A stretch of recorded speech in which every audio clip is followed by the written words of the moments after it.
Welcome to the Ada K Show. I'm your host, Ada K, and I am a criminal justice major. I am also a deaf courtroom commentator, breaking down the gripping courtroom drama while providing full ASL interpretation, making justice accessible to everyone. Grab a cup of Java and let's dive in. And don't forget, comment, like, and subscribe. And if you love this channel, please become a member.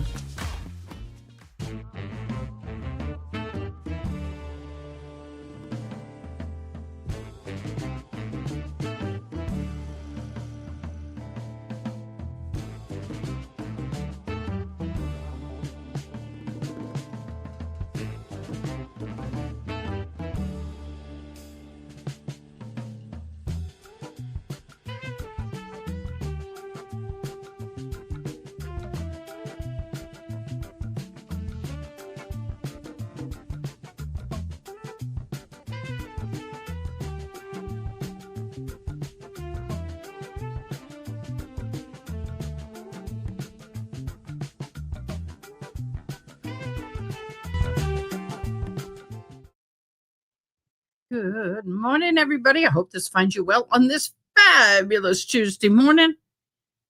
I hope you got a good night's sleep. My Cowboys won! Go Cowboys! Yeah, I know. If you're a hater, go ahead, hate. I don't care. They're my boys. Cowboys are my boys. Good morning, First and Chin, Ari, Miss June, Sarah, Red Panda Papa is in chat this morning, and so is Miss June. Yes, the Cowboys won. Whoop. Yep, they did. Good morning, good morning, good morning. We are in the process of getting ready for day 2 of the Matthew Lanz trial. So let's do the recap.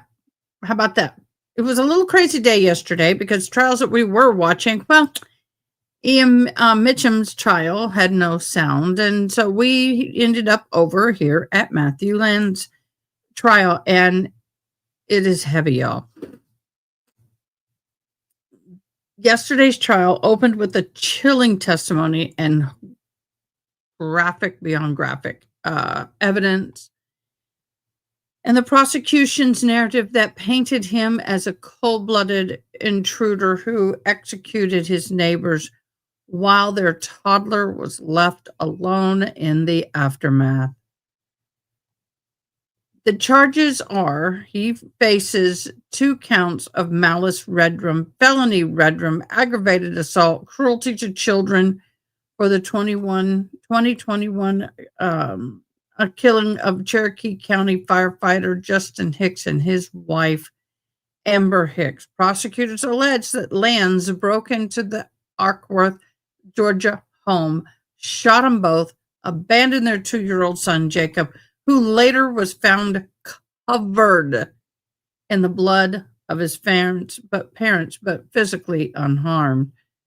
Now, we had opening statements. On the prosecution side, Lanz was portrayed as a predator who stalked his neighbors, broke into their home, and executed them in front of their child.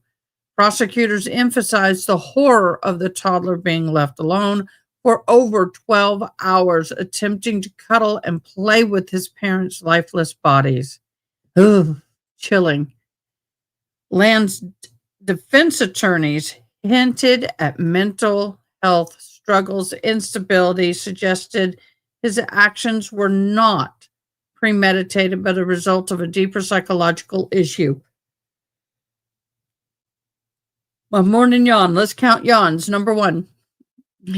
Evidence that through a surveillance camera, my hearing aids are vibrating. Hold on. Through the surveillance camera, jurors saw video allegedly showing Lanz leaving the Hicks home and driving back to his Athens apartment. Crime scene details were horrific. Officers testified that when they arrived after a 911 call from the family, they found the toddler hiding smeared in blood and the bodies of Justin and Amber Hicks inside. The red rooms occurred on November 17th of 21, and Lanz was arrested 2 days later after stabbing a Sandy Springs officer during a separate burglary invasion. The emotional punch was the most devastating moment is when the prosecutors described how Hicks' son was left alone in the house, covered in the blood of his parents, confused, trying to interact with his parents' lifeless bodies. This detail visibly shook the courtroom. The atmosphere in the court, Lanz sat alone, stone-faced, as prosecutors laid out the case. Hicks's family was present and visibly, emotionally shaken up, disgusted, and sitting in horror, while the jurors learned that during the harrowing descriptions, how gruesome this really was. So the prosecution has set the tone. This is not just a red room case, but a home invasion nightmare with a child victim as the center. Lanz's defense strategy appears to hinge on the mental health and the diminished responsibility, but the prosecution's narrative, deliberate execution is already gripping the jury. The emotional weight of the toddler ordeal is likely to be the cornerstone of the state's case, making it harder for jurors to detach from the human tragedy. Day one was explosive, graphic evidence, gut-wrenching testimony, and the prosecution determined to brand Lanz as a calculated killer. The defense has a steep climb ahead in hopes of acquittal. Y'all, this was totally horrific yesterday. Some of us were sitting here and we were just talking and yesterday after the live I was talking and the question was brought up that Lanz was sent to a state hospital to be evaluated and to be found competent to withstand trial. Yes, he was found competent after some time, and people are talking about his calculus cold, sitting there, not looking, just really detached from this.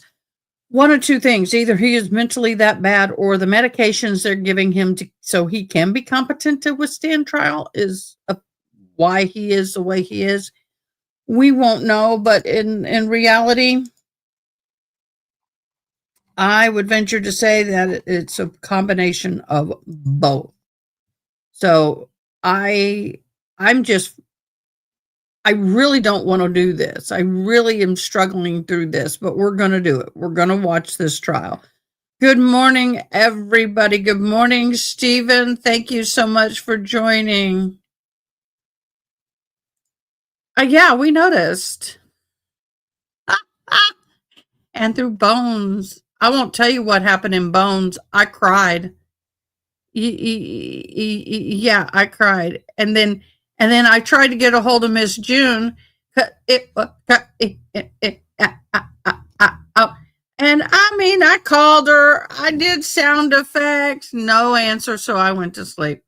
So we're going to have to go back and watch that one episode because it is gut-wrenching to say the least. Sobbed. Well, 2 episodes. Yeah, the episode we were watching and the next one is just, I wasn't ready for it, y'all. I sobbed. So anyway, we do have trial on stage. I think they're getting ready to start. Let's see. Roll that beautiful bean footage.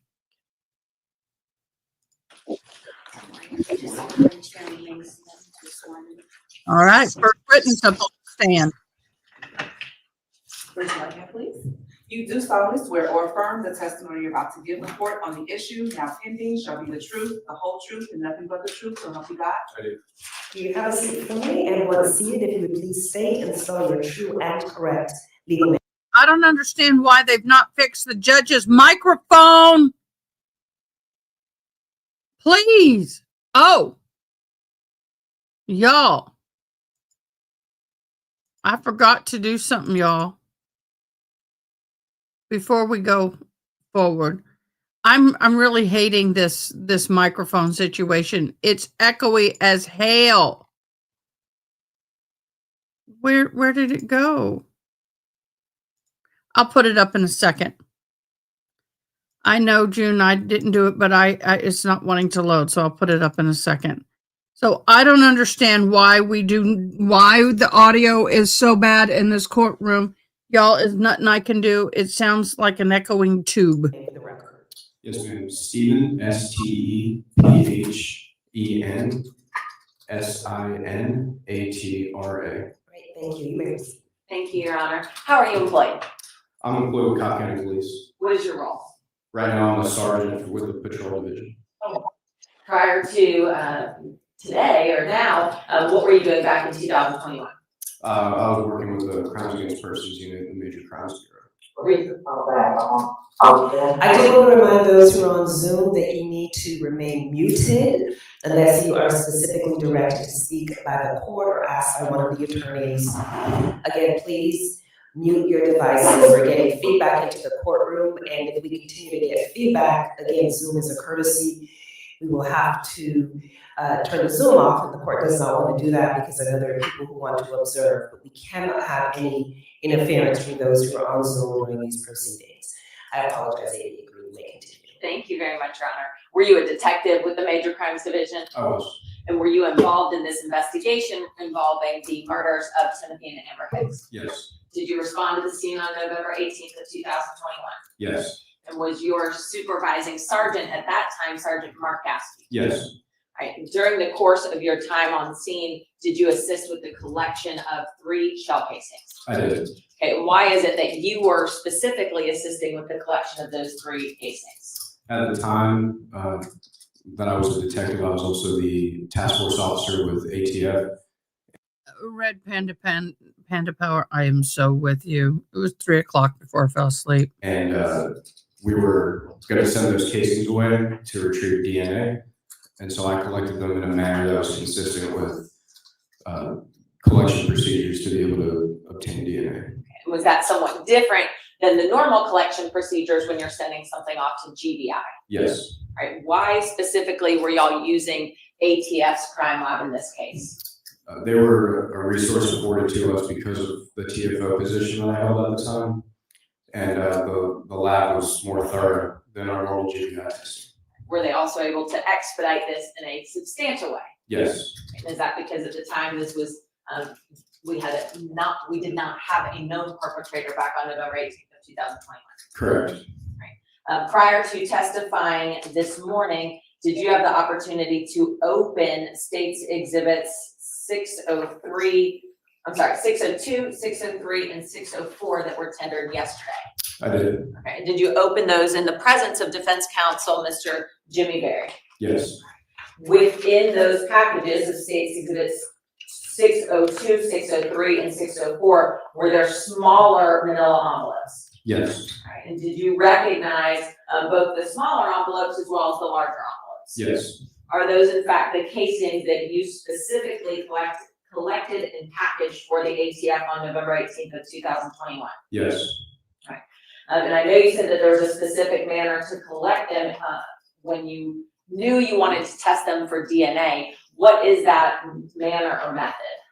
The manner is opening a sterile swab, basically turning it around and using the wooden end to pick up the shell casing, and then placing it inside the smaller envelope and sealing it immediately.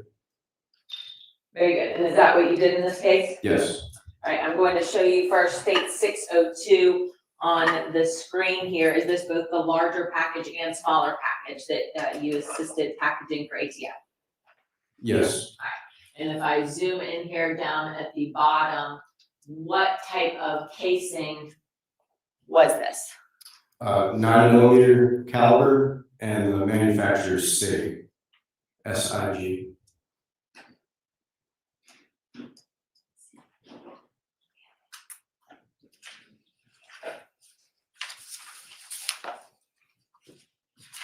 Now looking at state 603 here, on both the larger package and then also zooming into the smaller package here.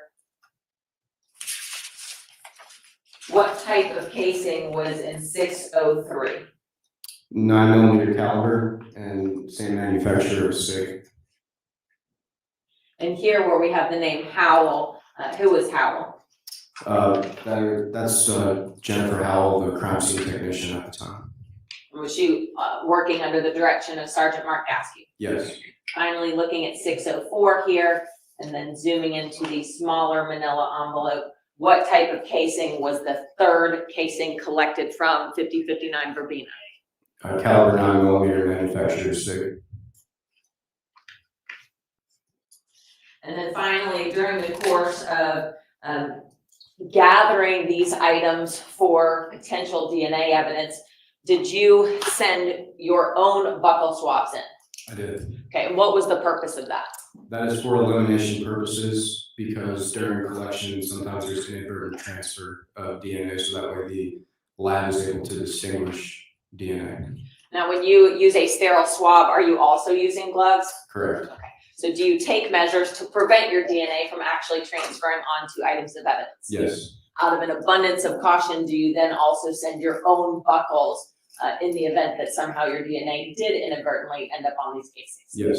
Right, was that all collected and sent to ATF as well? Yes. Give me just a moment.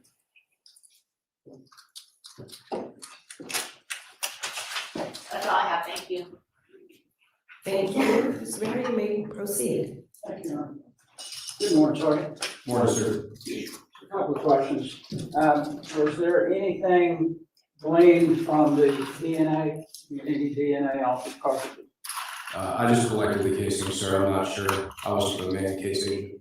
Okay, so you just did the collection, but you don't know whether anything was ultimately found? Yes, sir. I just did the collection. Okay. Were there any other items that you collected when you were on the scene back on November the 18th? No, sir. The only things that I had my hands on specifically was the shell casings, which I collected in this particular manner, and then everything else was done by the crime scene technician, to my knowledge. And crime scene unit didn't give you anything to have tested any other lab or anything of that nature? No, sir. All right, thank you. Thank you, Amy. Are there any other questions to this witness? No, Your Honor, thank you. This witness be excused. Yes. All right. All right, thank you, Your Honor. Thank you. Have a good day. Stay safe. I know.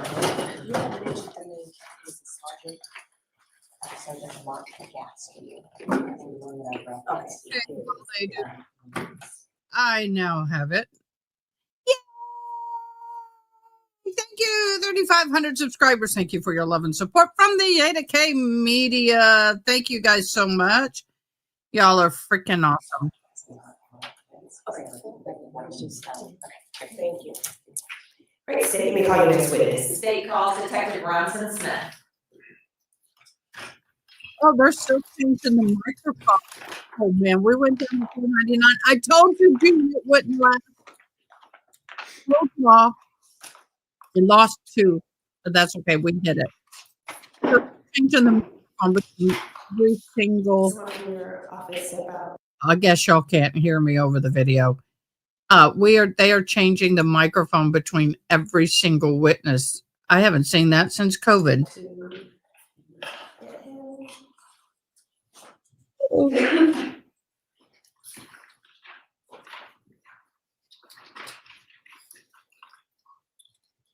I am with you, Panda. I am Red Power Panda. I am so tired. I'm gonna in a minute. Step into the restroom. I don't think you realize how short the first witness was. You'll get through this, Red Panda. You will. What did they say?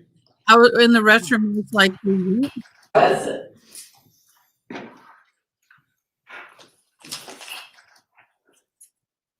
stepped into the restroom. I was like, he realized how short the first was. Oh, first witness was there? raise your right hand, please. You do solemnly swear or affirm the testimony you're about to give the court on the issue now pending shall be the truth, the whole truth, and nothing but the truth, so help you God? Thank you. Please have a seat for me, and once seated, if you would please state and spell your true and correct legal name for the record. It's Ronson Smith, and it's spelled R-O-N-S-O-N, and the last name is Smith, common spelling S-M-I-T-H. Thank you. You may proceed. Thank you, Your Honor. Detective, how are you employed? Currently employed with the Cobb County Police Department as a reserve police officer. What does it mean to be a reserve police officer? I have retired in 2017 and returned. Guys, I got to get that name. Spelled R-O-N-S-O-N, and the last name is Smith, common spelling S-M-I-T-H. Thank you. You may proceed. Thank you, Your Honor. Detective, how are you employed? Currently employed with the Cobb County Police Department as a reserve police officer.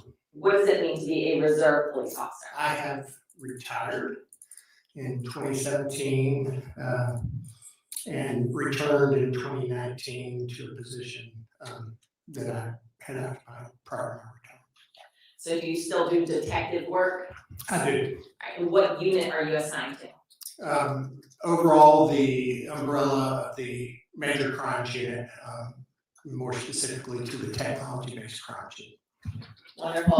The technology-based crimes unit, I know you said you were in that position before retirement and returned to it. So how many years total have you worked? Okay.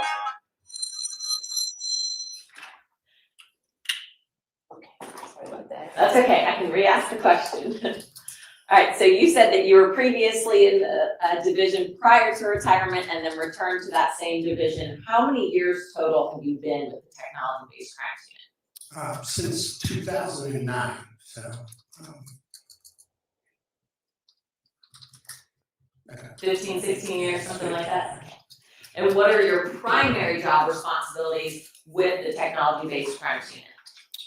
Primarily, I'm in there for forensic video analysis and acquisition, and up until recently, I was doing mobile device forensics and some light computer forensics.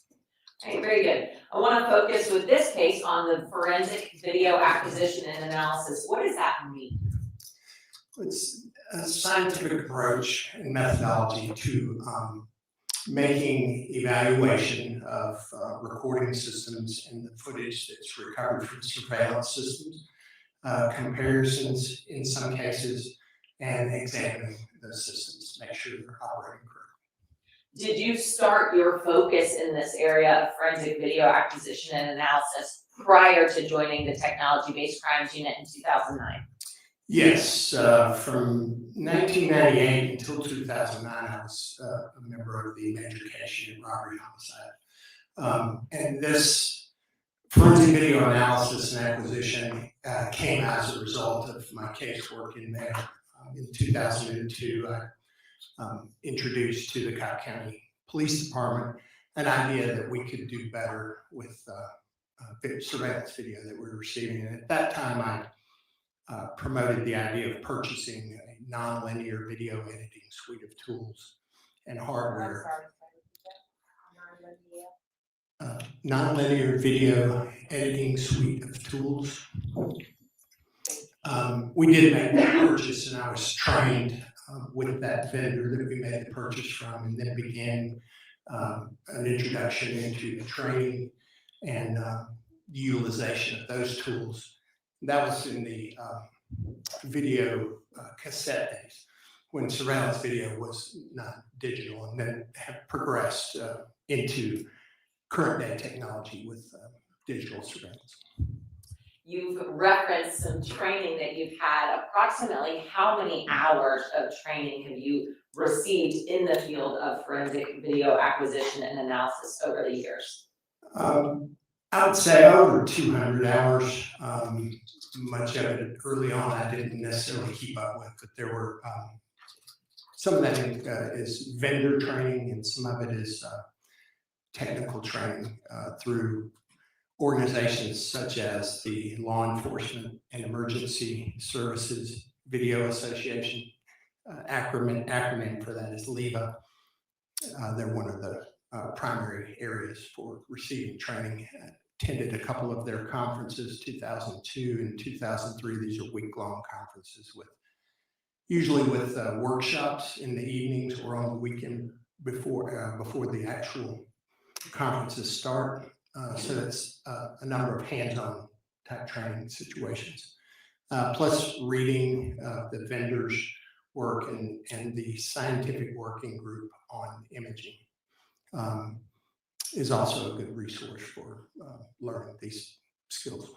Excellent. You've also referenced that you promoted the suite of tools for Cobb County Police Department to use. Is there a specialized tool that's more prominent today that you use when conducting forensic video acquisition and analysis? Yes.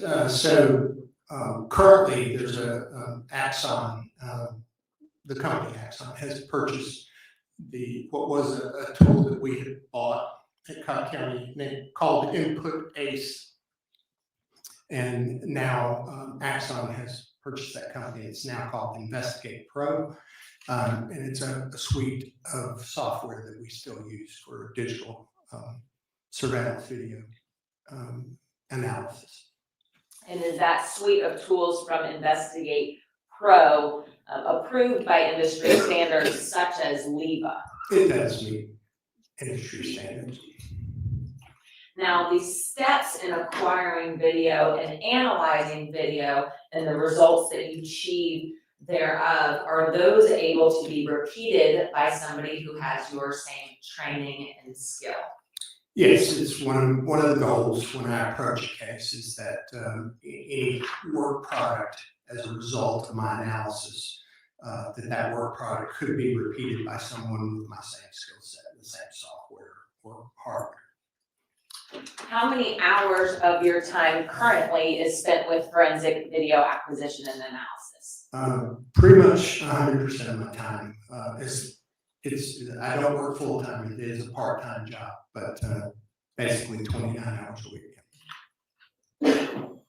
And have you spent roughly 29 or more hours a week on this focus since about 2009? Well, from 2009 until my retirement, it was split between mobile device forensics and forensic video analysis, but and that was full time. Since I've been back, so only when my time is more limited. Sure. How many cases have you handled that have involved forensic video acquisition and analysis, approximately? Well, into the hundreds. I've calculated at one point some years ago about 125 cases a year when I was full time. I don't necessarily log each one, but as a primary function, it's hundreds. How many hours of video have you acquired and analyzed over the course of your career? Well, each one of those cases, and in many circumstances, the casework may involve a single system, but that's fairly unusual. It usually leads to the need for pulling video from other sources. In so many cases, may contain 5, 10, 20 locations where you've pulled video from, whether it's pertinent or not to the case, but it's thousands of hours. Have you ever been tendered as an expert in video acquisition and analysis? I have. Okay, how many times? Dozens. And does that include here in Cobb County? It does, primarily for Cobb County. Judge, we have no problem tendering him as an expert. Wonderful. We'll go ahead and tender him as an expert in forensic video acquisition and analysis. Right, and so Detective Smith will be treated as an expert in the forensic video analysis and acquisition. Thank you, Your Honor. Now, as part of were you involved in this investigation of the murders of Justin and Amber Hicks? I was. What was your primary function in this investigation? It is normally the case where I will learn of these types of incidents normally the day after, and I'll be briefed on circumstances or needs where they believe that I may be able to fulfill the role. In this case, it was the role of determining if there were surveillance video that could play a role in determining potentially access and egress from the location of the crime, and for any vehicles or persons that might be seen in the area. In this particular case, did you, along with other detectives, conduct a canvass of the residential neighborhood? Canvass was conducted, yes, and I did participate in that. And as a result, were surveillance videos or surveillance video footage recovered from a number of residences? Yes, video was recovered from several locations. Your Honor, at this time, per the stipulation, the state is going to tender State's Exhibit 462. In stipulation number 5, it reads that State's Exhibit 462 is a true and accurate copy of the surveillance video footage recovered from 581 Delphinium Boulevard, Ackworth, Georgia, 30102. The state is also going to move to tender State's 463. Per stipulation number 6, it reads State's Exhibit 463 is a true and accurate copy of the surveillance video footage recovered from 5064 Verbena Drive, Ackworth, Georgia, 30102. The state is also moving to tender State's Exhibit 464. Per stipulation 7, State's Exhibit 464 is a true and accurate copy of the surveillance video footage recovered from 5050 Verbena Drive, Ackworth, Georgia, 30102. So we're moving on States 462, 463, and 464. Defense? That's correct, Judge. We've had an opportunity to use those, and that's per stipulation. Great, thank you. State's Exhibits 462, 463, and 464 as stipulated in paragraphs 5, 6, and 7 are admitted. Thank you very much, Your Honor. Now, Detective, did you recognize the addresses I just named? I did. All right, and have you personally gone through and analyzed the surveillance footage recovered from those 3 locations? I have, yes. In doing so, did you create smaller clips of pertinent timeframes? Yes, I did. All right, and prior to testifying, did you have the opportunity to look at State's Exhibit 465 called Concatenated Surveillance Video? Yes, I did. And did you recognize all of these smaller clips contained within that folder on the state's master drive? Yes. Are all of those video clips, did all of those originate from State's Exhibit 462, 463, and 464, the complete surveillance videos from those 3 addresses? Yes. At this time, State moves to tender State's 465 into evidence, and for the record, within State's 465, they are labeled A through O. Move to adjourn. Okay. State's Exhibit 465 as labeled A through O are admitted. Thank you, Your Honor. Next, Detective, I'd like to show you State's Exhibit 475 through 478. I know you looked at these prior to testifying, but they were not numbered at the time, so I'll give you another opportunity.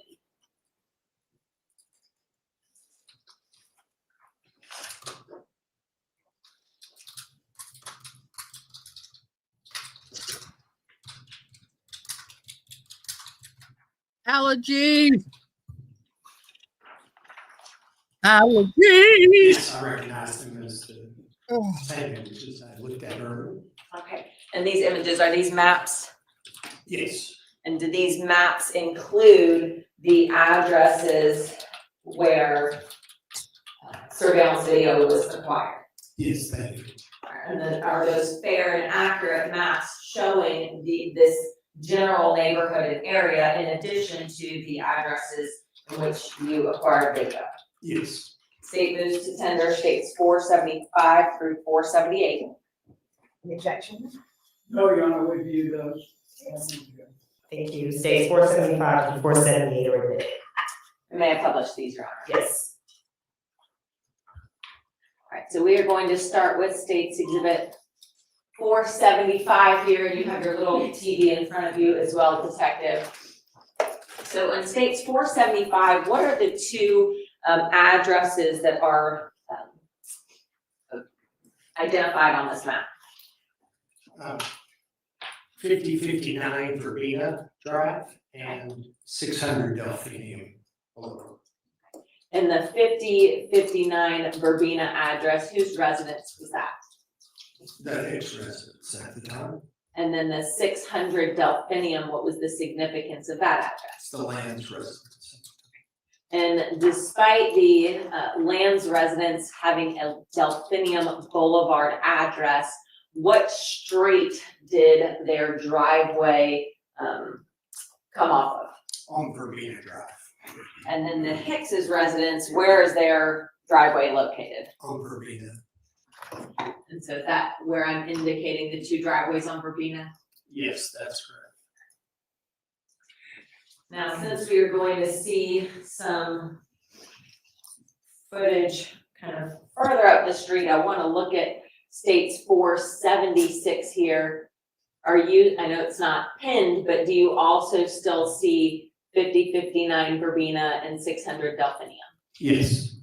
If you travel north up Verbena, were there any other addresses of interest where we will be seeing surveillance video? I believe 5064 Verbena Drive is visible in that, just out of the curve. Right here. I believe so. Okay, and so it's on the opposite side of the street as our two primary residences. It is. And then kind of to really get our bearings here, looking at States 477 here, what is the major roadway that these neighborhoods are, or this neighborhood is off of? Bells Ferry Road. Now from Bells Ferry Road, can you take Larkspur to get onto Verbena and make it down to the two addresses of interest? Yes, you could. And then is there also a way to access these addresses from Delphinium Boulevard?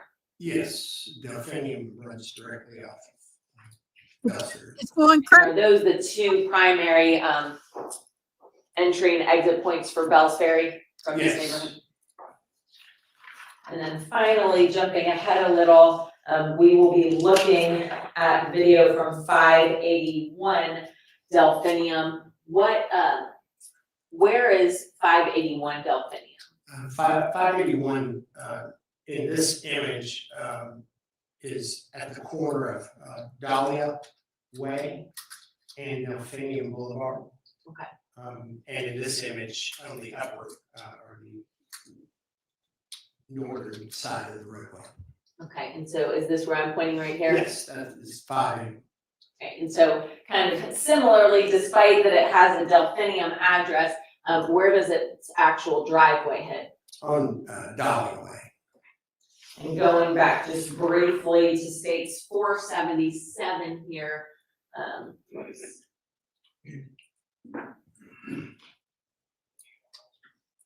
see where.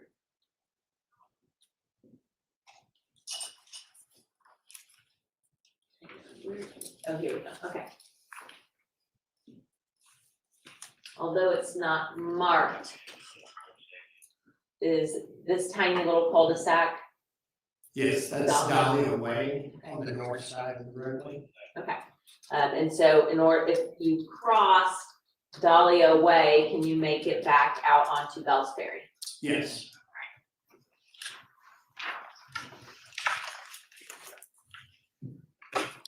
Now that we have our bearings a little bit here. Oh, and you know, I should go back briefly. We look at State's Exhibit 475.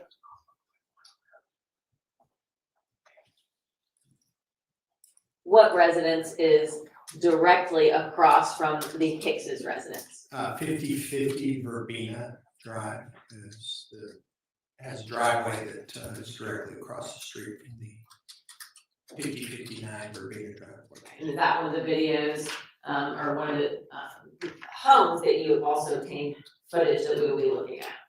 Yes. So now I want to move forward to the surveillance clips. Your Honor, do I have permission to start publishing these clips? Yes, you may proceed.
So looking here, starting at the very beginning, was there footage that you were able to review and analyze showing that Hicks actually arriving home on November 17th of 2021? Yes, my initial video analysis was conducted on the video from 5050 Verbena. 50/50, thank you. And that footage, having been obtained, was on a drive. I got some breaking news and I'm trying to get the information. I might need your help, Miss June. Breaking news. Brian Walsh has pled guilty. Did we know that? No, we did not.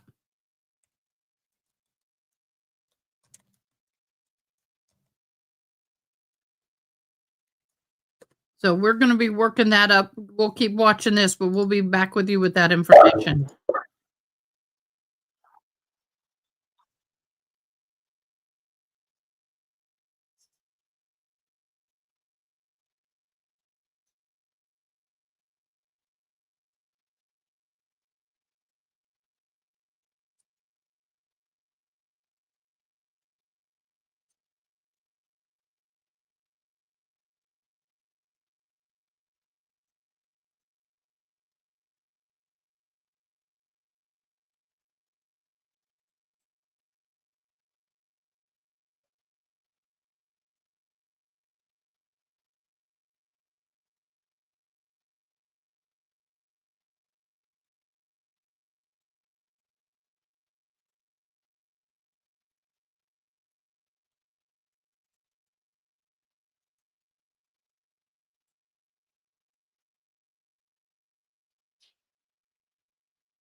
We're a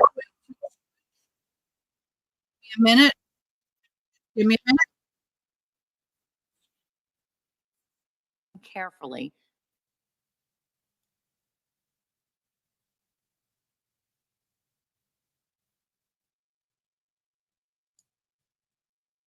Stay right there, sir. You understand you're under oath? I do. All right. Why don't you be seated and you can have the benefit of your counsel at the ready right there. Okay. Mr. Walsh, as you know, my name is Diane Frenier. I'm the judge that's presiding over this trial, and I'm an associate justice of the Superior Court in Massachusetts. I understand from your lawyers that you wish to change your plea to guilty to counts indictment 002 and in 003. And before I can accept that change of plea to guilty to those two indictments, I need to ask you some questions to make sure that your decision to plead guilty is made voluntarily and that you understand the consequences of pleading guilty to those two offenses. If at any time during the course of this colloquy you don't understand something that I am saying to you, just let me know by letting your attorneys know. Let them consult with you. And equally, if I don't understand something that you're saying to me, I'll ask for that further clarification. Do you understand, sir? Yes, Your Honor. All right. Can you please state your full name, sir? Brian Walsh. All right. And Mr. Welsh, do you have any difficulty speaking or understanding English? I do not, Your Honor. How old are you, sir? I'm sorry, I missed that. Sure, I'll try to get into this microphone. How old are you? 50. And what's your exact date of birth? January 31st, 1975. Where were you born, sir? Boston. Are you married? Yes. Do you have any children? Yes. And what are their ages? 9, 6, and next month, Brian will be 5.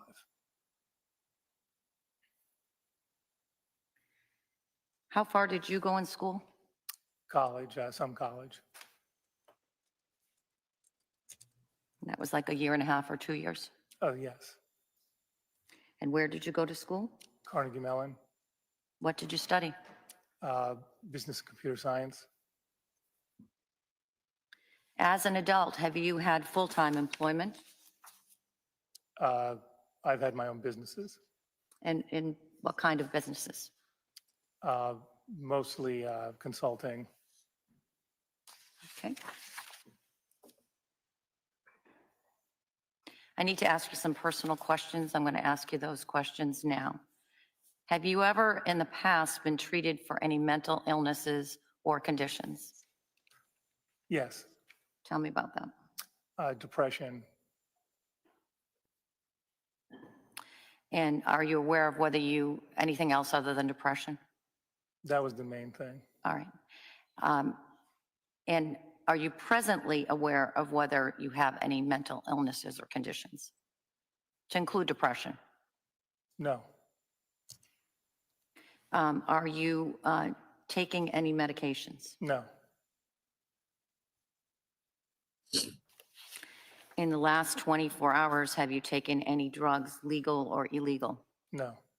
In the last 24 hours, have you consumed any alcohol or alcoholic beverages? No. Is your mind clear here today? Yes. Tell me in your own words, sir, why are you here I'm here to plead guilty. on those 2 counts? Yes. And you understand that your trial's starting today Yes. on the first indictment? All right. To defense counsel, have you had any difficulty communicating with your client? No, Your Honor. And do you believe that he has understood the advice that you've provided to him? Same.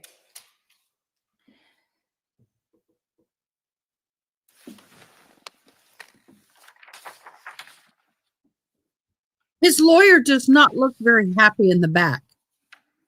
So at this time, I'm going to go over what's called the waiver of rights. And at the end of it, I'm going to give you the form back that I believe you signed earlier today. Do you understand, sir, that by pleading guilty, that you're giving up your right to have a public, fair, and impartial trial as to each of the 2 indictments to which you're now pleading guilty, with or without a jury, to determine your guilt or innocence? I do, Your Honor.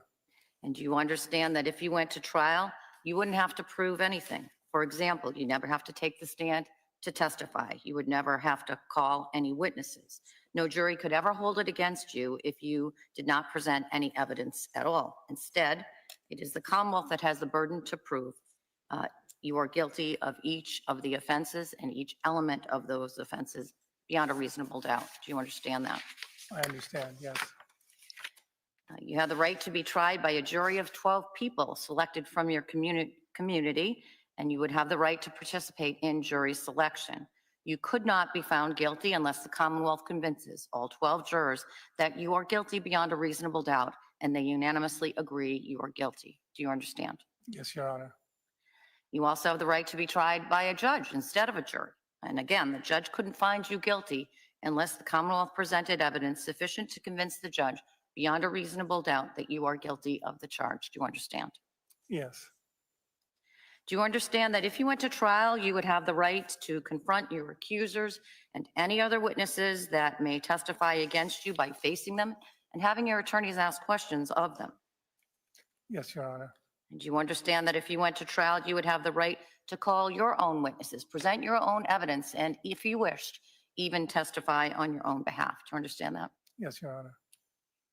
Do you understand that by pleading guilty here today, you're giving up your right to pursue any arguments or motions that your attorneys may have made or filed on your behalf in this case, and that may include motions to dismiss and motions to suppress, as well as your right to appeal any rulings or decisions that the court may have already made in this case? Yes, Your Honor. And are you willing to give up each of those rights? Yes, Your Honor. Pass that to the defendant.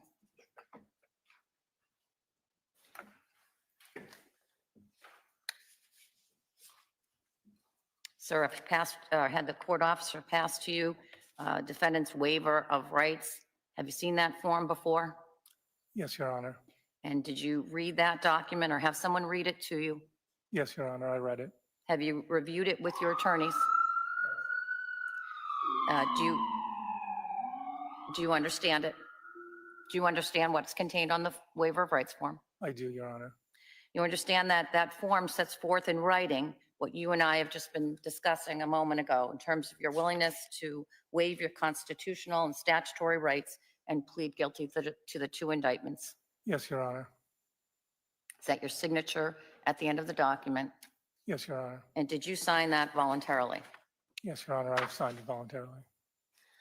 By signing that form, you're confirming to me, sir, in writing that you are aware of the rights explained on the form, that you understand them, and that you voluntarily waive them. Is that correct? Yes.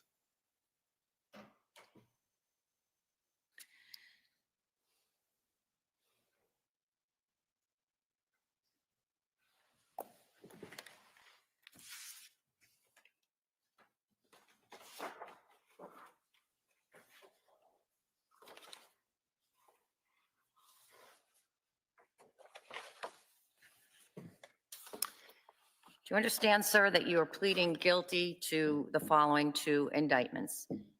Indictment 002, which charges willfully misleading a police investigation, a criminal investigation, in violation of Massachusetts General Laws, Chapter 268, Section 13B, and in Indictment 003, you are pleading guilty to, while not being lawfully authorized by proper authorities, willfully conveying away a human body or the remains thereof in violation of Massachusetts General Laws, Chapter 272, Section 71. Do you understand that? Yes, Your Honor. And have you talked to your attorneys about each of these two indictments? Yes, Your Honor. Has counsel explained the elements of each of those two indictments that the Commonwealth would have to prove beyond a reasonable doubt? Yes, Your Honor. Do you understand each indictment? I'm sorry, what did you? Do you understand each indictment? Yes, Your Honor.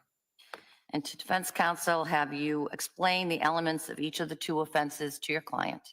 Yes, Your I'm going to ask that the assistant of the Commonwealth, whoever wishes to do it, would tell me what the maximum and minimum sentences are. And I don't believe there are any mandatory minimum sentences, but you can tell me if there are.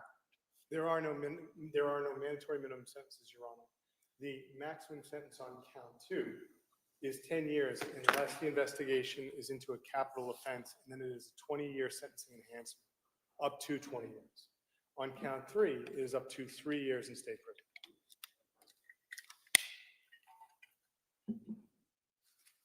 Thank you. Mr. Walsh, did you hear the maximum possible sentences for the charges that the Commonwealth just recited? Yes, Your Honor. And do you understand those maximum potential offense charges, sentences? Yes, Your Honor. Do you understand that I have the authority to impose consecutive sentences on indictments, meaning, for example, that the sentence on the second indictment would begin only after you completed your sentence on the first indictment? Yes, Your Honor. Do you understand that if I impose a period of probation, you will be subject to the terms and conditions imposed, including not committing any other crimes, and reporting to your probation officer. Yes, Your Honor. If you should later be found in violation of any of the terms or conditions of your probation, a judge could sentence you up to the maximum penalty allowable by law for any of the charges on which you have been found in violation of probation, and would be required to sentence you to any mandatory minimum penalty required by the law. Yes, Your Honor. Do you understand what I just explained? Yes. Pleading guilty has certain implications for you, and I'm going to go over those implications with you now. First is DNA testing. By pleading guilty to these 2 indictments, you will be required by law to submit a sample of your blood, hair, and/or saliva, and that sample will become part of the Massachusetts DNA database. You will be required to pay for the cost of collecting, preparing, and processing that sample unless you are determined to be indigent, and failure to comply with this law will subject you to separate criminal penalties. Do you understand? Yes, Your Honor. Are you still willing to plead guilty? Yes, Your Honor. I know earlier in the colloquy this morning, you told me that you were born in Boston, and I have no reason to doubt that. But the law mandates that I give you warnings with regard to immigration consequences, and I'm going to give you those immigration consequences now. If you are not a citizen of the United States, you are hereby advised that my acceptance of your guilty plea may have the consequence of deportation, exclusion from admission to the United States, and denial of your naturalization request, all pursuant to the federal laws. Further, if the offense to which you are pleading guilty is under federal law, one that presumptively mandates removal from the United States, and federal officials seek your removal, it's practically inevitable that this conviction will result in deportation, exclusion from admission to the United States, and/or denial of your naturalization request, again, under those federal laws. Do you understand what I just said? Yes. Has your attorney advised you of these consequences if you are not a citizen of the United States? Yes, Your Honor. And understanding that, do you still wish to plead guilty? Yes, Your Honor. Because the sentence for count number 2 could be a sentence, a state prison sentence of 3 or more years, I'm now going to give you what's called the habitual offender law warning, which I'm required to give you. Here it is. If at some time in the future you are convicted or plead guilty to a 3rd or subsequent offense,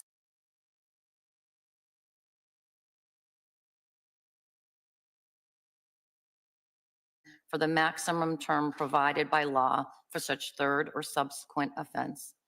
2, your sentence could not be reduced or suspended. And 3, you may be ineligible for probation, parole, work release, or furlough, or to receive any deduction in the sentence for good conduct. Do you understand what I just said? Yes, Your Honor. And understanding what I've advised you with regard to these sentencing consequences, are you still willing to plead guilty to the 2 charges? Yes, Your Honor.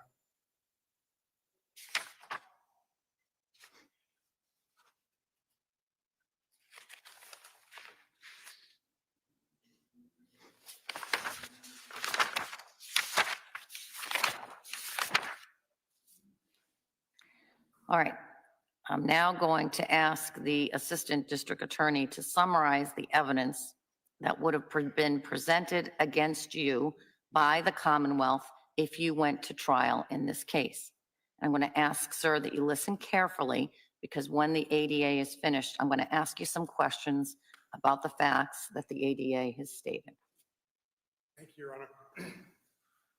Your Honor, regarding count 002, misleading police in violation of Mass General Laws, Chapter 268, Section 13B.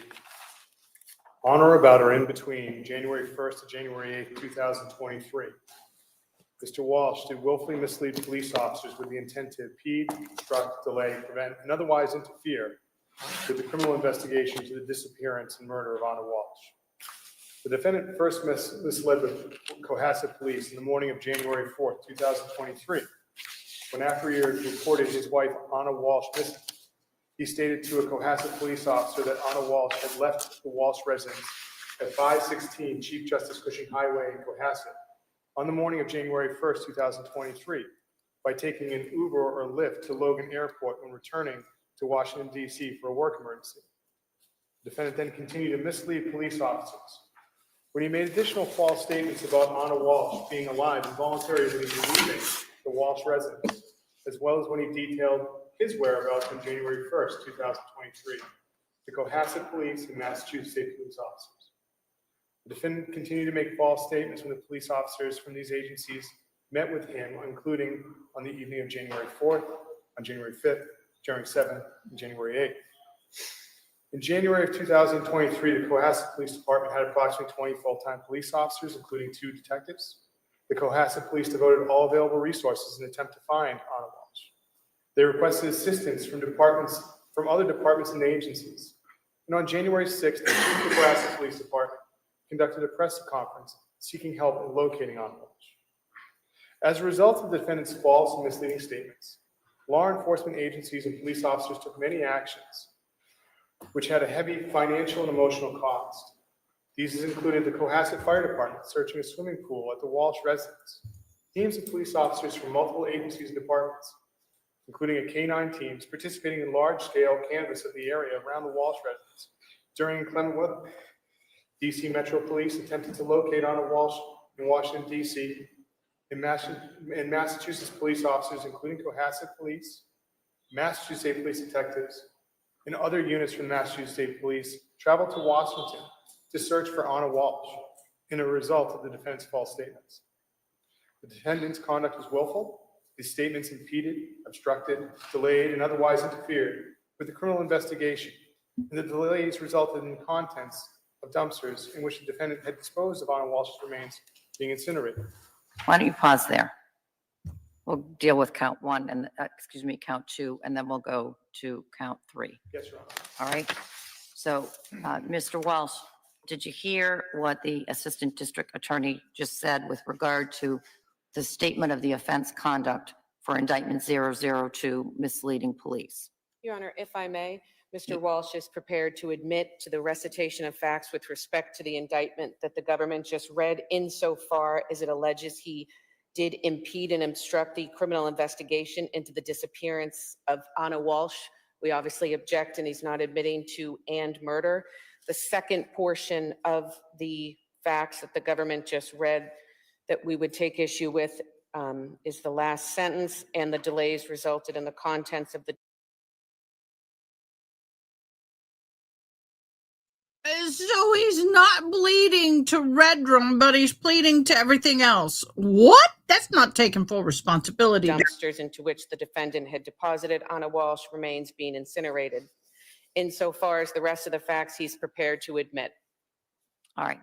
Mr. Walsh, you just heard what Attorney Porges said, sort of the insofar as. It's another way of saying it limited to this. And you heard what your counsel just said. Understanding those limitations as just articulated by your counsel, did you do or join others in doing those acts? Yes.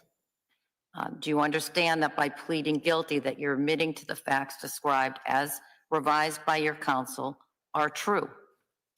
Yes. Are they?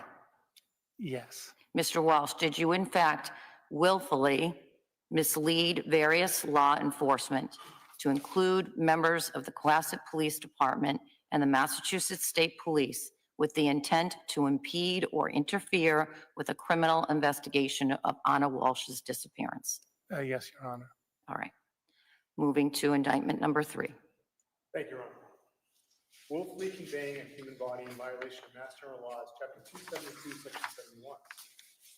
On or about and in between January 1st and January 8th, 2023, the defendant, Brian Walsh, willfully conveyed away the body of Anna Walsh, or the remains thereof, from the Walsh residence at 516 Chief Justice Cushing Highway in Cohasset by conveying and disposing of Anna Walsh's body without a license or lawful authority, or the remains thereof, into dumpsters and or garbage receptacles in eastern Massachusetts. The defendant's actions were willful. Anna Walsh was not a stranger to the defendant. She was the defendant's wife and mother of his 3 young children. The defendant conducted internet searches into disposal of the body, researched locations of dumpsters, and then traveled to those locations. In disposing of the body of Anna Walsh, the defendant did not comply with the law. Thank you. Sir, did you hear what the Commonwealth just alleged? It would prove the case went to trial with regard to indictment number 3. Yes, Your Honor. And did you do those things or join others in doing those acts? Yes, Your Honor. Do you understand that by pleading guilty to today, you are admitting the facts described just now by ADA Connor? Yes, Your Honor. Mr. Walsh, did you in fact willfully remove or convey the body of Anna Walsh or her remains, not being lawfully authorized to do so? Yes, Your Honor.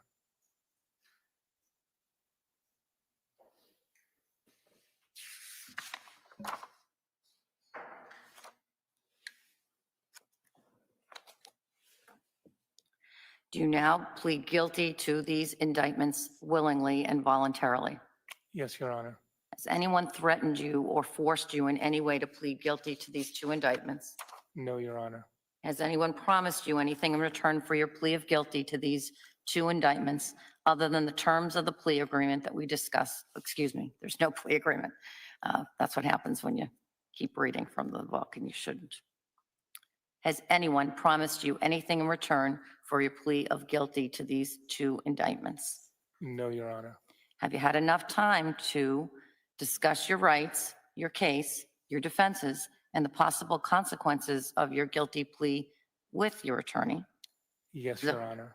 And do you feel that Attorney Tipton and Attorney Porges have acted in your best interest, that he and she have fully, fairly, and adequately represented you in this case? Yes. Are you confused in any way by any of the questions I've asked you today? No, Your Honor. As I understand it then, sir, you're pleading guilty to these 2 indictments because you wish to plead guilty because you are guilty. Is that correct? That is correct. Counsel, do you know, defense counsel first, do you know of any reason why I should not accept your client's guilty plea? Same question to the Commonwealth. Your Honor, I'll be brief, but we had spoke, this is a non-negotiated plea with the Commonwealth, and we had some objections to it. But my concern was where the defendant equivocates on the factual basis that the Commonwealth read in, that is one reason you should not take it. And the second is this count 3 revolves around improper disposal of Ms. Walsh's remains. And the defendant, when asked his marriage status, said that he was married. And consequently, Your Honor, then that is not an accurate relaying of his current status to the court and could be invalidating the plea. So I believe he has to be asked that question again. And I believe that if he continues to say he's married, that he's negating facts of count 3. All right, I'll give defense counsel an opportunity to speak with your client. Your Honor, I apologize. I couldn't exactly hear what Mr. Connor's caveat was. In response to one of the early questions I asked of the defendant, I asked him if he was married, and he said yes, he was. And the Commonwealth is raising the point that if that were true, that it might negate proof of the disinterment, which requires a human body or remains. Do you want to speak to your client about that? A moment, Your Honor. Mm-hmm.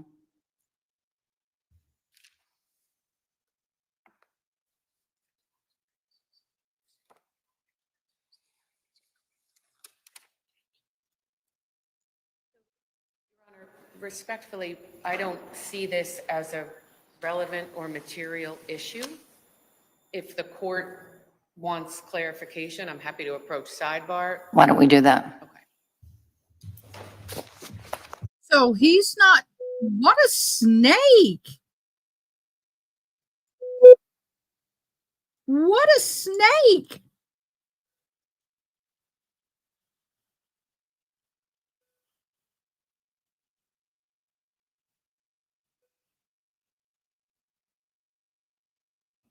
Wow. What a snake. That's all I got to say.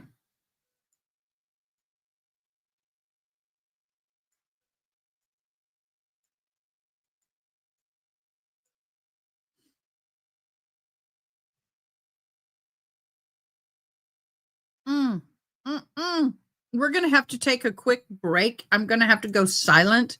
I've got to record something, and I can't record while a bunch of stuff is going on sound wise. So I will be taking a short break, about a 30-second break, to do a quick recording.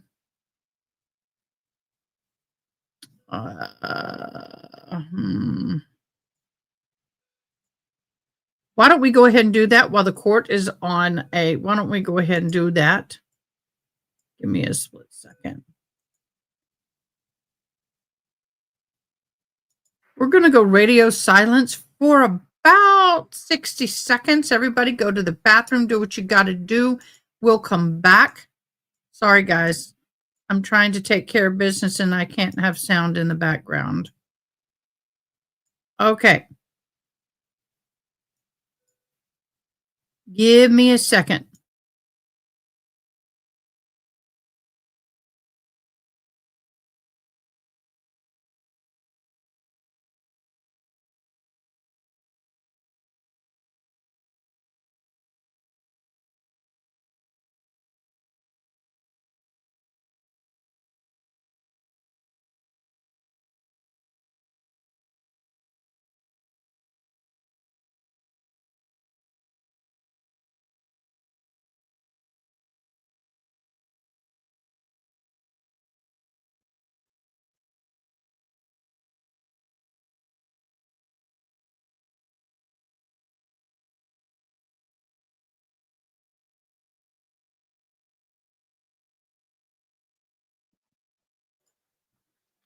We got it.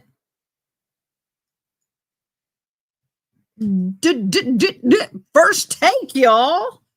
Miss June, you'd be proud.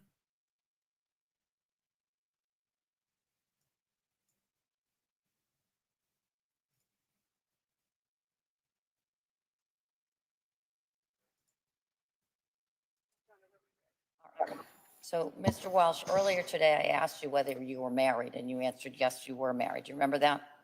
Yes, Your Honor.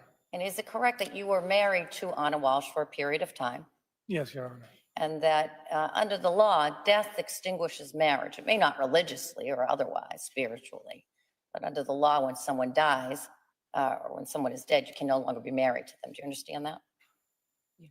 Yes, Your Honor. And so are you married today? Your Honor, if I may, Lanz, so I'm gonna far as remember previous his discussions, life. for purposes of a successful plea colloquy and meeting the elements of the crime, he is acquiescing to the fact that lawfully he is not married today. All right, you heard what your lawyer just said? Agree with what your lawyer just said? Yes, Your Honor, I agree. All right. Anything else that we need to cover? No, Your Honor. All right. To the extent that the Commonwealth is objecting to the taking of the plea on other grounds, that is overruled. My job here is to make sure that I have a valid plea. And that means that the defendant is pleading guilty to the elements that the Commonwealth would have to prove beyond a reasonable doubt. And I have inquired sufficiently to assure myself that he has admitted to each of the elements of the two offenses of indictment 02 and 03.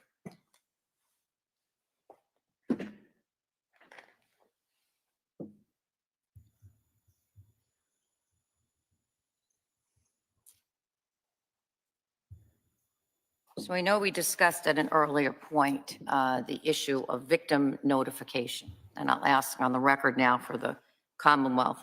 Has the Commonwealth advised the victims of this case of the defendant's offer to change his plea to guilty?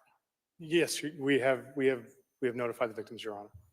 And based on our prior discussions, I understand that the victims may wish to address this court prior to any sentencing of the defendant. That is correct, Your Honor. All right. And both parties that we've talked about this have agreed that we're not going to be sentencing the defendant today on the indictments that he's now pleading guilty to, correct? That is correct, Your Honor. Attorney Tipton, Borges? All right. And we'll give the victims a reasonable opportunity to address the court before sentencing, of course. Thank you, Your Honor.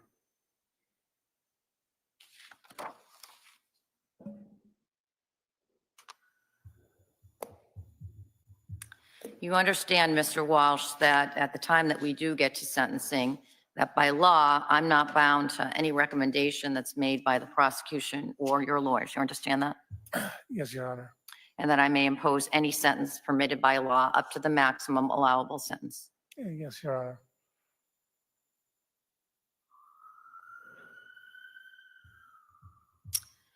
Having considered Mr. Walsh's criminal history, the government's proffered evidence, I will later consider the victim's statements to the court for matters for sentencing. I find that Mr. Walsh has met the requirements to tender a plea to counts 2 and to counts 3. I make the following findings.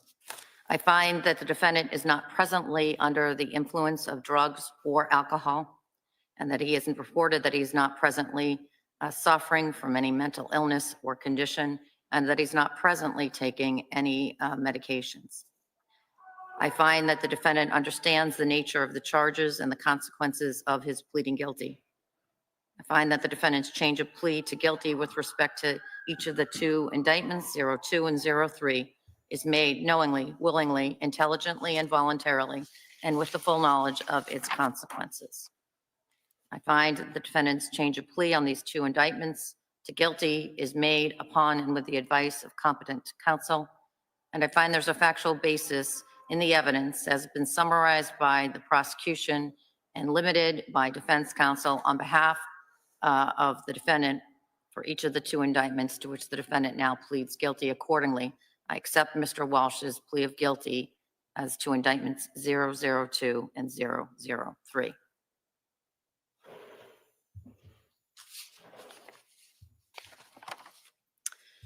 Anything else that counsel that we need to do on the change of plea? No, Your Honor. All right. So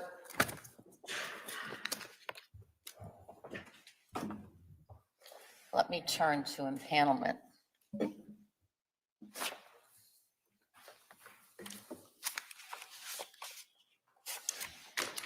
I think you each had an opportunity last night to look at the questionnaire, and I know that defense counsel asked for an additional question to be added.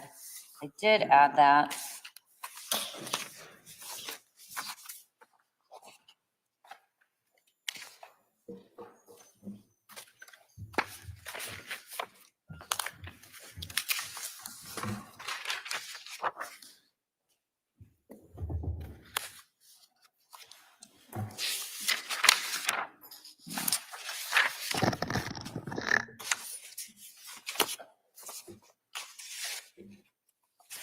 All right, I do have the right version. Counsel, if you want to come up, you can take a look at what I added.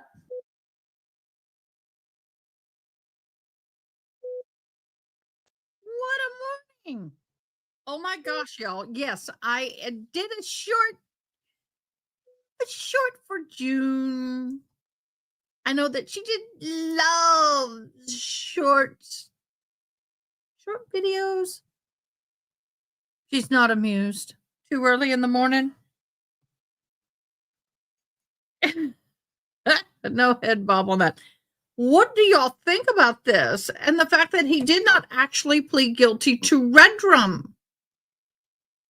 He didn't actually plead guilty to the Redrum.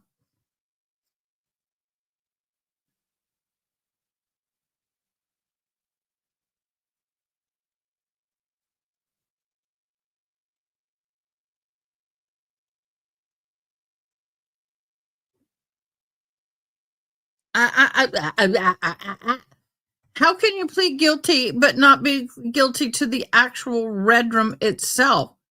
So he's pleading guilty to everything else. So.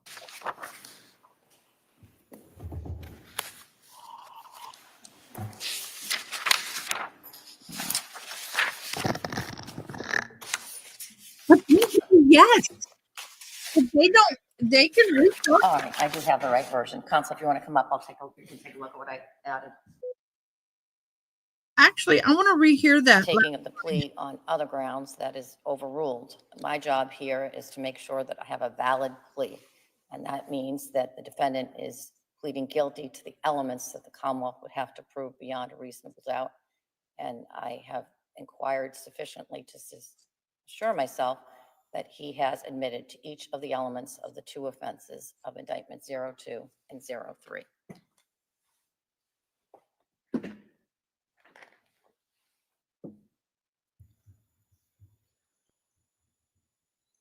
You're welcome. Whatever you need, love.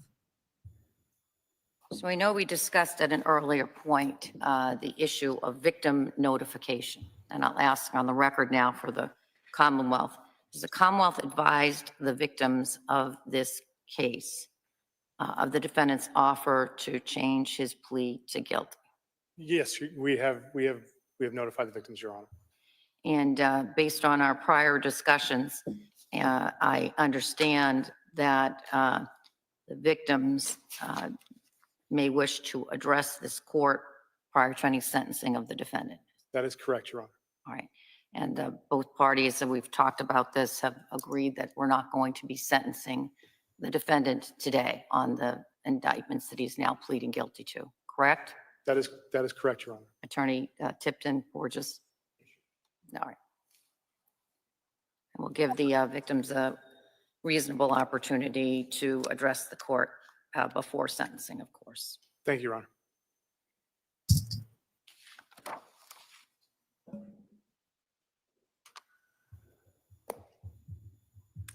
You understand, Mr. Walsh, that at the time that we do get to sentencing, that by law, I'm not bound to any recommendation that's made by the prosecution or your lawyers. You understand that? Yes, Your Honor. And that I may impose any sentence permitted by law up to the maximum allowable sentence. Yes, Your Honor.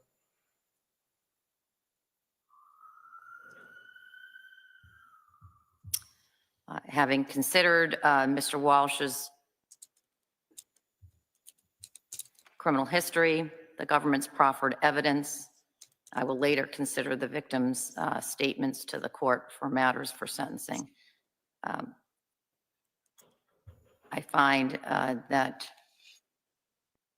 Mr. Walsh has met the requirements to tender a plea to counts 2 and to counts 3.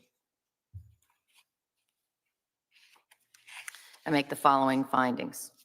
I find that the defendant is not presently under the influence of drugs or alcohol, and that he hasn't reported that he's not presently suffering from any mental illness or condition, and that he's not presently taking any medications.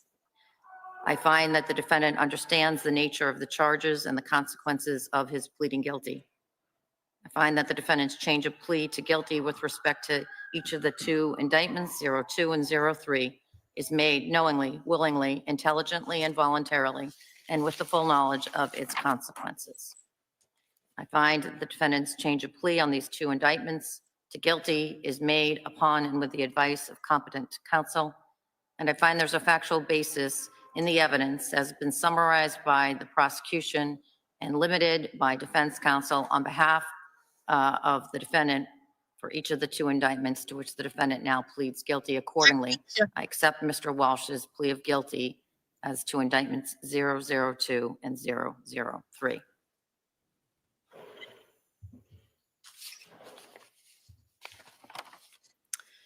Anything else that counsel that we need to do on the change of plea? No, Your Honor. All right. So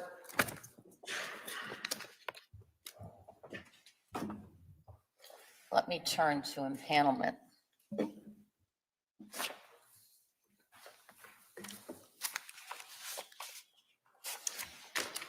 I think you each had an opportunity last night to look at the questionnaire, and I know that defense counsel asked for an additional question to be added. I did add that.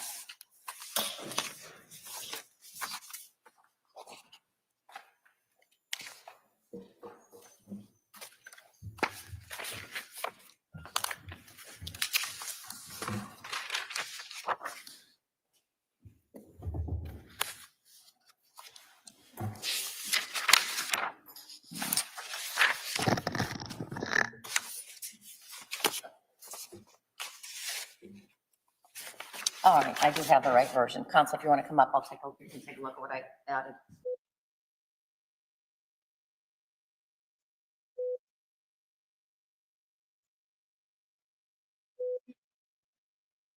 Okay, so that's going to be the end of the video. So we're just going to stop it there. Oh my gosh, y'all. He pled guilty. I am in shock. I did not think that he would do that. After 3 years of battling.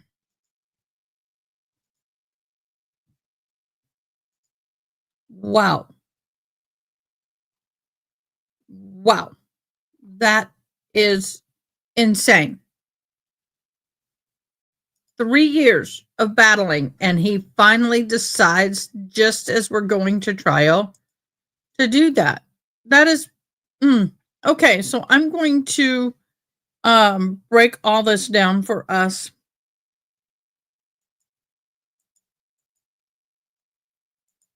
Give me a second. I'm trying to publish a video.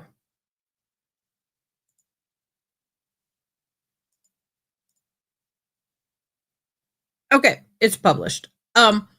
So he did what's called a partial plea. The defendant can plead guilty to some charges like misleading the police and improper disposal of a body, but not technically guilty to redrum. The court accepted, or the judge has accepted this plea.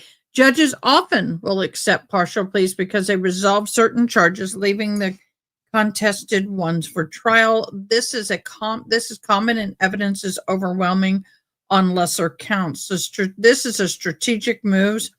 This is what sometimes defense attorneys advise: to plead guilty on lesser charges or to show cooperation and credibility while contesting the redrum count. However, can the state recharge him? Well, let's talk about this. We have the double jeopardy rule. Once a defendant has been tried or pleads guilty on a charge, the state cannot retry him or her for the same offense. If Walsh pleads not guilty to redrum and goes to trial, the state cannot recharge him again, but that's not what actually happened. Now, if he pleads guilty later, once a plea guilty to redrum is final, no retrial. Dismiss charges? Well, if the prosecutors dismiss the charge before trial or the plea, they can refile it later. But that's not what happened. It looks kind of unusual, and people are like, did he plead guilty? Did he not plead guilty? Ultimately, he did plead guilty to redrum and related charges. That locks his conviction. The state cannot recharge him for Anna's redrum. So in short, ultimately, the way this is worded, it is a guilty plea to redrum. It's just not a directly. He's not standing up and said, I killed her. He's not doing that. Okay. Walsh has originally pled not guilty to redrum, while later changed his plea to guilty on the lesser charge of misleading police and unlawful disposal of a body. So that is what's happened. So this guilty plea means there will be no trial. Now the sentencing will follow under Massachusetts state law. First degree redrum carries mandatory life in prison without the possibility of parole. So he's gone for life.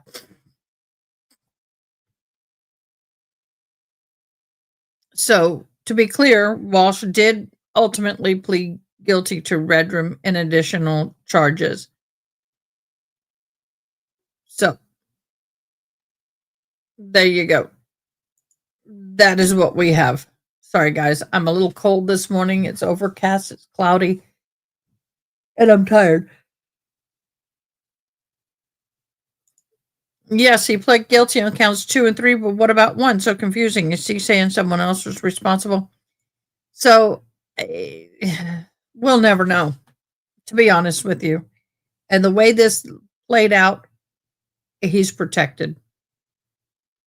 But in general, in other words, he's going to be, he's going away for a long time. We did not get a court date. It just cut off. So we'll get a court date later. Wow. We did not expect that this morning. At all. Oh, didn't mean to do that. Meant to do that. So justice for the family. Justice for the family. Okay, guys. Now, I keep forgetting to use it.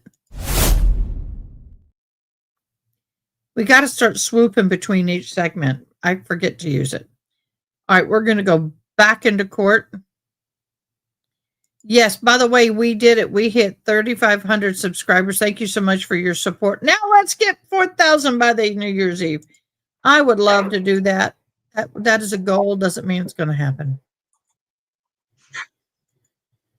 Okay, let's get back into this court, y'all. Thank you guys so much for being here. And now we're in trial.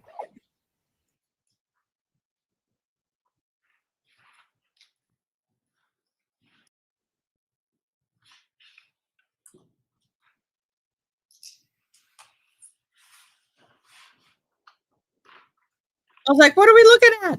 The truck across the street. While we listen to the homeowner, whatever they're doing.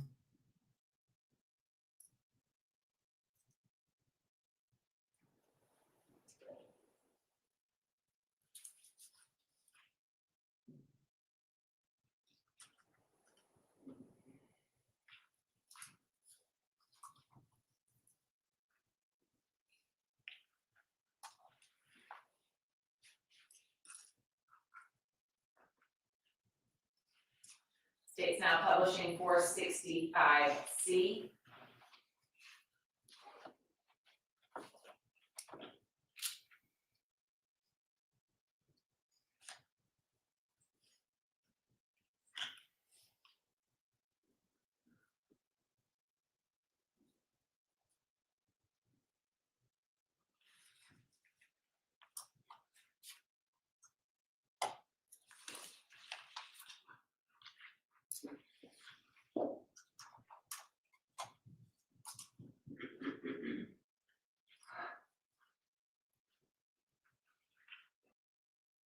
No, all of it's rolled into one. There will be no more trial. This is done. I don't know how else to say it.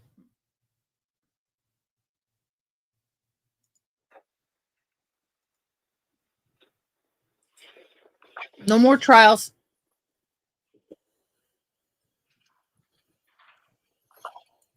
It's kind of like he's pleading guilty to Redrum, but not pleading guilty to Redrum. We'll break it down more during lunch. We'll break it down during lunch. By the way, June, I'm not going to go. I will be here during lunch. Maybe. I don't State's 465D.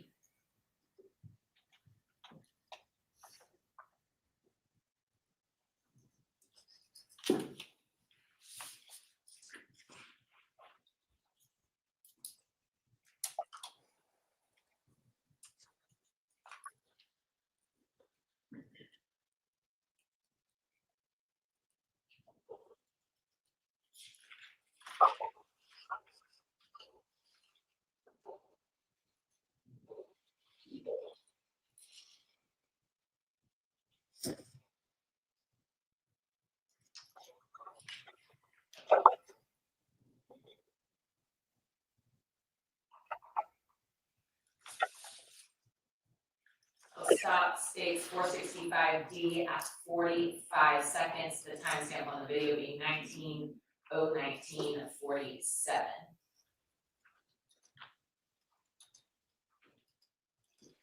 I'll go back once more, start states 465D, zoomed in on the Hicks's vehicle.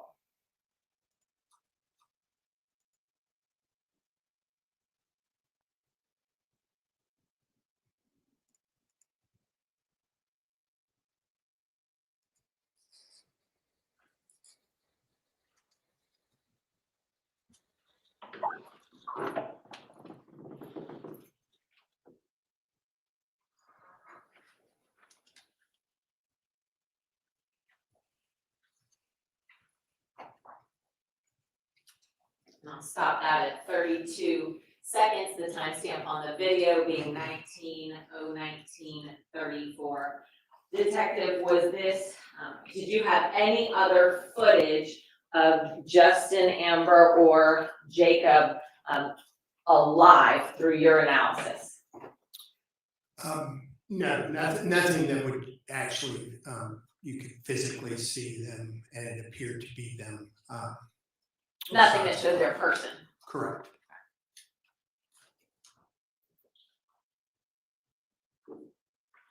From there, what was the next time that you saw relevant video surveillance? What time frame?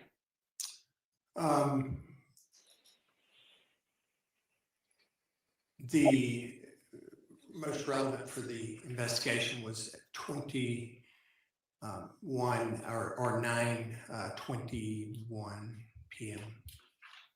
And before we get there, let me I apologize. At the residence or any? anywhere. Okay, so 9:20. Yes, in the 9:20 hour. And the military time is at 9:21. 21:20. Yes. Very good. Before we get there, let me show you one other image. States 480 here. Do you recognize States 480? Yes, I do. Okay, and how is it that you recognize States 480? This is a printout of a digital image that I produced for the purposes, and I felt it was important to have a daylight view of the camera view that we were able to obtain from the residents across the street from the Hicks residence, only because it kind of emphasizes the point, we don't get to choose the camera placements. We don't get to choose what equipment is used, and we don't get to choose how someone chooses to cover their property with cameras. And in this case, it's unfortunate that this camera was behind, on the interior of a home, behind double pane glass and a screen, shooting out, covering their driveway. And for their purposes, for those residents' purposes, that was probably what they wanted in order to cover their property, maybe vehicles that they leave in their driveway. But it did create difficulties. And so I created this image to show a daylight view of the challenges of this video. So this time state moves to tender States 480 into evidence. Any objection? States 480 is admitted. Sorry, I'll be lying and switch over if we can. Thank you.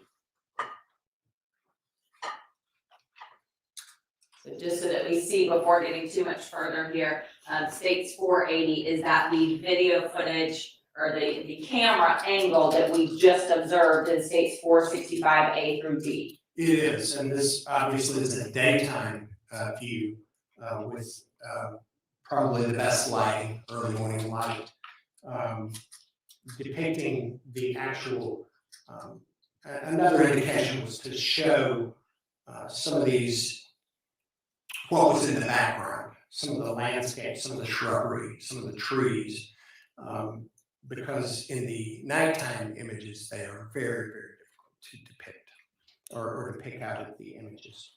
And so this kind of speckling or pattern that we see overlaid on this image, is that from the screen that you described? It is from an actual screen mounted on the outside of a double pane window, and this camera is actually somewhat kind of pressed up against the interior glass.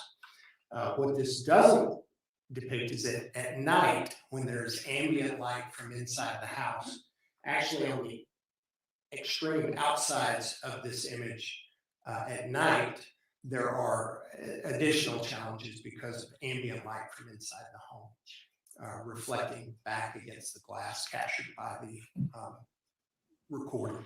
And were we able to kind of see some of that in the footage that we observed A through D? We will, yes, we were, and we will And be we'll seeing continue to, that, yes. Now, was that as detrimental to A through D showing the Hicks Drive home? It was not because of the abundance of light produced by the headlights, produced the fact that it's a large vehicle arriving, that lights were automatically turned on. The garage door ambient light is coming out into the driveway, so that creates a much clearer ability to see. Will we see more difficulty as we go through the other footage? We will. All right, now kind of going back briefly to your expertise in this area, given the thousands of hours that you've observed surveillance footage systems, do you have a keen eye for things such as movement or objects or persons. Yes. And to be clear for the court, in terms of any persons seen on any of the following surveillance clips that we're going to show, are you able to definitively make any form of person identification? Yeah. Are you able to see human beings? Yes. Okay. All right, so if we can switch back over to the computer here.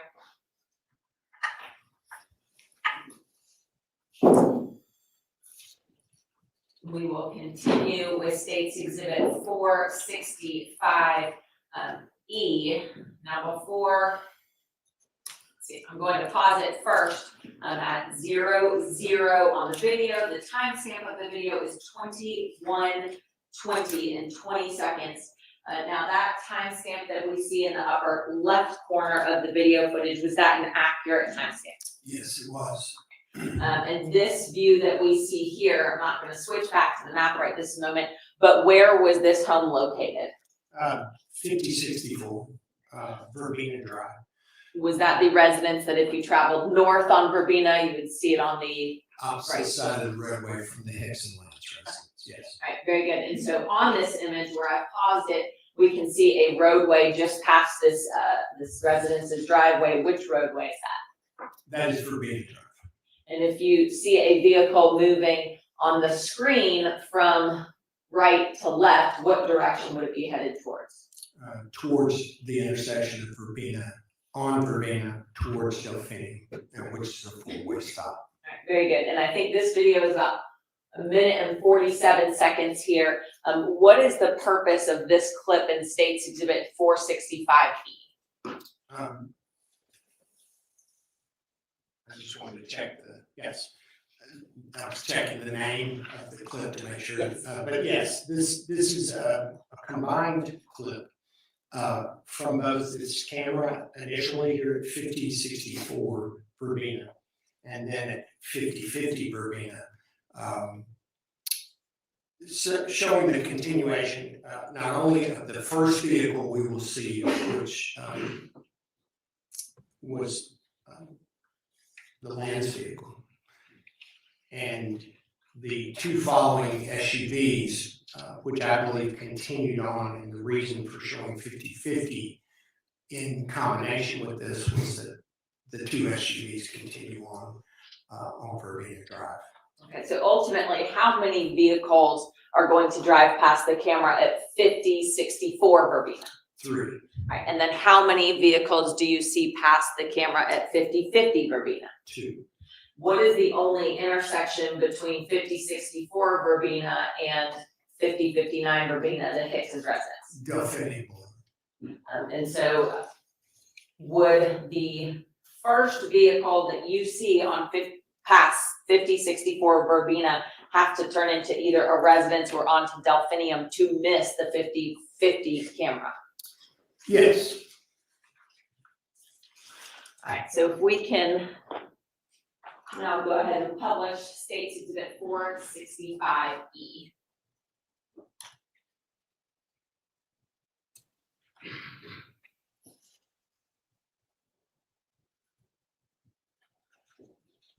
I'm going to pause the video with a timestamp of 21:20 and 29 seconds.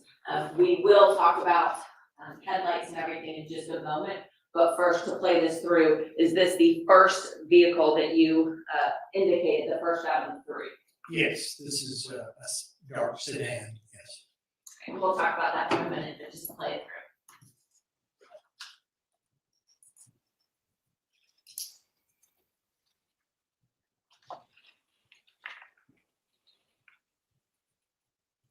Pausing it with the timestamp of the video being 21:20 and 40 seconds. Is that the first SUV that follows the suspect vehicle? It is.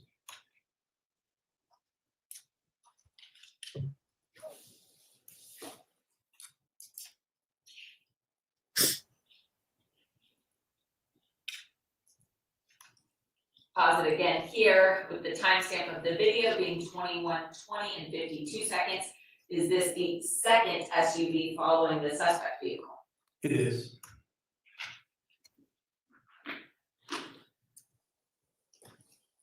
Now Now pausing the the video at 21, 20, and 50 seconds. What camera have you now switched to in this combined video? The camera located inside the upstairs window of the residence at 5050 Verbena, looking out over the driveway and the street. And so looking directly across the truck there, what driveway is that? That is the Hicks residence. And then you can see at least a little bit of light here in this kind of area. What residence or street number is in that location? Well, that is in the direction of the Lanz residence. It's 6.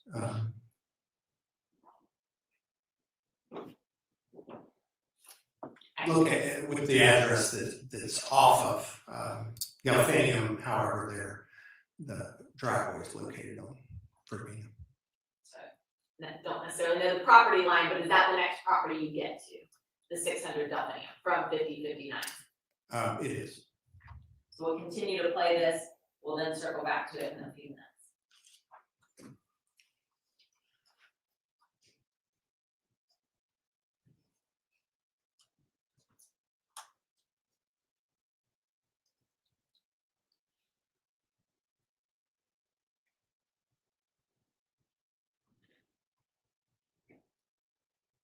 Pausing the video at 21, 21, and 11 seconds. Is this one of the SUVs previously seen passing 5064 Verbena? Yes, I believe so.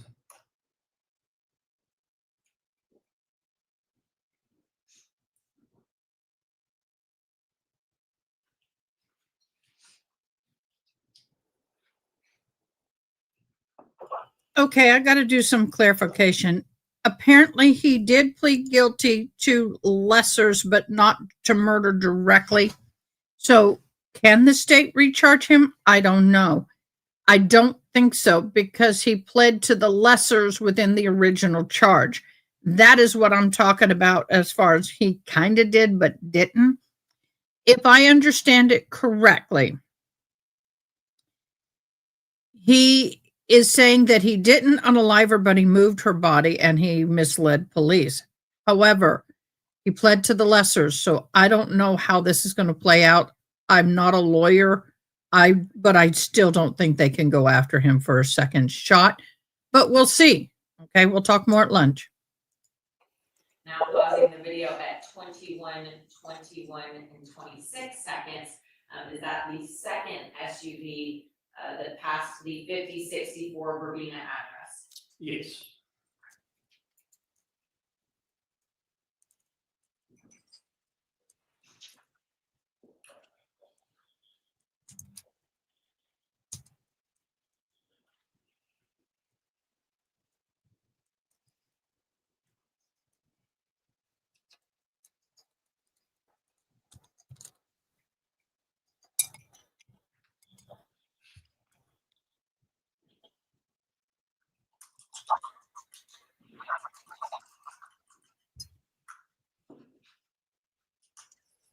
That is the entirety of states 465E.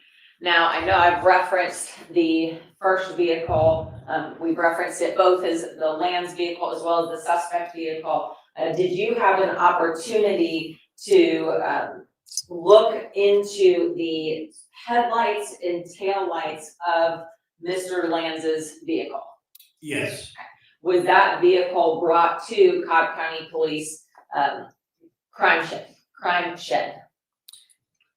It was at some point, and I simply requested that we make some photographs, hopefully from both ground level and elevated positions, simulating the height of the cameras on these residences. Sorry, my bad. I thought I was off camera. I am so sorry. So backing up just a little bit, at the time that you were able to do this, did police have custody of a vehicle known to belong to Mr. Matthew Lanz? Yes. And what type of vehicle was that? I do not recall the make and model. That's okay. Was it SUV, sedan, truck? It was a sedan. And did you, when you went back, while this vehicle was in police custody to take photographs, talk to the court a little bit more about your purpose in photographing the vehicle in terms of lighting, height, and so forth? In the past, during some of the training that I've received, there had been the usage of, or the detailing of headlight signatures potentially being utilized for the purposes of understanding what vehicles are entering access or egress to an area that may be pertinent to any particular investigation. This is a technique that I have used in the past in Cobb County investigations. And I felt that it was significant in this case after I noticed in playing back this footage and the footage from 581 Delphinium Boulevard, noticing some differences in the headlight pattern that was cast upon the ground by the headlamps. This is something that occurs particularly with older vehicles because over time we all know that we'll potentially have a headlamp go out. And when that's replaced, it may not be replaced with the exact matching headlight from the other side of the vehicle. It may be a different strength. There may be things that have occurred to the vehicle's body, front end, even slight bumping into a curb or into some fixed object may change or alter the position of a headlamp as it shines onto the ground. In this case, I had seen something that I felt like I wanted to see if it was recreated when we had the physical vehicle in the custody of the police. And I requested that they seek a warrant for the purposes of bringing that vehicle into a darkened area on our police campus at the time.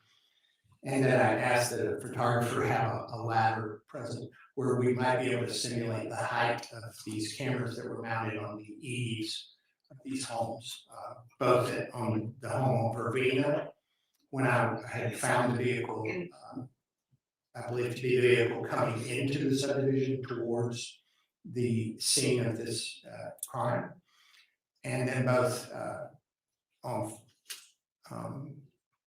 Delphinium Boulevard, the home that where the vehicle was leaving the area later. I was seeing something that I believed I might be able to identify. And I know we haven't gotten to all of the surveillance clips yet, but in addition to seeing a particular vehicle, did you see some movement and changes in lighting in the same time period that were of interest to you? Yes.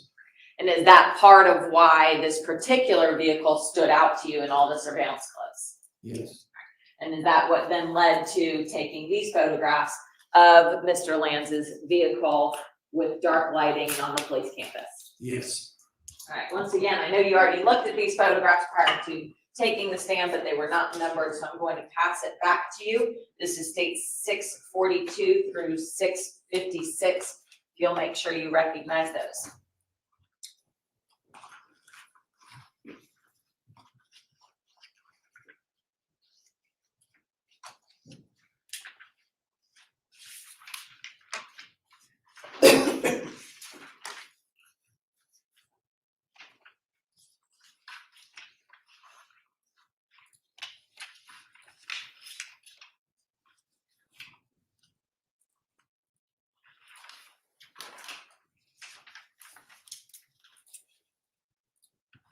Yes, I recognize states 642 through 656.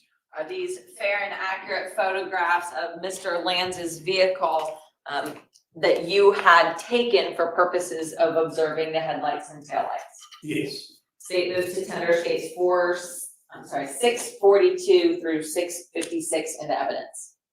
Any objection? No, Your Honor, we've had an opportunity to review those. Thank you. States 642 through 656 are admitted. May I publish, please? Yes. So looking first at 642, is this the Matthew Lanz vehicle? It is. All right, state 643 here. What specifically were you capturing in this photograph? Just a view from behind the vehicle as its tail lights are illuminated, the tag light illumination, and the front casting of the headlights. And then looking at state 644, is this a zoomed in photograph showing the taillights? It is, yes. Looking at state 645, did you have someone inside the vehicle for purposes of using the taillights? Yes, to illuminate, to confirm there was a third tail light that illuminated when the brake pedal was depressed. Then looking at state 646, what are you showing kind of from the side view with the brake lights initiated? Just a different angle. Are we also seeing that in state 647 and 648? Yes, it's really about the angles that may be presented in the surveillance footage, and making sure we have known images that were made by the police to compare those to. Next, looking at 649, what area of the vehicle are we now documenting? Attempting to document the cast on the ground, the headlight, what I refer to as the headlight's signature. Okay, and what was it of note? And I know this isn't the best image, but we do have some digital ones that we will get to. But what is it in particular that you were looking at? I believe I brought you the pointer if you'd like to scan it. I have somehow messed it up. That's okay. Yes, if I may, just this area, almost forming what looks like a V, but no distinction on the opposite side. Okay. Showing a similar pattern. Is this, looking at state 650, is that another image of that V mark created on the pavement? It is.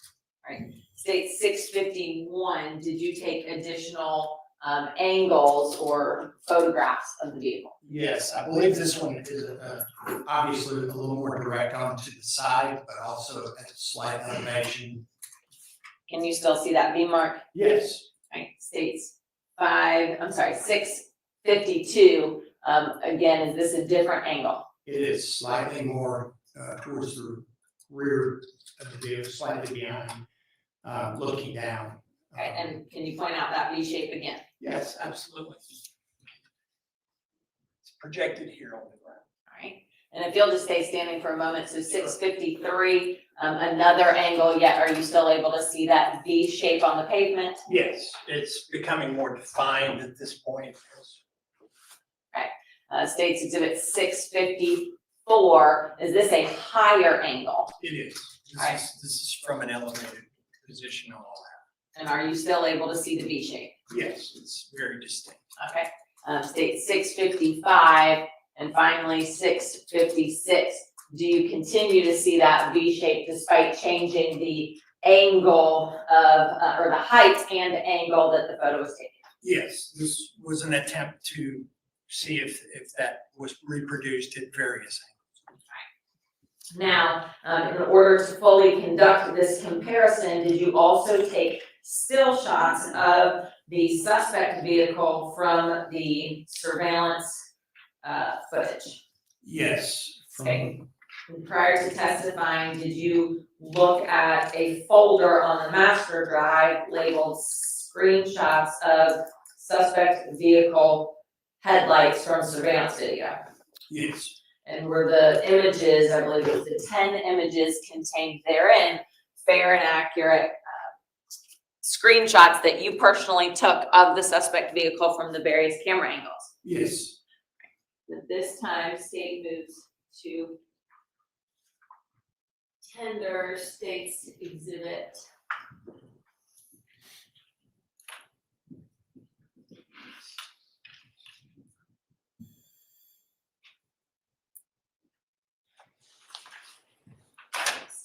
$685 into evidence, and And for the record, the 10 screenshots within are labeled A through I. So it states 685 A through I. Any objection? Let me just check to be sure what that is. No problem. Yes, so don't switch over to the screen quite yet. That way I can pull it up. There we go.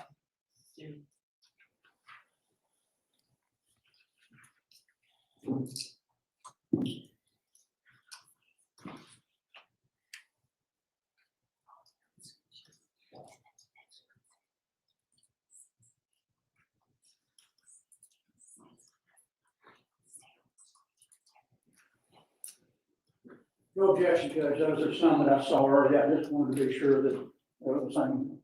Thank you. State's Exhibit 685, labeled within 685 A through I is admitted. All right, may I publish those images? Yes. And are these images kind of easier to see digitally as opposed to printed, Detective? Well, I believe so, yes. So first publishing State's Exhibit 685A. Which vehicle is this screenshot of? This is of the Lanz vehicle. And so all the 10 images that are contained in this folder, is this all the Lanz vehicle? Yes. And so here, which camera angle are we looking at? This is the 5064 Verbena driveway camera covering this residence's driveway. And the timestamp of this screenshot, if you will, please. 21, 20, and 29 seconds. In this screenshot labeled A, are you able to see that V shape on the pavement? Yes, ma'am. Can you please point that out for the court? Certainly. Just here on the pavement, just in front of the, primarily the left side headlight. So the driver's side headlight. Yes. Now looking at State's 685B, is this the same Lanz vehicle? It is. All right, and so the timestamp, is it actually the same exact timestamp as A? Yeah, it's just a frame further. And in this further frame here in State's 685B, can you point out that V shape on the page? Certainly. It's occurring here. Next, looking at, whoops, apologies. 685C, what have you done to take the screenshot in 685C? Cropped out some of the side information for the purposes of potentially putting this into a presentation. And are we gonna get to that as well? Yes. Okay, very good. So you still see that same V shape? Yes. All right, if you'll point it out, please. Certainly. Just on the left side headlamp on the ground, cast on the ground. Looking at State's 685D, what is it that you are capturing from this screenshot that also has the timestamp of 21/20/29? The same thing. These are a series of images that I was utilizing for the purposes of potential use in presentation, determining for my purposes which one I felt most comfortable. Okay. Are we also seeing the same in State's 685E? Yes, a little less prominent in that.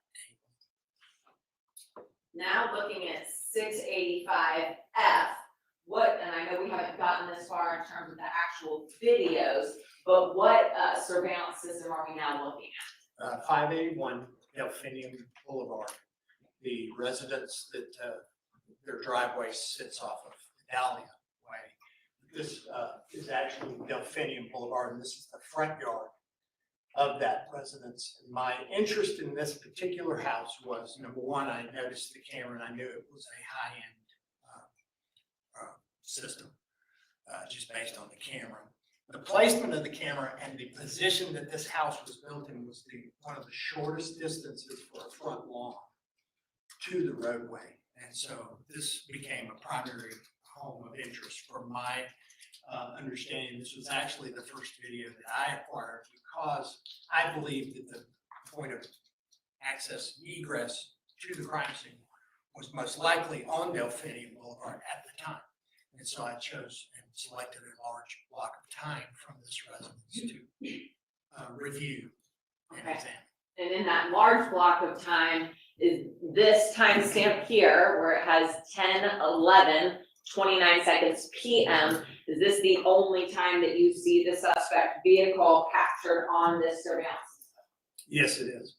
All right, and if you continue the direction that this vehicle is driving, what intersection do you end up at? This is Delphinium headed out of the subdivision for the travel of this vehicle, the next intersection. Other than any side streets within it would be Bells Ferry. Okay, very good.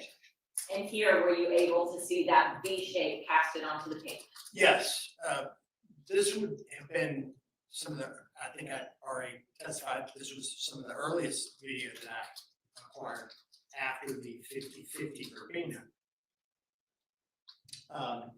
video. This was where I first noticed this headlight, what I'm referring to as a headlight signature, where the signature cast by the headlights of the vehicle appeared to be distinctive enough to identify one vehicle from another. Looking now at 465G, is this an additional frame of that same camera angle? It is. Do you still see the headlight signature? You do here just in front. And I need to relabel this because this is actually a second G, so I will relabel that, put that on the record once it's relabeled. But is this actually just a cropped version of 685G? Yes, in fact, that would probably indicate this is the image that I utilized for presentation purposes and another. And then what's currently labeled, and again, I'll have to switch these by one letter, but 685H, is that the same Lanz vehicle? It is the same vehicle, a little further down the road, looking at the back end. Does that capture the tail light? It does. And finally, what's currently labeled as I, what are we looking at in this screenshot? Vehicle has applied brakes, indicating, and this shows that the vehicle did have a third tail light, position of the third tail light, which in some cases can be different. And zooming in there, does that further depict the third additional tail light with the brakes applied? It does. And is that part of why when you had photographs taken of Mr. Lanz's vehicle, you had the brakes applied? It is, for the fact of anything that might be unique or different in the known images from the images captured in the video, the homeowner's video. Very good. Now, again, prior to testifying, well, going back to the presentation that you created, in order to further look at these headlight signatures, did you also take screenshots of other vehicles that passed by the 5064 Verbena Drive address? I did. Yes. And prior to testifying, did you look at the folder that was labeled screenshots of other vehicles from surveillance video? I did. And were there 4 images contained within that folder? I don't recall the number. But Okay, but did you look at all the Yes, images? I did. Okay, and are all those images screenshots you personally took? Yes. All right, at this time, state moves to tender states 486 into evidence. I'm sorry, 686. I apologize. Numbers are not great. That's the 686. Right, 686 is admitted. Thank you, Your Honor. May I publish this? Yes. And those 4 images are labeled A, B, C, and D. So looking first at 686A, is this a different vehicle captured on 5064 Verbena? Yes. All right, does that have any sort of V-shaped headlight signature? It does not. Looking at state 686B, is this a different vehicle from Mr. Lanz's vehicle captured on 5064 Verbena? It is. Okay, does this have a different headlight signature, meaning not the V-shaped headlight signature? It does have a different signature than what I was looking for. Whoops, looking at 686C, how do we know this is not the Lanz vehicle? We do not see the headlight signature. And then finally, 686D, is this one of the SUVs we previously saw in states?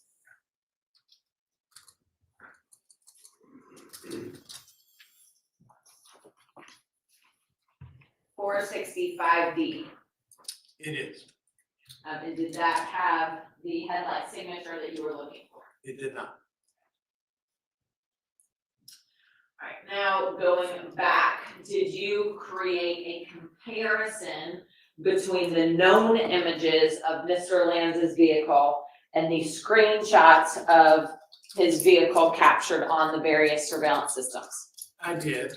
And what was the purpose of creating that comparison? I prepared that for the investigators, the primary and secondary investigators of the case. Generally, there are times when some of my concepts and some of the things I think of to do for casework, maybe it's better that it's seen. My work is seen rather than try to explain it to them. And so there are times when I try to make it very clear. For the visual learners. For the visual learners. All right, very good. I'm going to show you states 479. Do you recognize that 2-page document in states 479? I did. All right, and how is it that you recognize it? It's a document that I produced as a PDF file for the investigators and for their case. Very good. State news to tender states 479 in the evidence. Any objection?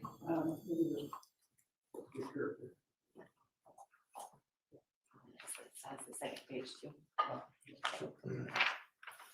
Well, if you actually, either those previous. States 479 is admitted. May I publish? Yes. So looking at this first page here, have we previously seen these 3 screenshots? We have. Okay. If you will walk through from left to right, each of these screenshots and where it was taken from.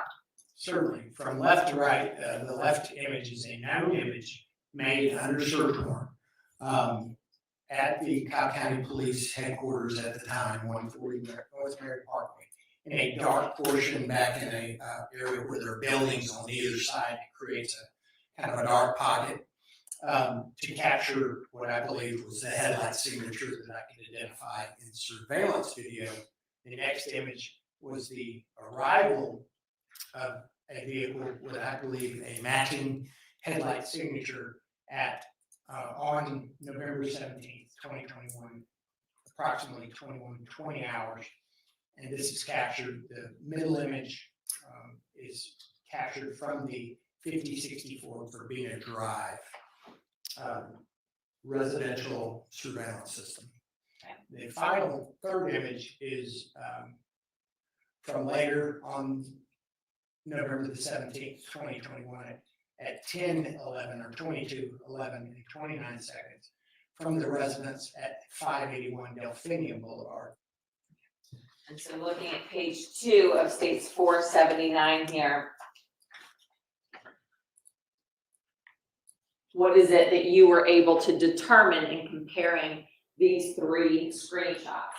A matching headlight signature for each of the residential videos that were acquired from the scene, and the known image, matching the known image made under search warrant by the Cobb County Police with the vehicle in custody, the known vehicle of the Lanz vehicle. And then thereby showing that access into the area, or ingress into the area toward the crime scene and egress from the crime scene post-incident, and thereby narrowing a time frame for this incident. So going back to states 465 now, I want to play states exhibit E again. Now, in addition to observing the headlight signature that you just walked us through, what else was of interest to you once the camera view switched to 50/50 Verbena? Do you want me to ask another question? I'm going to need you to repeat the question because somehow I got lost. That's okay. On this clip here, so we're gonna start on E, the first camera from 5064 Verbena, do you see the headlight signature? Yes. Okay. Once the camera, that you've combined, once it switches to the 5050 Verbena Drive address, do you see that headlight signature? I apologize, I did not follow it. You do not. Okay. And that was one of the purposes of producing that clip, that work product. Now, do you see any other lighting that was significant to you once you're at the 5050 Verbena Drive camera?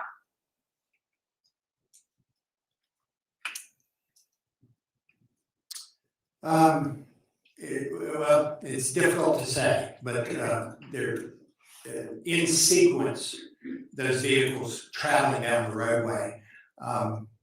There appears at one part of the before the first SUV that we're going to be following, the Lanz vehicle comes down the road. There appears to be light that goes off into the shrub behind and to the north side of the target property, which was the Lanz residence. If the vehicle, the Lanz's vehicle that we see driving down Verbena at the earlier part of the street, what side of the road do you then see some of the reflective light? On the right-hand side of the road. And is that the same side of the road where the Lanz's residence is? Yes. Is it possible that you may have that same sort of reflective lighting if someone were to be pulling into the Lanz's driveway? I believe it would be, yes.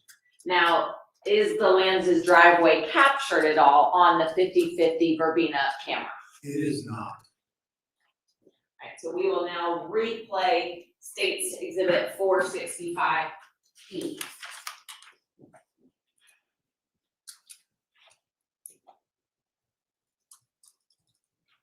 said 455? 465.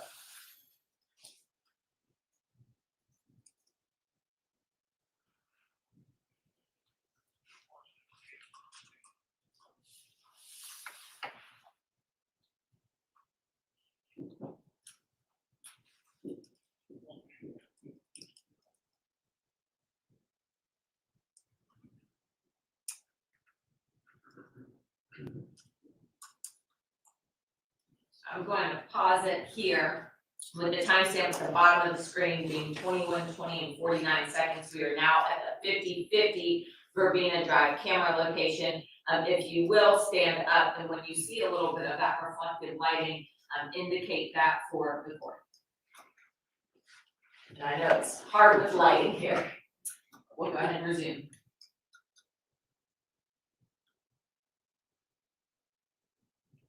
Just there. You can see back in this area, so several frames before that.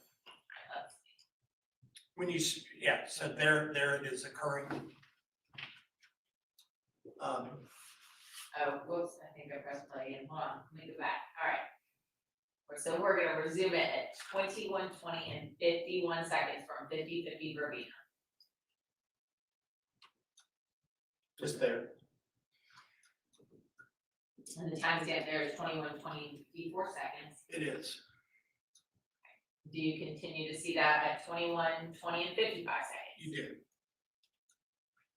Does that continue up until 21:20 and 57 seconds? Not quite. Okay, just shy of that. Yeah, well, actually, now you're seeing a similar pattern, but we've reached a point, and having noted in the earlier video with the 3 vehicles passing. In this same clip that we were just watching, the 3 vehicles were passing 5064 Verbena. The front vehicle is, I believe, the Lanz vehicle. The second 2 vehicles are SUVs. The first vehicle behind the Lanz vehicle is approximately 8 to 10 seconds. traveling behind. And so when this clip starts, the first part of the clip is actually still occurring when this clip starts. So what I'm trying to indicate is that the vehicle's progression, as 8 seconds later from the time we see those lights, approximately, we should see an SUV passing by, if in fact, potentially the Lanz vehicle turned in or pulled off at the driveway of 600 Delphine. Very good, and we'll continue on from that point and play the remainder.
All right, I now want to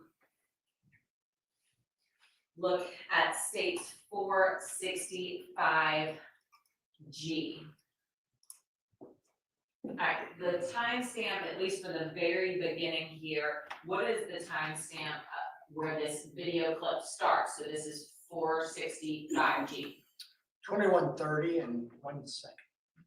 And we're gonna jump ahead a little bit to about 21:31 and 30 seconds. But what is it that you were capturing or focusing on during this clip? I believe this is a clip that when I first noticed movement, and I believe a person traveling into the onto the property, the Hicks property. And do you see any sort of lights or reflections that were important to you later on when we get to some other video clips? Do I see them now? No, not now. Oh, I apologize. That's okay. Do you see some changes in lighting coming from the Hicks residence during this clip? Yes. Okay, we're going to play it. We will end up circling back once we get to later video footage. I'm going to, for clip G, we are going to skip to 21, 31, and 29 seconds. And if you will, indicate to the court when you see some of the activity on the screen that was significant to you.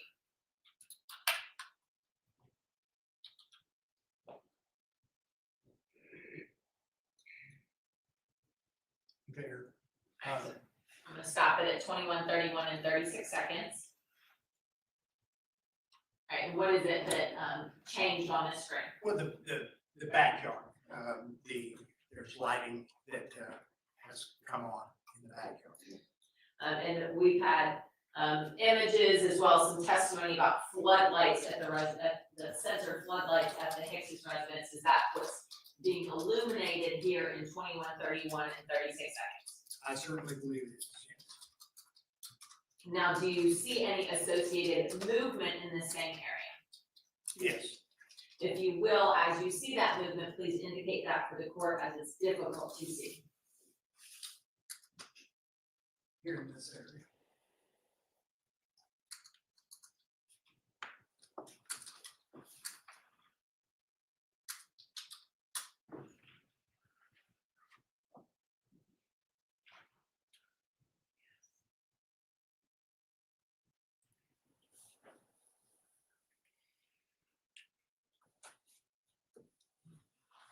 In this area.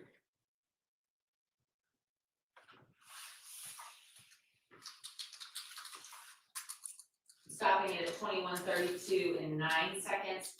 Can you point out for the court what's noticed in this frame? In this frame, this is a later I determined this to be a Nest camera that was probably utilized by the family simply for live viewing and was not recording at the time. However, I believe this is a signature of the infrared illuminator for that camera, for covering a porch area as a side entrance off the garage to the residence. And as we get kind of further into these clips, do you do a similar comparison looking at that infrared reader in later clips that we'll be viewing? Yes, I do. So we'll circle back to that in a little bit, continuing this video. And again, if you'll just point out any movement that you are able to see.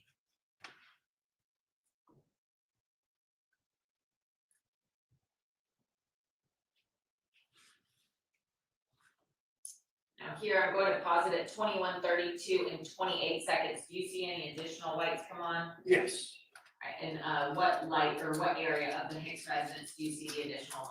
I believe that is actually the front doorway or front porch area and lighting from that location. Now, are you also aware of any censored floodlights in the front of the house? I don't recall. Certainly, did you see any movement come across the garage or anything like that? I did not. I was aware in reviewing the video that these seem to have been triggered at times by maybe vehicles or activity out on the roadway or what would be the front yard of that residence. So I suspected they were censored. Yeah. But nonetheless, did you see any movement go in front of the garages towards the front door? No, I did not. These are the garage doors, and I did not depict any movement across there during this time frame. For these particular lights that you see illuminated, is it possible to either be motion censored from something on, what is this, do you recall the street name there? Madarna maybe, or? Yeah, I don't, the pronunciation, I'd have to I'm not visualizing it to pronounce it, but yeah, I knew it started with an M. Passing you states 475. Yes. Menarda. Menarda, okay. Menarda Way, yes. So could that have been some sort of activity on Menarda Way that triggered the lights? It could have been. Okay, likewise, could it have been actually someone inside the Hicks residence turning on their front porch lights? It's entirely possible. Was there anything based on the timing of these lights being illuminated in the front of the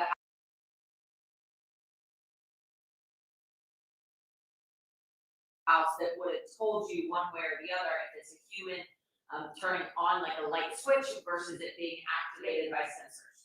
Not from reviewing the We will continue on.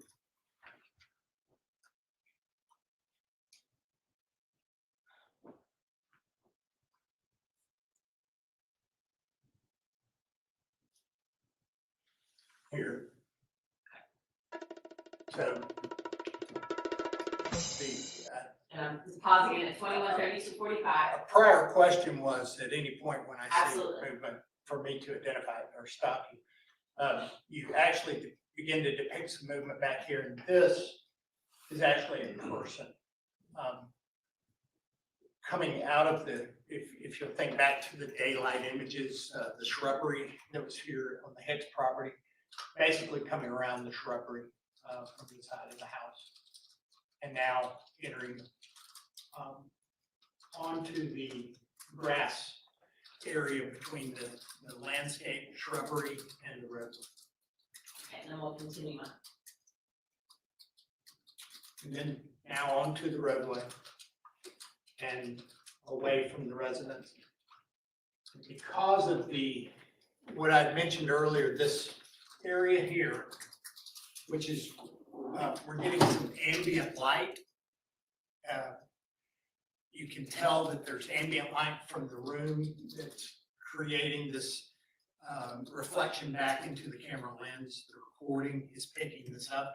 And so it becomes more and more difficult to depict that movement moving up and out of the area or vice versa coming into the hearing. And we'll continue on just for a few seconds here.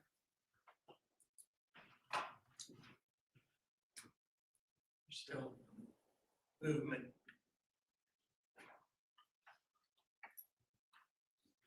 And do we kind of lose movement at Yeah, I this point? believe that's the extent of what I could see, is back to this area. And so we've stopped it at 21:33 and 13 seconds. I do want to go back momentarily to 21:31 and 34 seconds, this time using the Zoom function. So we'll resume this video. And again, that was at 21:31. Yes. That's when the, Was that? when the movement occurs in the backyard. Initially here, it's depicted. As this clip plays, we'll actually see some object passes between the source of light, the floodlights, close enough to create shadowing briefly, very briefly, in this area and across the spectrum of this light. But at this point, there is someone in the backyard moving, and then they'll move closer to the light source, creating some shadowing, and then they will move out of the light source in this area and toward the side of the house, the garage side of the house, where there's a porch or a doorway. We'll continue on.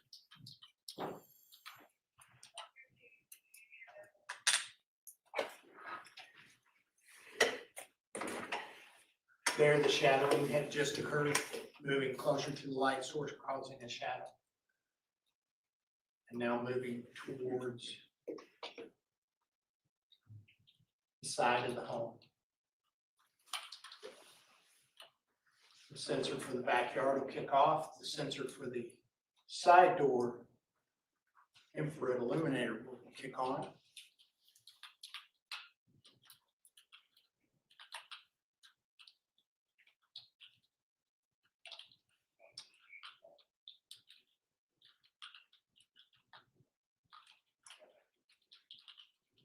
Front lights have initiated, and now we begin to see some movement here on the shrub line, and now we'll see someone, a person, moving out toward across the grass to the roadway and moving up from the home towards 600 Delphine.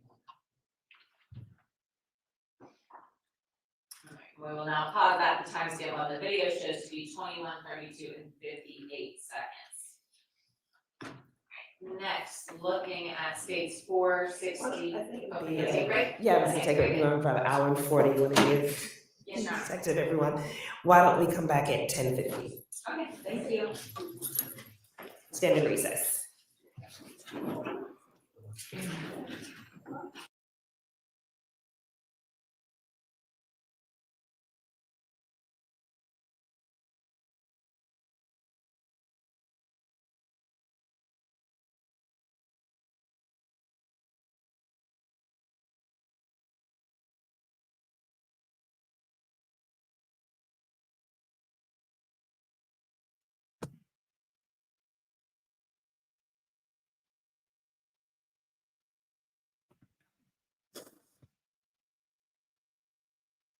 Okay, so I've got some information on this.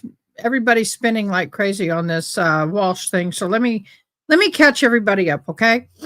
The answer to everyone's question is yes. Brian Walsh Redrum trial in Massachusetts is still scheduled to move forward. On December the 1st, 2025, the jury selection has begun today. And Judge Diane Bernier confirmed that opening statements are expected to start on or around December 1st. So the current status: on November 15th, Judge Vernier ruled that Walsh is competent to stand trial after psychological evaluation at Bridgewater State Hospital. So the jury selection has begun today. Excuse me, the allergies are killing me. In the Norfolk Court in Denham, Massachusetts, opening statements are scheduled again, like I said, December 1st. Once the jury is sworn in, the trial is projected to last 3 to 4 weeks. The key details in the Walsh is accused of murdering his wife, Anna Walsh, January 1 of 2023. Her body has never been found.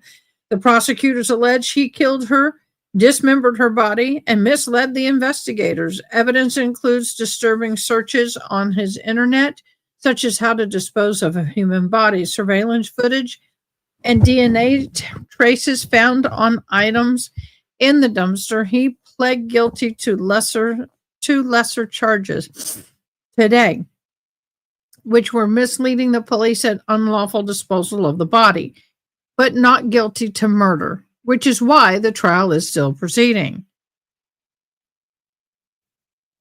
Unless something unexpected happens, like a delay or mistrial motion, opening statements will be around the 1st of December.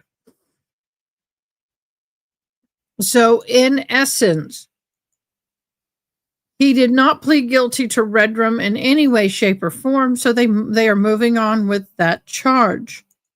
Yay. Thank you, Jesus. Everybody was upset about that. And do you remember that woman? Sorry. Do you remember that woman that was in court with him that was kicked out of the court and then came back in? That was his mother. That was his mother. Yes, y'all. That was his mother. My cat's clawing something she should not ought to be clawing. She gonna get her butt whooped.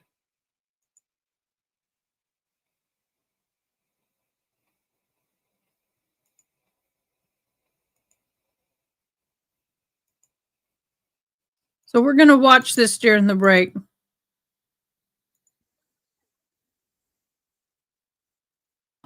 Plus, an Indiana shooting is sparking a stand your ground defense. Maya Hernandez. We're spotlighting who is the. Are you ready for some coffee and some court? That's what I like to say this program's all about. We get you all warmed up and ready to go for the big day ahead on Court TV Live. And what a big show we have planned. Let's get it started. Grab that cup of coffee right now. It's time for my opening statement. What a big mama's boy. Convicted fraudster and accused killer Brian Walsh appears to be a big mama's boy. And it's a good thing, too, because if he's sentenced to spend the rest of his life in prison, his mama will surely come visit him. On Monday, his mama was blowing kisses at her homicide defendant's son as he was exiting the courtroom, heading back to the county jail where he's been awaiting his trial. His face was glowing as he nods and smiles at his mommy while she sends him those kisses. How sweet.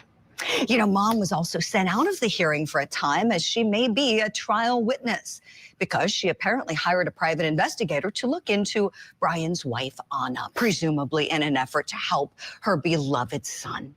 Mother's love knows no boundaries, right?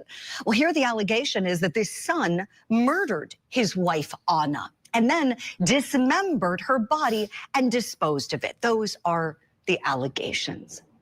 Now, let's be clear. This big mama's boy is selective, too. He doesn't want the prosecutors to tell the jury what a loving mother his wife, Anna, was to their 3 young sons. Why? If he didn't kill her, why wouldn't he want the jury to know how wonderful of a mother she was? I do know this. Those precious boys deserved far better. And their grandmother better wake up and look at the case evidence that implicates her special boy. That's my opening statement on this Tuesday morning. Let me know if you like it. Right now, it's time for your daily docket. Okay, we'll come back because we are going to zoom back into court. I just wanted y'all to see that. We were trying to figure out. That was Mommy Dearest. Mwah, mwah, my son, who could do no wrong, including Redrum. I love you, mijo. My son did that. I still love him, but I sure in the hell ain't going to be blowing kisses at him in a courtroom. front lights go out at that point? Yes, they did.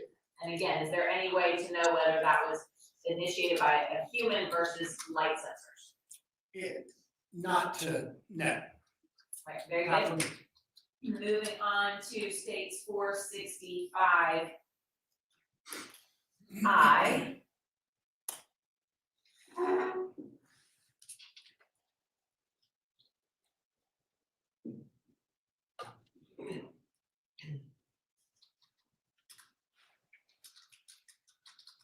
In the court, this clip labeled M, what residence are we looking at? This is 581 Delphinium Boulevard. This is the driveway to the residence, which is actually their address, their physical home address is Delphinium, but their Dahlia Way is where their driveway. And on the very like upper left quadrant, what is the major roadway? Not major, but the other roadway that's depicted in addition to This Dahlia. is Delphinium Okay, very good. Boulevard, and this is Dahlia Way. Okay, very good. So we'll play the entirety of clip M.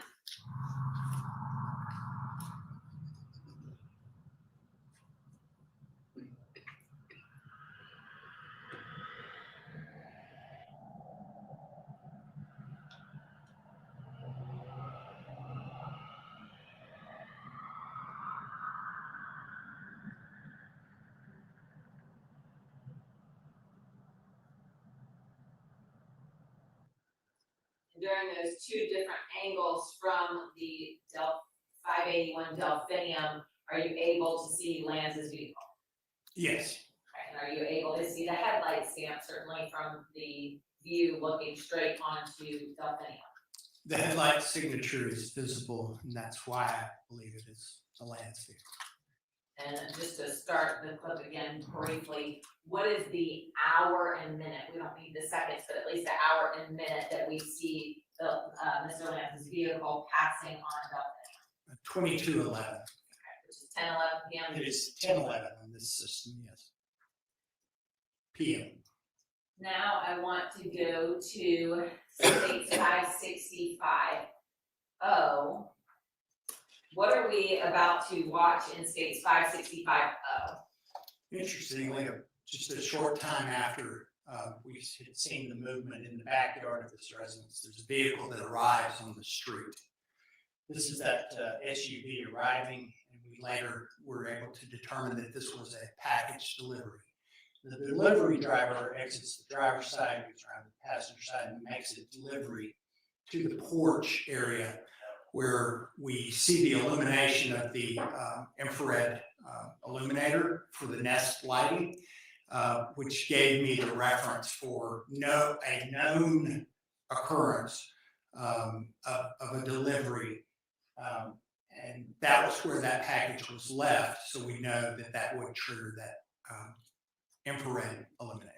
Okay, very good. And if you will, please, as we see this delivery person exit the vehicle and walk around to the side porch area as you described, if you can assist by using your pointer. Certainly.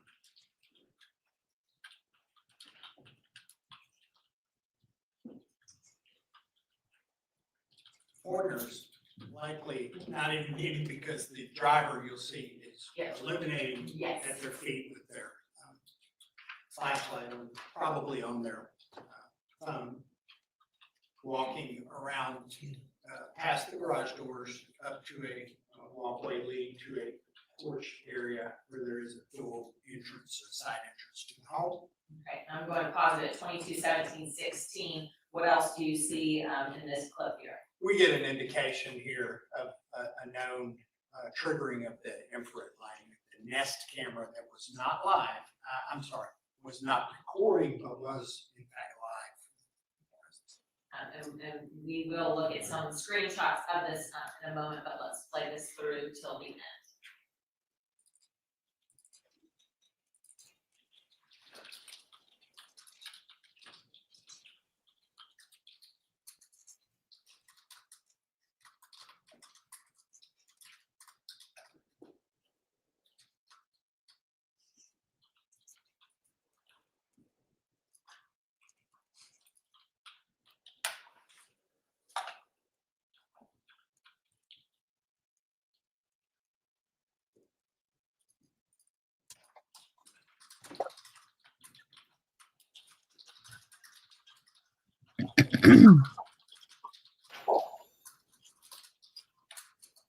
All right, now, prior to taking the stand, did you also look at a folder labeled Nest IR with a state's exhibit number of 481?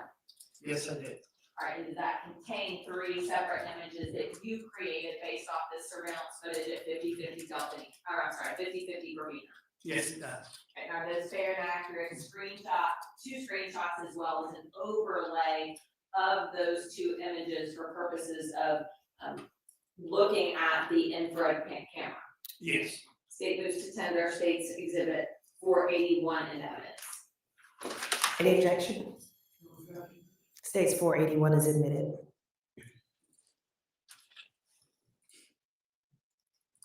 I first want to start with may I publish, Your Honor? Yes. Thank you.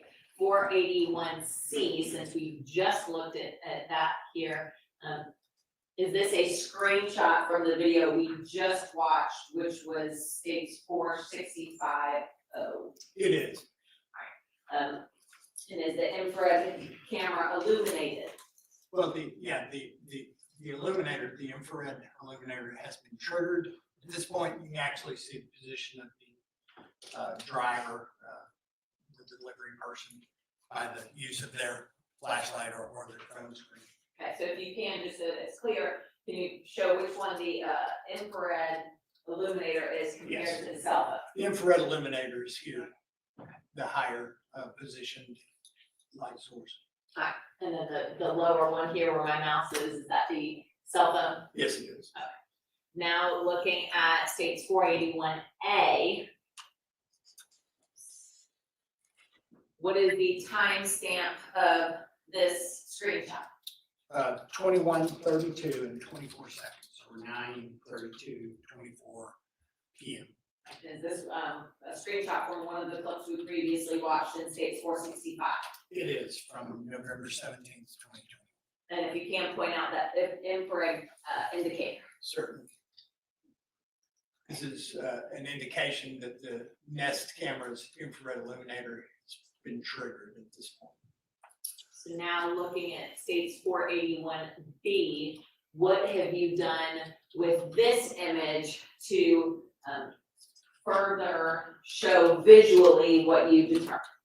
So this is just to give a base image, which is the still from earlier, 21:32, I believe it was in 24 seconds, is the base image here, and then overlaying over that image digitally, such that we can then see the known image of the delivery person making the delivery, and see that the infrared illuminator is in the exact same zoom. There's no issue, but you can tell that the delivery vehicle is actually kind of almost ghosted into the image because they are overlaying, showing 2 different moments in time, but that the illuminator is in fact operating both times, and we know where that delivery person dropped the package, so we know that's what triggers.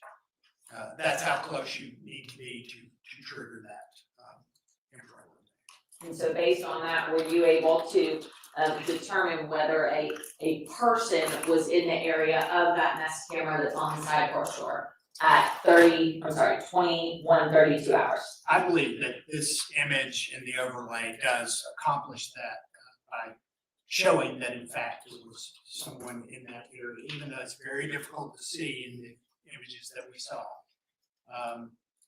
Or the video that we watched. It's difficult to see someone rounding the corner, but when we see that illuminator, we know in fact someone was there. So Detective, based on all of this and all of these videos combined in your analysis, what is your best estimate as to when these murders occurred?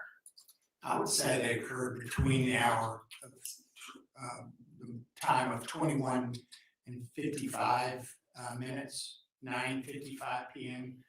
to the point at which we see someone moving away from the residence. In the flat back, floodlights are illuminated at 10:10 and some seconds. Between 9:55 and 10:10 p.m. I believe so, yes. And when was it that you first saw the Lanz's vehicle on Verbena Drive? At 21:20 hours. Is that 9:20 p.m.? It is 9:20 p.m. And then when is it best you can tell from this footage and some of that overlay that you see a human on the Hicks's property? When I first see that? Yes. At 21:31 or 9:31 during that minute time span. And so from 9:31 p.m. when you first see a human on a Hicks's property, how many minutes is it until that 9:55 time frame or marker? 24 minutes or so.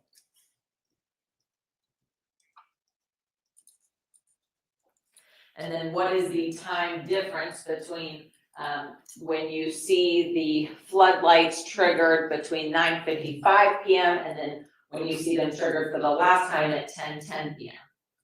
I think if you look at the seconds, it's a little less than 15 minutes. And just so the court is clear here, after that 10:10 p.m. time, did you ever see those rear floodlights triggered before sunlight? No.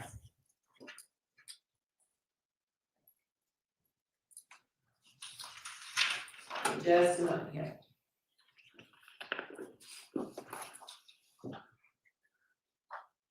So that final time that you ever saw the rear floodlights triggered at 10:10 p.m., what time did you then see the Lanz's vehicle fleeing or leaving the area?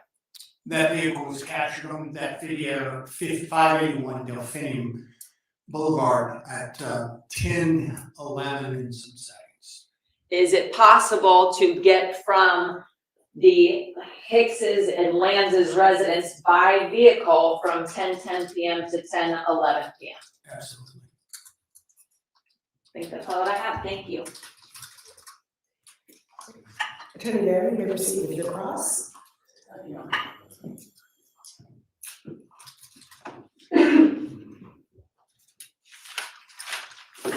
Good morning, Detective Smith. Good morning.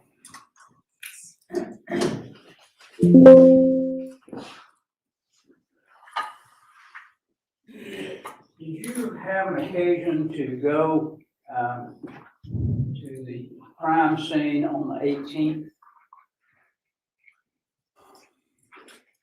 Call To the residents? the residents, right?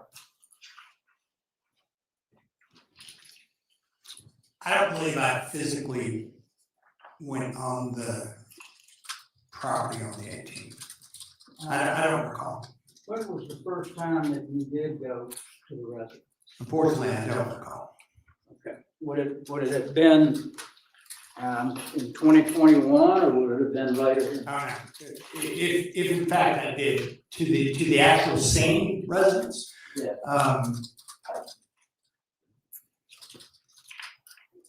It would have been the 18th or the 19th. Okay. The photographs that we were looking at, particularly, I'll just show you, this is State Exhibit 480. And sure that I can.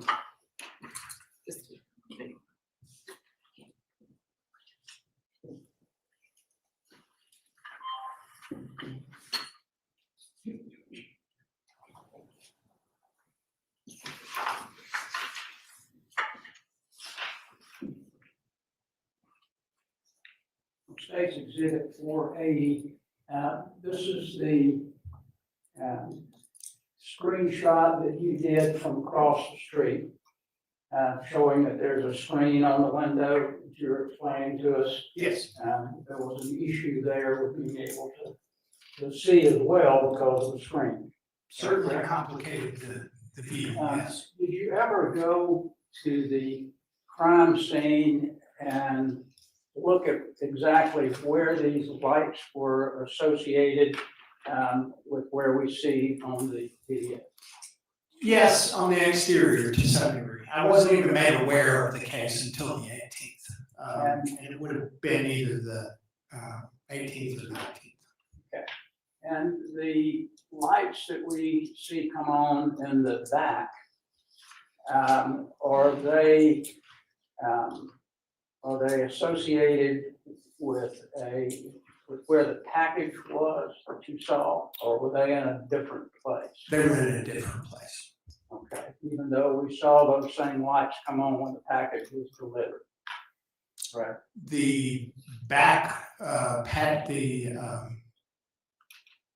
the back floodlights. Okay. So what area do those back floodlights cover? Do you know when they would come on? How close would you have to be to those floodlights for them to come on? I did not trigger them during hours of darkness, but they were in a patio area, and there was a wall to the. If you're facing that patio area where these lights were positioned, there was as I recall, a patio area with a part of a wall to the residence here, and part of a wall to the right. Okay. And do you know how long those lights would stay on once they're triggered? I had counted various cycles of that, and it seemed to be really brief in some instances, as little as 10 seconds. Okay. And I know sometimes in floodlights that I have, sometimes a dog will trigger them. Anything that might come in their path that there's movement. Is fair to say? There's potential, yes, for that. So let's talk a little bit about the vehicle. I know that that you've got new equipment that you've gotten fairly recently to do these testing. Did you do the testing with this new equipment or with the old equipment that you purchased when you came back? I'm not sure what you're referring to, because you kind of mentioned the vehicle and now you're referring to new equipment. Well, we're testing the headlights. You see the V in the headlights. Yeah. You indicated if you had equipment that you purchased when you came back from being retired in Talbot County and purchasing that surveillance equipment. No. Is that something different? You have, yeah, there's no new equipment for that purpose. And the equipment that I referred to was actually in 2002. 2001, they accepted a proposal. 2002, they bought it. It was long before I went to the technology-based crime unit. Okay, so the Axon that you were talking about, that's not new equipment then? It is the new company that purchased the smaller company, Input Ace. So you didn't use this newer equipment, you used the equipment back in None of this is equipment, it's software. It's software. Okay. But this is something that I would say we can see with the naked eye. Okay. There's nothing that's doing anything to enhance that image. I picked up on what I believed was a signature visually, just simply watching the video play from both Verbena Drive and Delphinium Boulevard, those two residential surveillance systems. I believe I was seeing a headlight signature, and my interest was to, once we had the known vehicle of a person of interest to the case in our custody, I wanted those known images of what the headlights were casting. That there's no equipment other than cameras and ladders involved in that, and the surveillance systems that recorded. That's pretty much just visual. You don't use any particular surveillance equipment or anything to enhance what you may see with the naked eye. I do not recall, other than cropping the images for the PDF that I produced, other than cropping them just so visually they'd be about the same size in each example. No, I don't believe I did any enhancement. I prefer to call it clarification processes of adjusting brightness or contrast or luminance values. When you are looking at a headlight signature, we'll just say 2018 Toyota.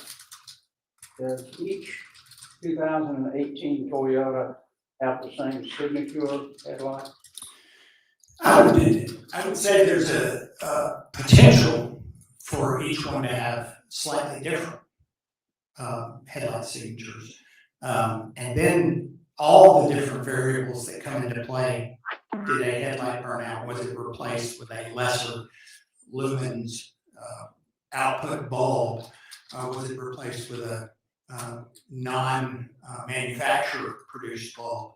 Was there a front-end collision that may have changed the aim of a headlight? All those, and there are, as you and I can both imagine, millions of possibilities of what changes. Because it's not like it used to be when you and I would take a screwdriver and make an adjustment to our headlights by literally running the screw in and out that would change the pin.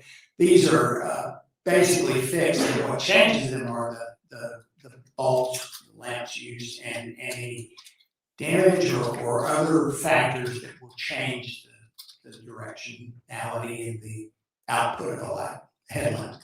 And the only way that you would really know that would be to look at the bulb to see whether it may be the same bulb that was in the vehicle originally.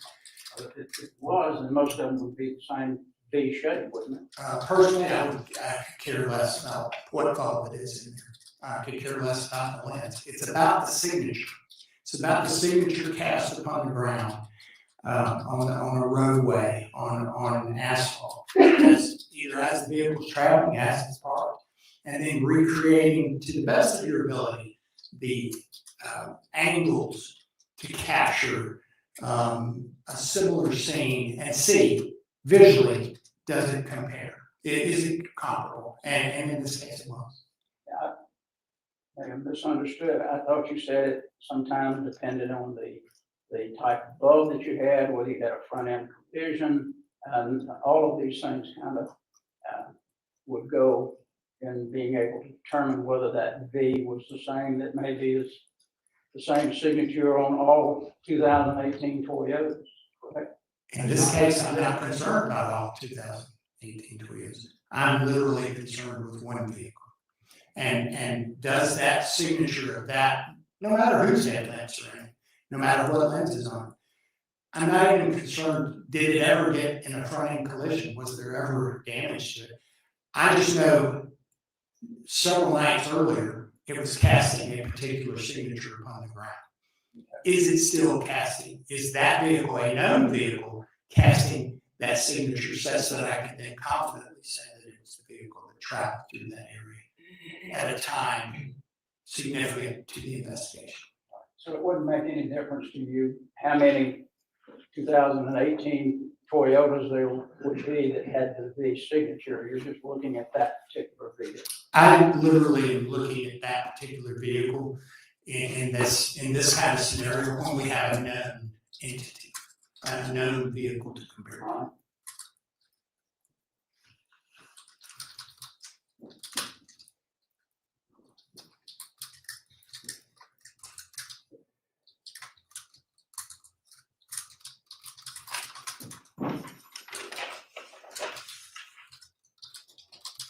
I've tried to write down all of these time frames from the stamp. It appears as though that there are lights coming on the front porch at some point. I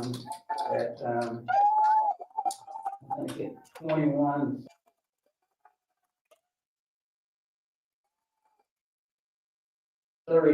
You see a light on the back of the Hicks home. You recall? Yes. And then at 2132, the light goes out. I believe that would be generally accurate, yes. And then at 2132, the lights on the front porch come on. Correct. If recollection serves, yes. And you indicated that you can see movement during that time period. I think we saw some sort of person moving across the screen there from maybe the back area towards the front, past the truck. Past the infrared, the Nest camera, and then eventually down the driveway toward the roadway. And then at 2137, you got lights on the front porch again, all right? Somewhere in that. Yeah, I mean, I believe you may be referring to the similar time frame, a continuation of that time frame. Well, the lights on the front porch aren't going to stay on other than a few seconds for what you said. On the front porch? Mm-hmm. Or do you know? That's the back porch. The front porch, they stay on much longer, from what I reviewed. How long do they stay on the front porch? I didn't do a calculation per se. Not like I did for the back, because the back seemed to be triggered and go out pretty quickly. So I did not do the same for the front, and there was no point of entry into the home that we were aware of related to this case on the front. So I did not do a calculation for the back. I'm sorry, for the front. Okay, so you're saying that the lights were on from 2132 to 2137? No, I'm not saying that necessarily. I don't recall. And it wasn't the focus of my interest. And at 214401, you see somebody walking up the street. Is that up the sidewalk in front of the bushes there? I believe so. I'm unaware of the sidewalk, but there's shrubbery. The driveway meets the roadway. There's a short or narrow, I guess narrow is a better term, strip of grass that one crosses to pass onto the roadway. Okay. It appeared as though, from what I could tell, that person was walking away from the home, the Hicks home. Is that correct? Yes, I believe so. Okay. And then at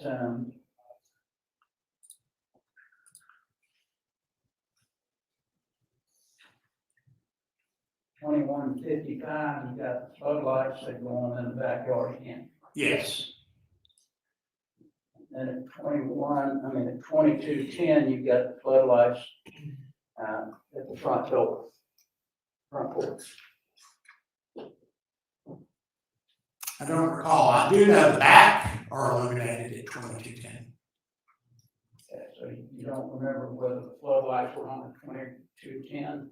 In the back, they absolutely were. They pop on, and a person is seen moving from the residence toward the roadway.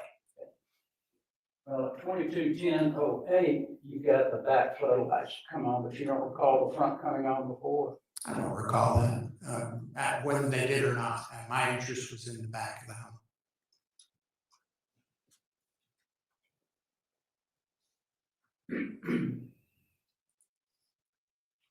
Your knowledge, do you know who interviewed the driver for the package delivery? I do not.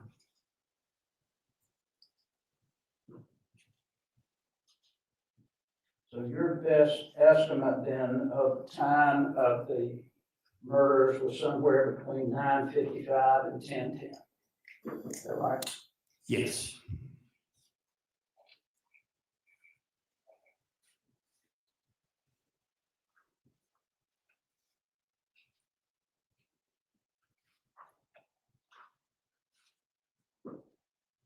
I think that you indicated that you were able to see a person, but you were not able to determine what that person might be wearing or what they look like. Yeah, that's correct. No identifiable, other than what appeared to be a human figure moving. Nothing identified. And you indicated at one point that there had been some light that you saw was a reflection that may have been up towards the Lanz home. Could that be anything? Could it be back porch light or anything that came on? I believe what you're, and correct me if I'm wrong, but I believe what you're referring to is early in my testimony, I was talking about the Lanz vehicle arriving during the 21-20 hour frame, traveling past 5064 Verbena Drive, and then followed by 2 SUVs. And then the continuation, the compilation where the video then picks up from 5050 Verbena.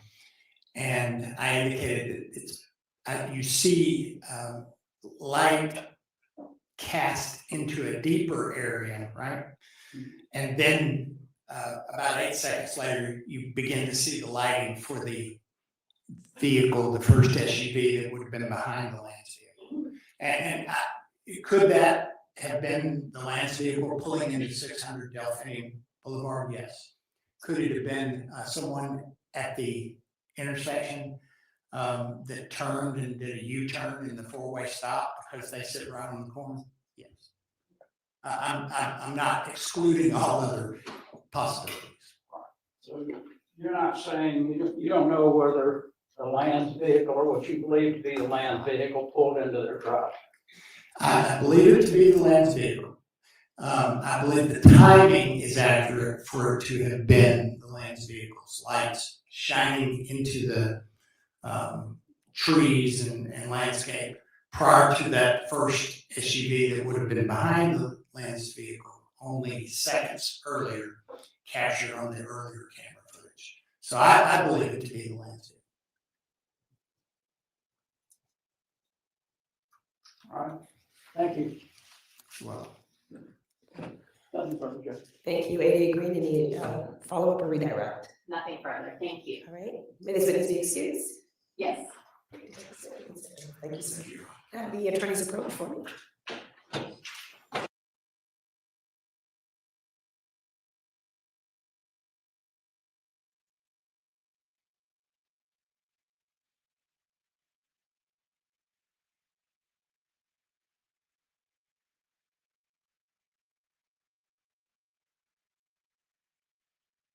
Okay, we're going to take a quick moment so I can record something. I know I have to re-record because everything has changed in this murder trial that for the thing. So give me a split second. You guys will get to watch me record, so you get to see what I do. Yes, it's so much fun. Okay, we're recording in 3, 2. Hi, and welcome. We have more news on the Brian Kohlberger shit. It's not Brian Kohlberger.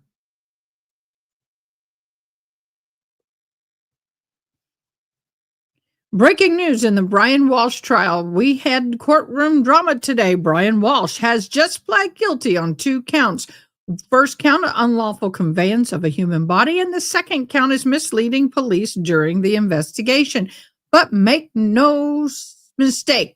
Again, crapola. I thought I was going to be able to get through this. I guess I'm just tired a little. One more time.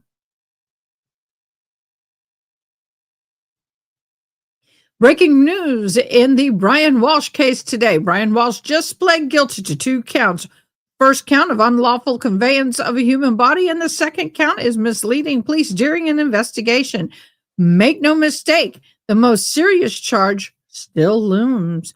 Walsh is heading for trial for redrum of his wife, Anna Walsh, who vanished just a day after New Year's Eve in 2023.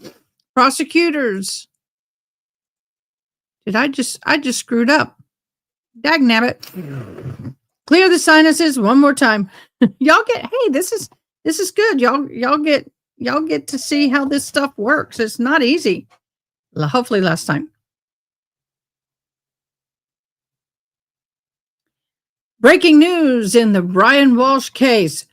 He was just pled guilty to 2 counts. First count, unlawful conveyance of a human body. Second count, misleading police during the investigation. Make no mistake, the most serious charge still looms. Walsh is heading to trial for redrum of his wife, Anna Walsh, who vanished after New Year's Day in 2023. Prosecutors say he killed and dismembered her, then tried to cover it up. Her body has never been found. The jury selection is underway, and the redrum trial is about to begin. This isn't closure. It's the start of a high-stakes showdown. Will justice finally be served? Join us at AK Media, and we will be following this case very closely. All right, that's the best it's going to get. Back to trial.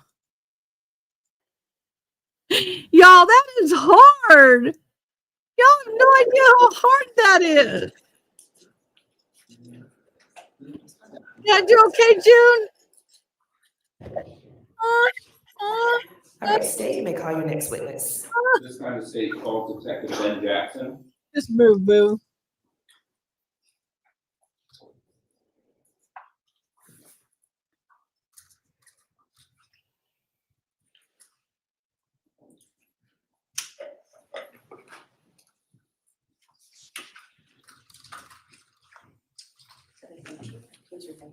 This morning. You will raise your right hand, please.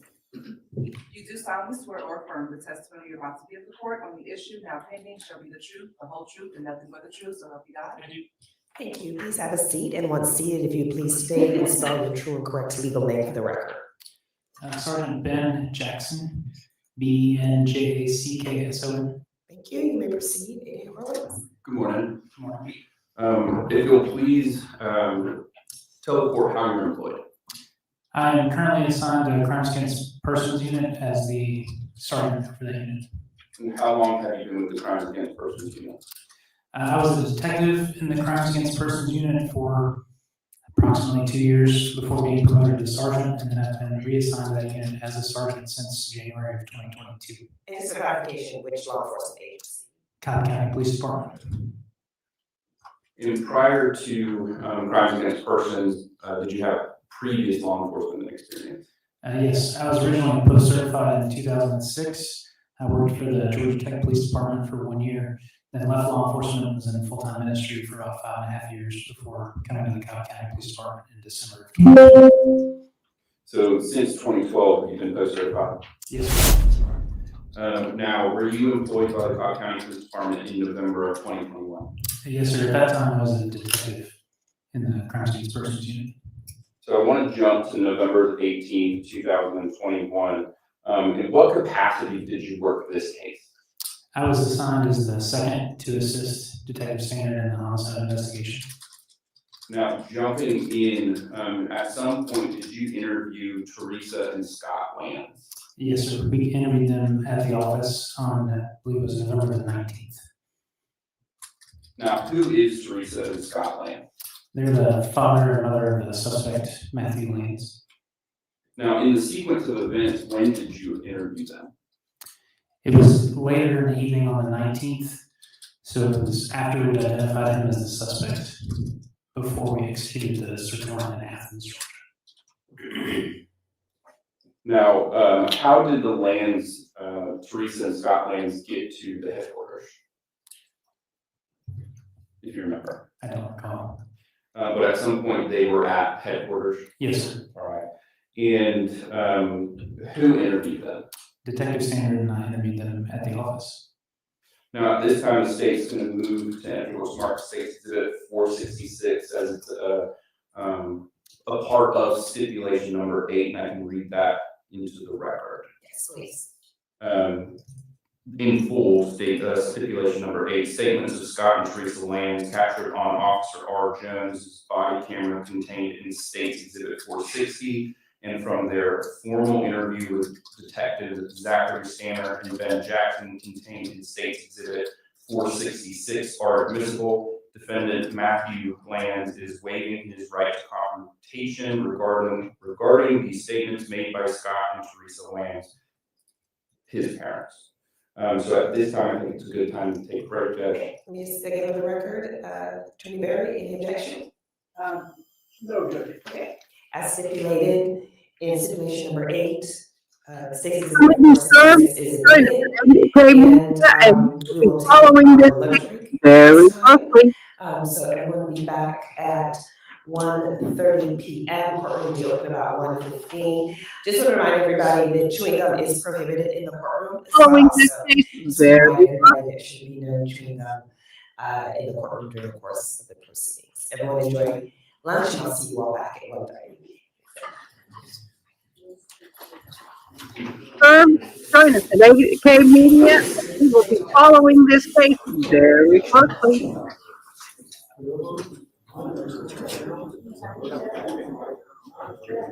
Yeah, and we will be following this case very closely. Okay, guys, give me a split second. I need to get this video posted.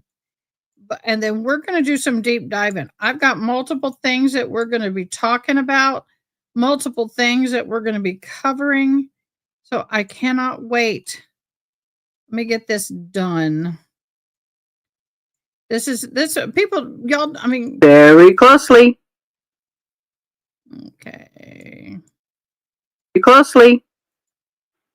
Hold on. I'm trying to get this cut right where it needs to be. Join us at AK Media, and we will be following this case very closely.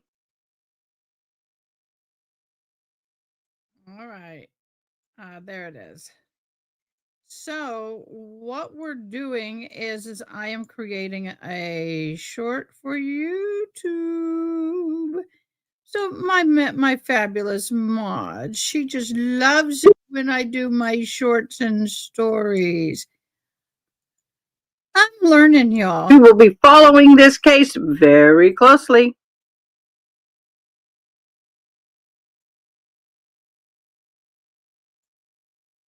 Y'all, this is not easy. This is not easy to do, man. This is when I wish I had a producer so they could do it all for me and I don't have to do it. Case very closely. I need to back this up. Okay, because I am losing everything.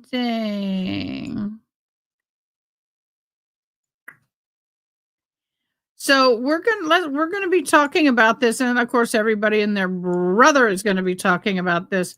So I thought, and very closely.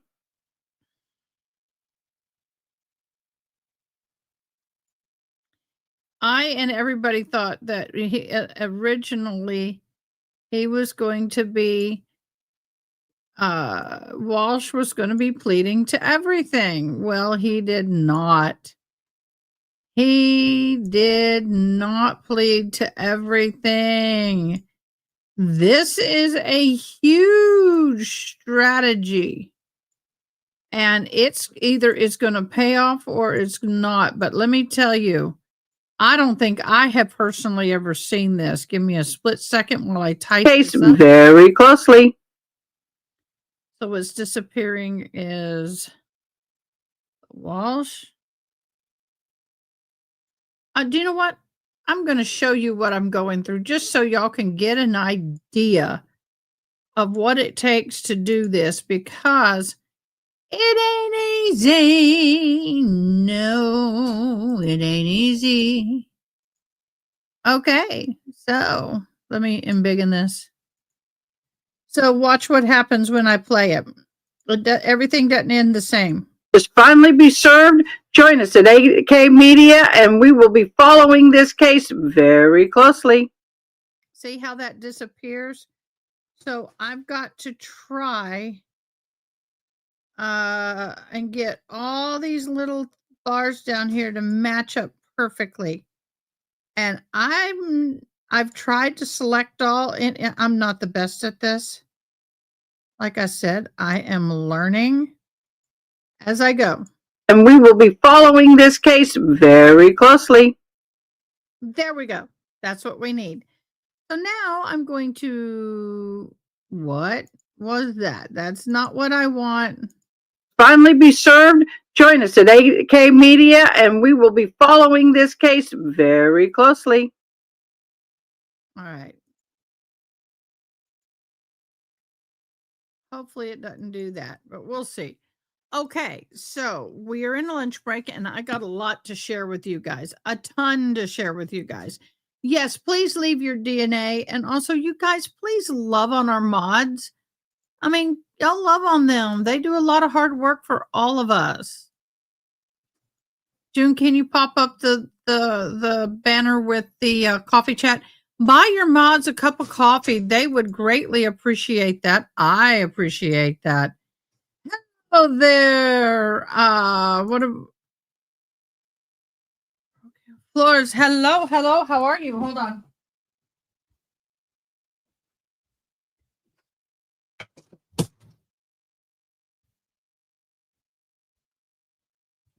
Oh, I got a monkey butt who is making a bunch of noise. Great job. Oh, well, thank you. You haven't seen all of it. Now let's just hope and pray that it saves appropriately. But if you go back and if you go to my YouTube channel, look at my shorts, all of them are like, and it doesn't end on the smile. It won't end on the smile.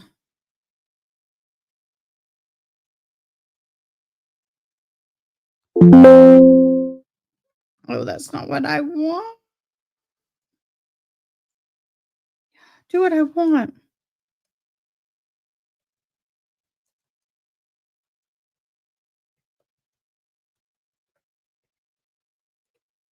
So we're going to have to redo that. So welcome. How did you find us? How did you find us, love? Is this your first time? Rocio Flowers 6768 on my glasses on. How did you find us? We always love to know how people find us. That is so important for us. We always want to know how people find us. Yes, I'm downloading a short.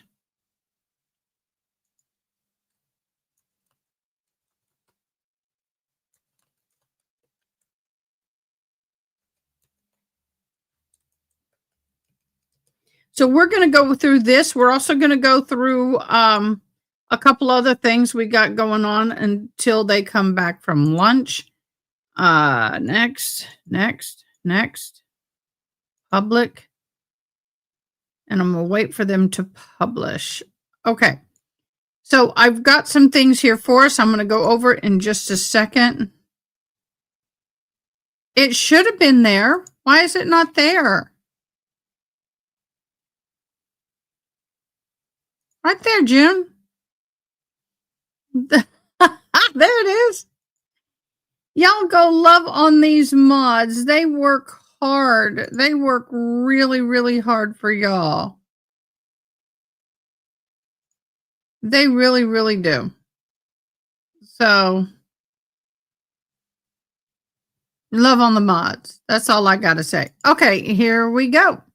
We're going to talk about what's going on in this entire legal ramifications of what just happened.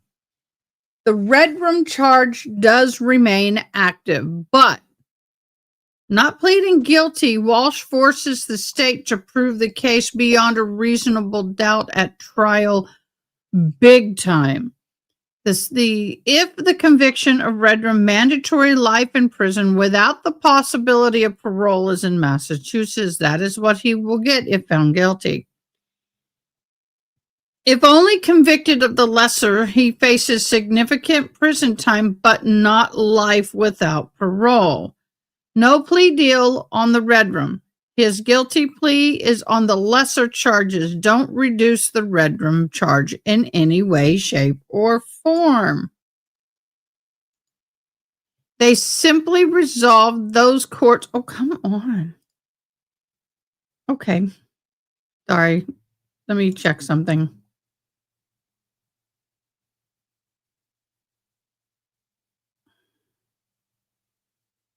Okay.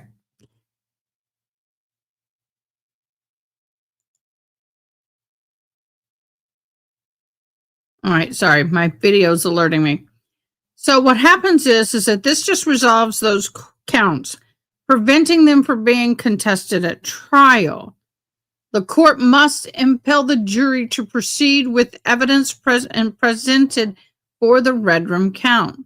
So in the defense's strategy is in the not guilty plea, it preserves a chance of acquittal. Even if the evidence looks strong, the defense may hope to create a reasonable doubt or even a possibly hung jury.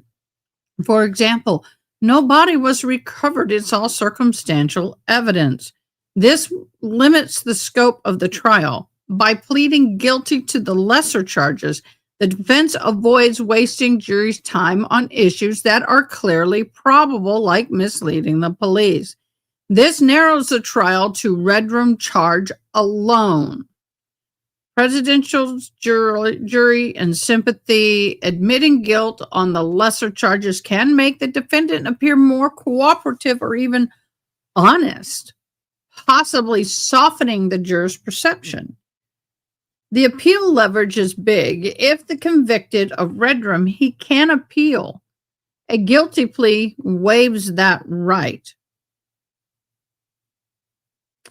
So, it's a negotiative tactic. Sometimes defendants plead guilty on a lesser charge to show partial accountability, hoping that the prosecutors or the jurors might hesitate on the most serious of charge. So in the big picture, Walsh's guilty plea is a strategic concession. They acknowledge the undeniable evidence on minor counts while keeping the door open to fight the red room charge. The defense's gamble, if they can raise enough doubt about the murder itself, mainly since Anna Walsh's body has never been found, they may avoid a conviction on that count. Even if he has already admitted to related crimes. The prosecution's position, now they have a clear trial focused entirely on proving red room. Will that bite him in the butt and give more power to the prosecution? That will remain to be seen. With the lesser charges already resolved, I don't know. What are your thoughts? Comment below and let us know what your thoughts are. Thank you for finding me on YouTube. Hope you're enjoying the show. So in short, not pleading guilty to murder is a calculated risk. Prosecutors have assembled a wide range of evidence to argue Walsh's murdered wife, Anna, and the attempt to cover it up.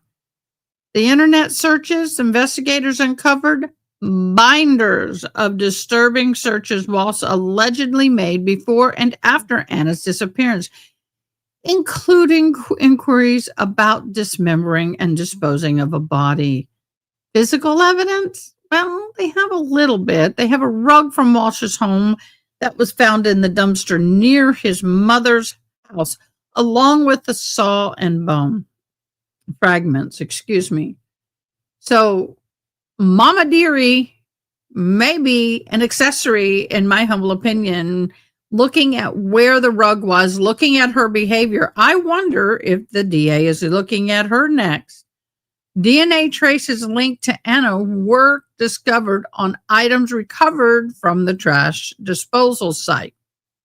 Surveillance footage showed videos allegedly Walsh disposing of a heavy trash bags, in multiple dumpsters across Massachusetts. The motive in the evidence?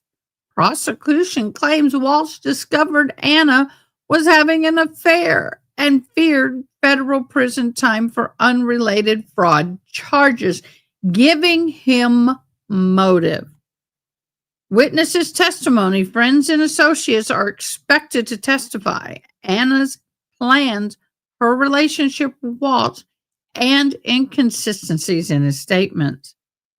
Now, the defense's strategy is expected to focus on creating a reasonable doubt.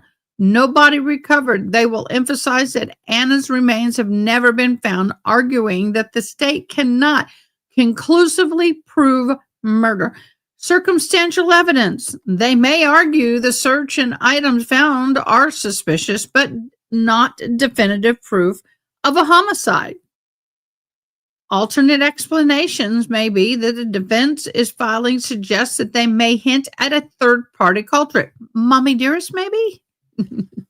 No, mommy and boy like each other too much.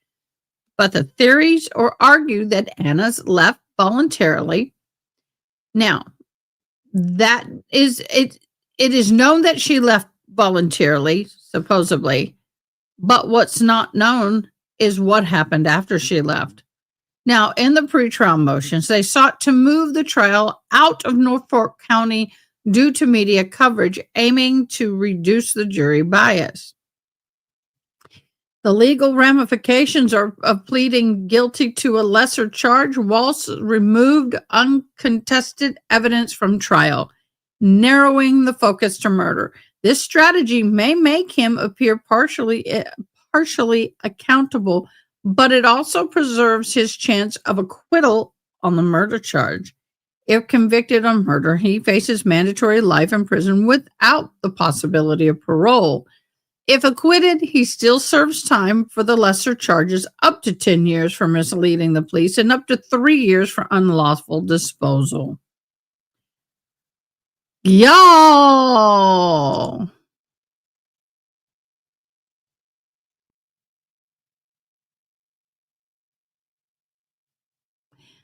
Good point, Angela.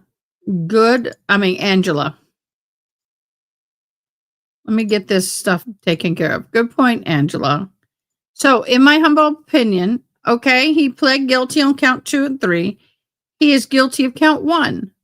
Wondering, how did he not do count 1, but guilty of helping dispose of her? Who's responsible for count 1 if not him?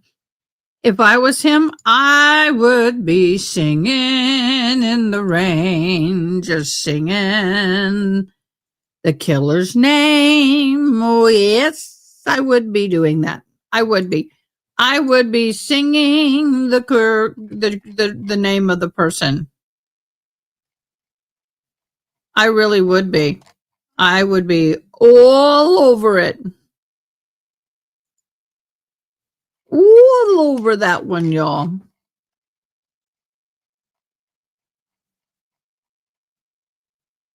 Well, I lost something. Let me get it going again. Let me get it.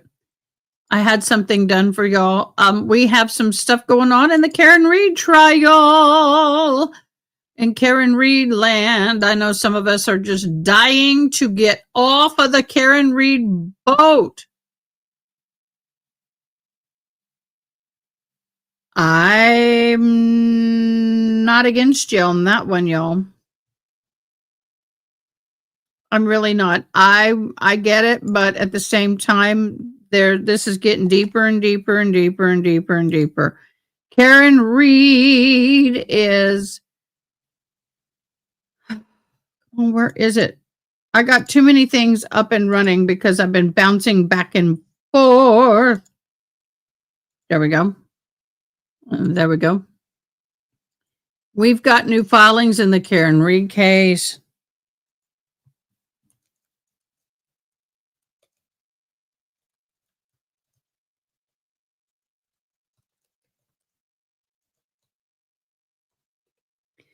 Karen Reed of the Commonwealth of Massachusetts is the plaintiff versus Michael Proctor in his personal capacity, Sergeant Uric Butnick in his personal capacity, Lieutenant Brian Tully in his personal capacity, Brian Albert, Nicole Albert, Jennifer McCabe, Matthew McCabe, and Brian Higgins are all being sued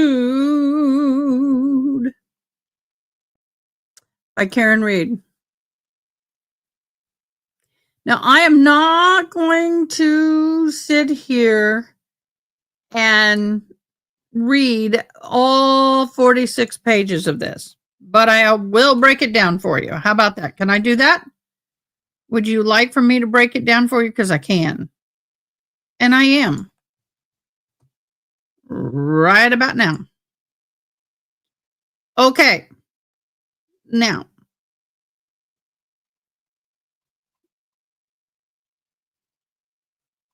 give me a second. Here comes the plaintiff, Karen Reed, recently acquitted of homicide charges in the death of Boston police officer John O'Keefe.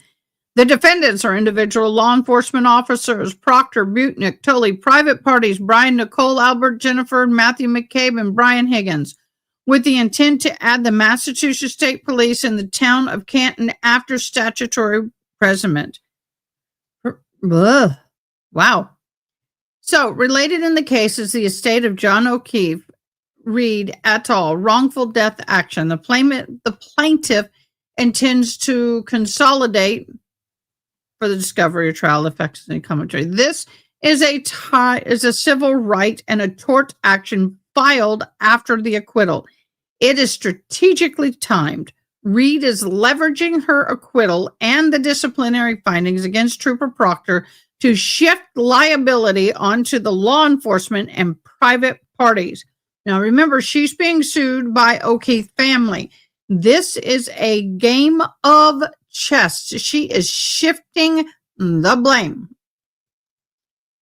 The consolidation with wrongful death suit is as tactical move to unify the facts, findings, and to avoid inconsistent verdicts. The cause of action implies, although the document expert doesn't list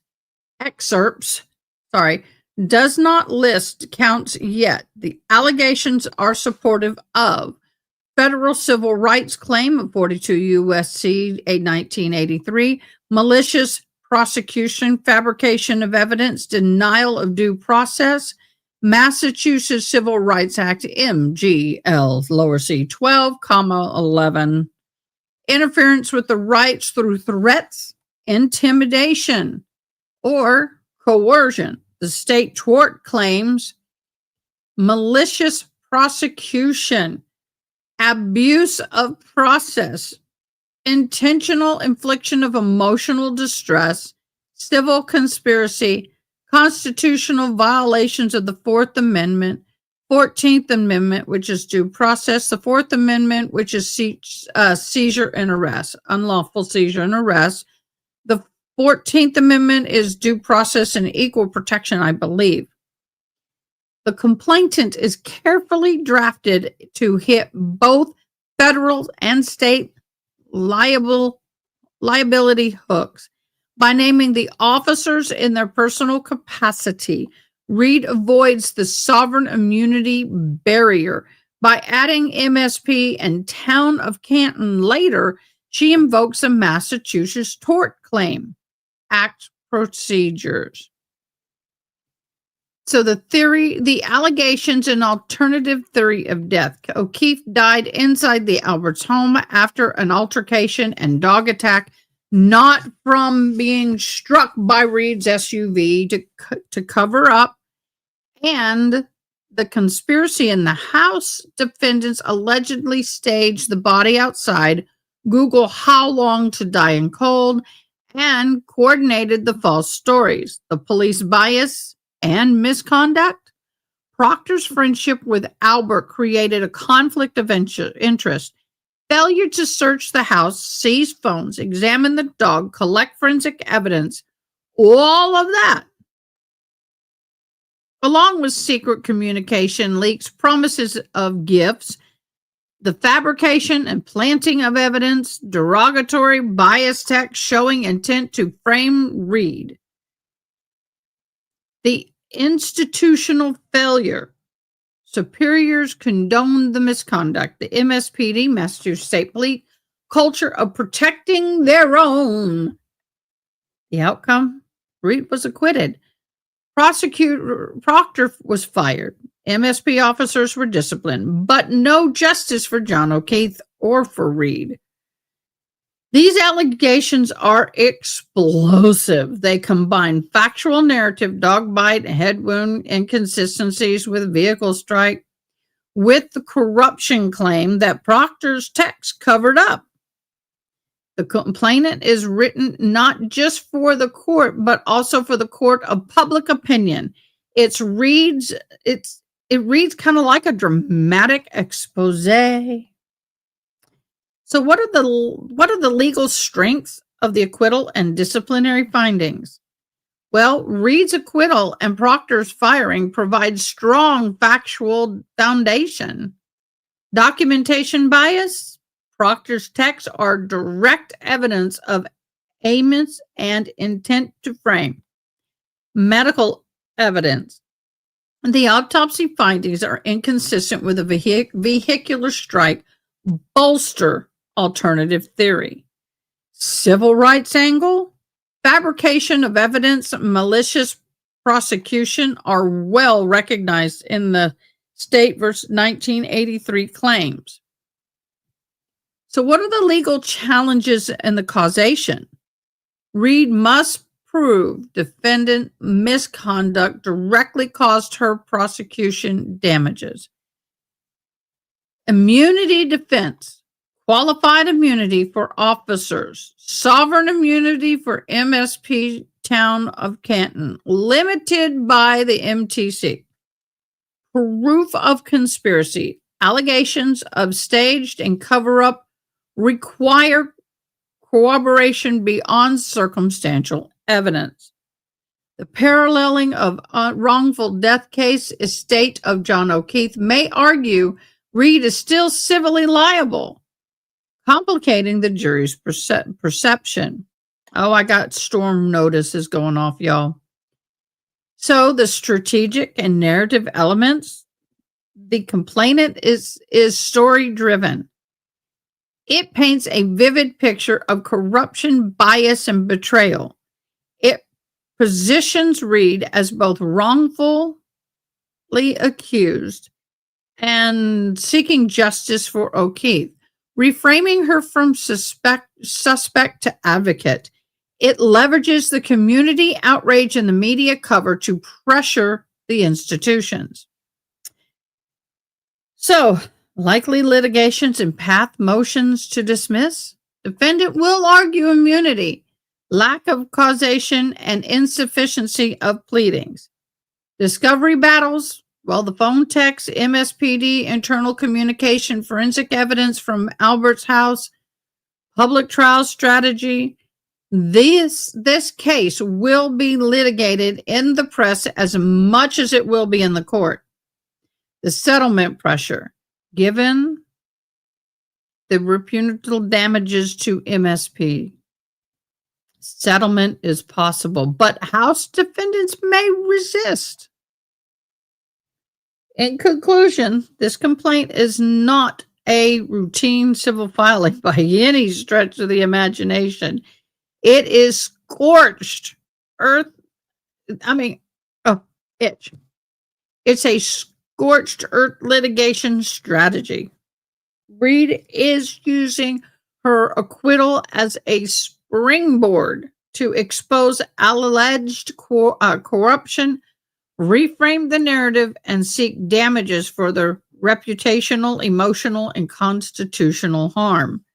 The case raised profound questions about police integrity, small town loyalties, and the systematic balances. We do have the documentation, but it is 46 pages long, y'all. 46 pages long. So we will not be reading every word of this.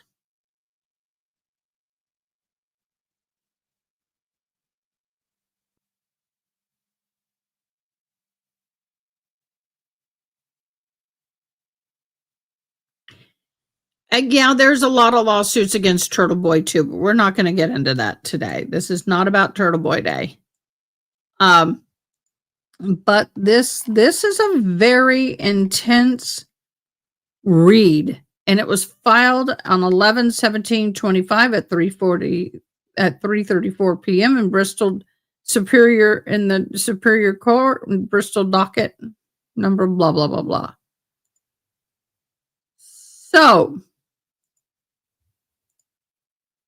there you go. What do you think about them apples? Let me see if we're back in court. Not yet, but we'll be back in court in just a minute. So I'm going to go back to this. We started watching it. We're going to go back to this. Some of y'all have missed, so we're going to. As I peeked in, I saw this.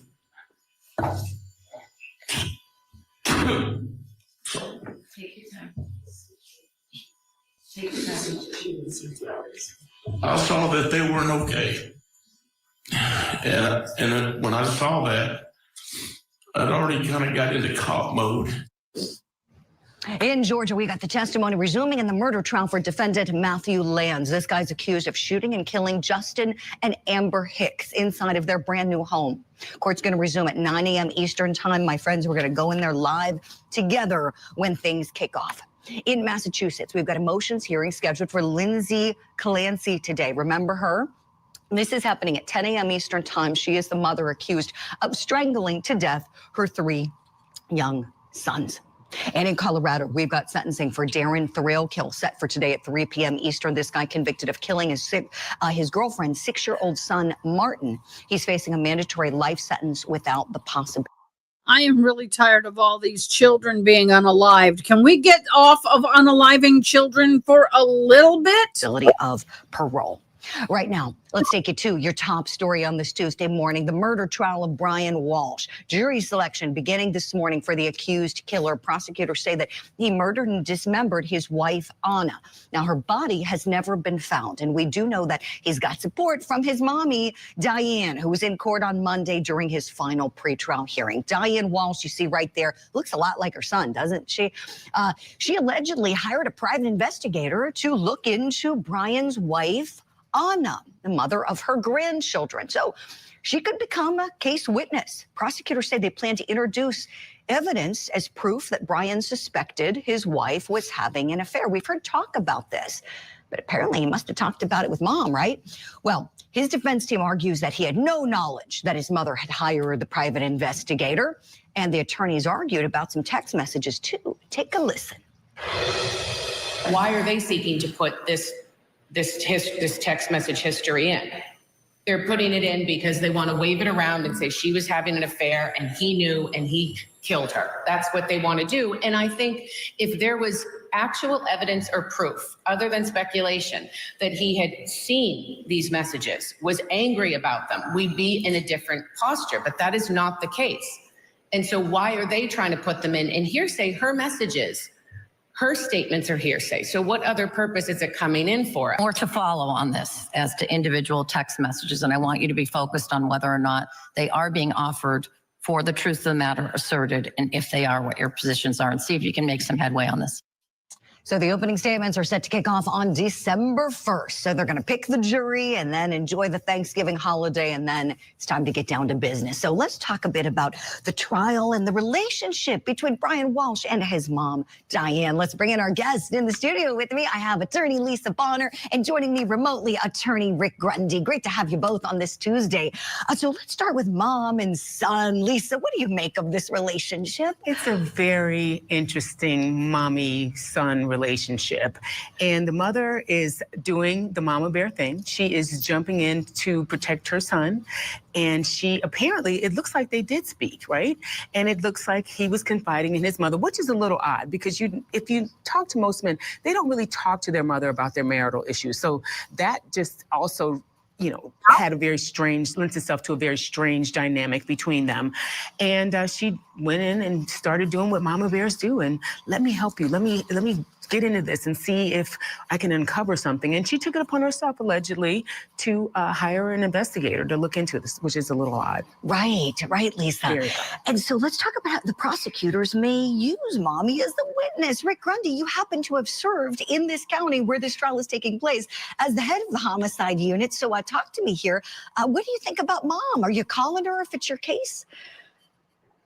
Oh, absolutely. I mean, there's good information there to show, I think the defense is going to try and dirty up the victim here and say there's no body been found in this. And they're going to try and push a agenda that she maybe took off and you don't have proof beyond a reasonable doubt that she's even dead. So to the extent that they are engaging an investigator to try and get evidence to dirty her up, definitely is going to be help along those lines. There's a mountain of evidence against this individual. So it's a situation where the defense is going to throw up whatever they can. From what I've heard, you may want to, if I'm the judge, have a voir dire of the mother and see what she has to say with respect to these text messages and the private investigator and her correspondence and discussions with her son as to whether there's a reasonable belief that he would have had knowledge of these.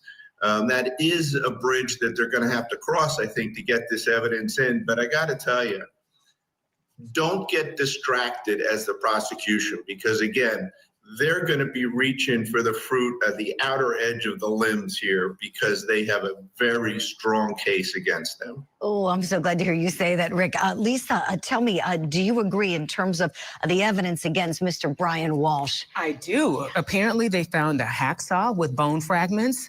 They found a bloodstained knife near his home. And so that does lend itself to the fact that he was allegedly involved in this. And it is the defense's duty to shed reasonable doubt on this. All they have to do is convince one juror that he might not have been involved. So they're going to be reaching for everything that they can because the evidence against Brian Walsh appears to be very strong. Yes. Lisa and Rick, I want to go back to one of the pretrial hearings. I'm sure you both remember this. This was one of the moments where the prosecutor gave us a little sampling of the Google searches this guy did. Let's take a look. How long before a body starts to smell? At 4:58 a.m., how to stop a body from decomposing. At 5:20 a.m., he searched how to embalm a body. At 5:47 a.m., 10 ways to dispose of a dead body if you really need to. Oh, the digital footprint. Rick Grundy, how damning are these text messages in your view? I think my favorite there is how to get rid of a dead body if you have to. So I read into that Brian had to at that particular point in time. Even in a situation like this where you may try and say, well, he knew the focus was on him and he started Googling things, the timestamps are hours after this woman was last seen alive. And not only did they have evidence of this hacksaw, they have video of him purchasing the hacksaw and 100 garbage bags and rags to clean up. Again, it just piles one upon the other. You've got brick after brick after brick to build a solid wall here. Yeah, you really do with this guy. Lisa, we know recently he was in a mental institution. There was a diagnosis of incompetency. Now he's competent again. And it's interesting, it all came right after that incident in the Norfolk County Jail where he was shanked, survived, obviously, but still he was attacked. And then suddenly the incompetency came. Are you expecting any issues with competency to arise with him here and now that we're getting really on the eve of the trial? It really doesn't seem like it, right? The timing is a little suspicious, and it looks like that was a little diversionary tactic that it looks like it didn't go over at all.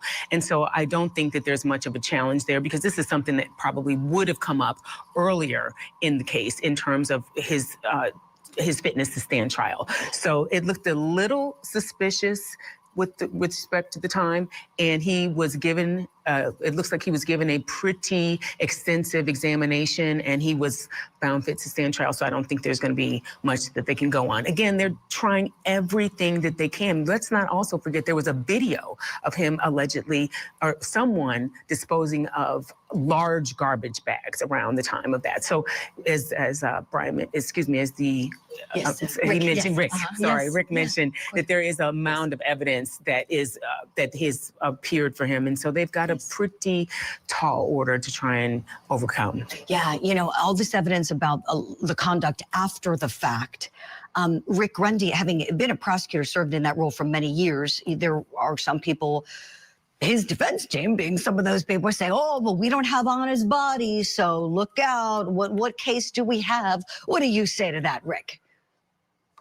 Well, I'll remind them that it was approximately 20 years ago that the Norfolk County District Attorney's Office had a prosecution where the first person in Massachusetts was convicted of first-degree murder without a body, defendant by the name of Joseph Romano, who killed his wife and disposed of her body using a saw blade, an electric saw that actually pulled her DNA into the casing of that saw. So there's a lot of ways to prove that a person is deceased. In this situation, we have various dumpsters from all the way from the South Shore of Massachusetts to the North Shore of Massachusetts, where Mommy Dearest lived, that they recovered items which have DNA tested positive for the victim. And you have a mom with 3 young children that has never been seen before. The defendant indicated that she got on a plane.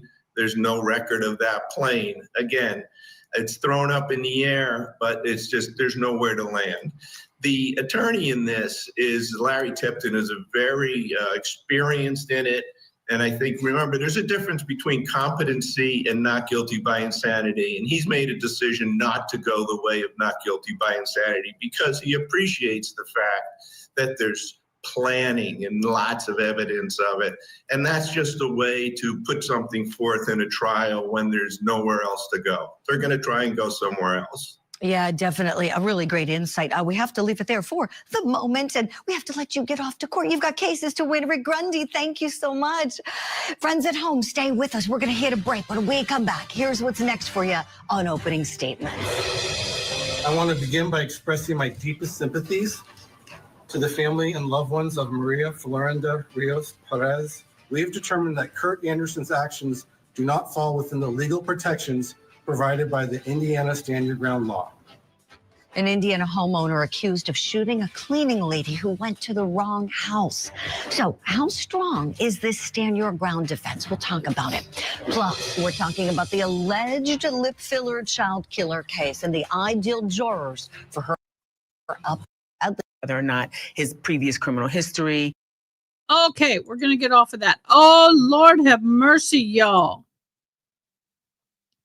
And Lord have mercy. Be careful in the tourist areas. Pickpocketers, and cover your drinks. That's no matter where you go in the world, in all honesty. I've been to Nashville. Absolutely love Nashville, but I'm not a drinker, so I don't drink a whole lot. The only place I drank was when I went to Smoky Moonshine Company. I went to the Smoky Moonshine Company and I did their taste testing.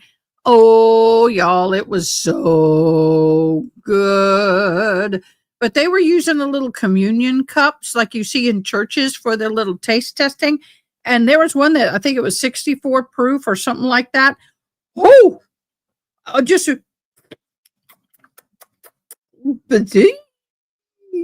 I came out of there with just, and I think probably did about 8 of those little cups. And I'm not a drinker, so alcohol hits me super quick. And I'm a super featherweight.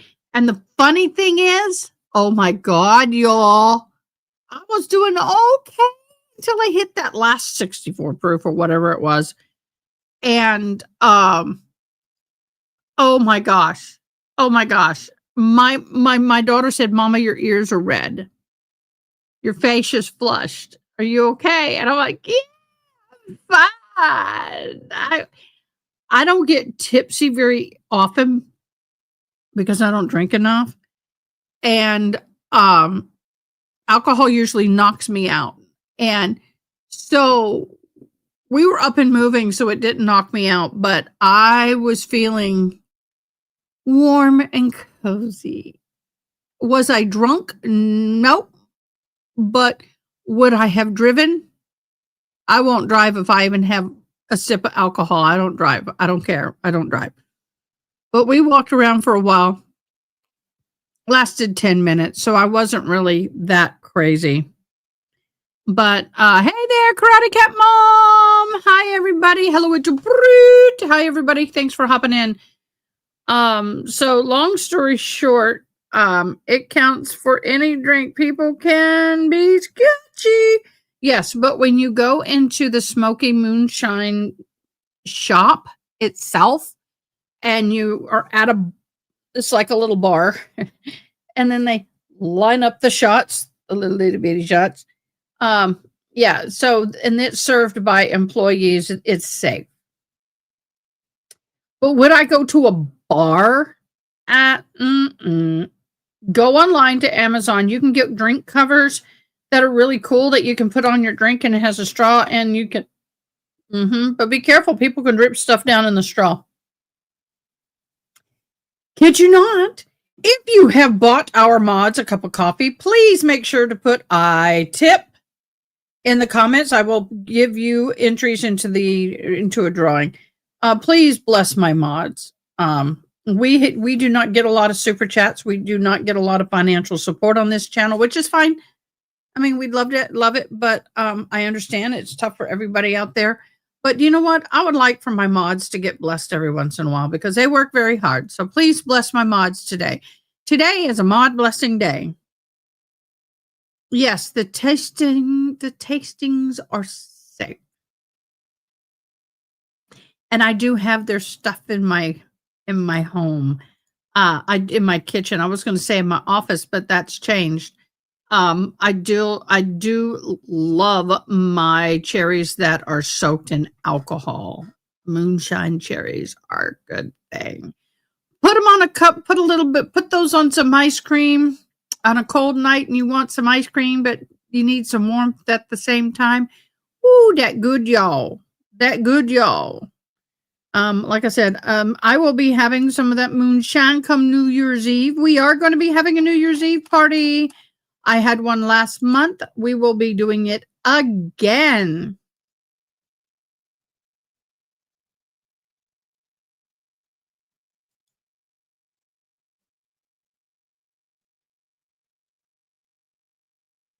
Okay. This is from Ted Daniels. I'm going to read this. Let me move it over here. Ted Daniels.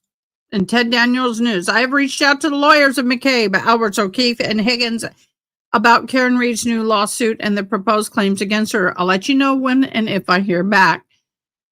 This just released statement from Alan Jackson and Karen Reed's civil team. Today's filing speaks for itself.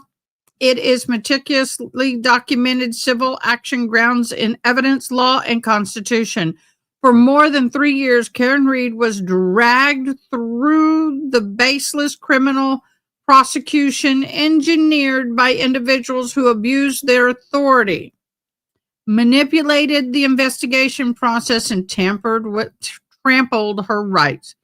Our complaint lays out the stark, detailed, meticulous prosecution and the conspiracy, the civil rights violation, the intentional misconduct that these defendants visited upon the innocent woman. If these defendants want to answer for that under oath, we welcome it. What we will not do is legitimize a threat to file some imaginary defamation case. That threat is nothing more than a desperate attempt by these defendants to distract the public from the very real legal jeopardy they now face. When people start waving around defamation claims to match their own legal troubles, it tells you everything you need to know. They don't want sunlight, they want silence. Karen Reed has spent years fighting for her freedom against corrupt investigation. Now she's fighting for accountability. And unlike the criminal case, this time the defendants don't get to hide behind badges, back channel favors, or manufactured narratives. They will have to answer in a court of law for every lie, every omission, every manipulated report, and every constitutional violation they committed. Karen Reed is not backing down. Our team is not backing down. Accountability is coming. And these defendants can threaten the phantom lawsuits all they want, but the truth does not flinch. Wow. Go, girl. I'm sorry. I'm here for the underdog. I is here for the underdog, which is Karen Reed. It is no secret to people that, well, after the first trial, when I went into the first trial with Karen Reed, I'll be honest, I was super new to this world and YouTube and all of this. And I went in it like a courtroom, like a juror, an alternate juror. And I knew absolutely nothing about this case. I learned everything from trial, the first trial. By the time the first trial was over, I was sickened because I knew she was innocent and I could not believe that this was continuing forward a second time.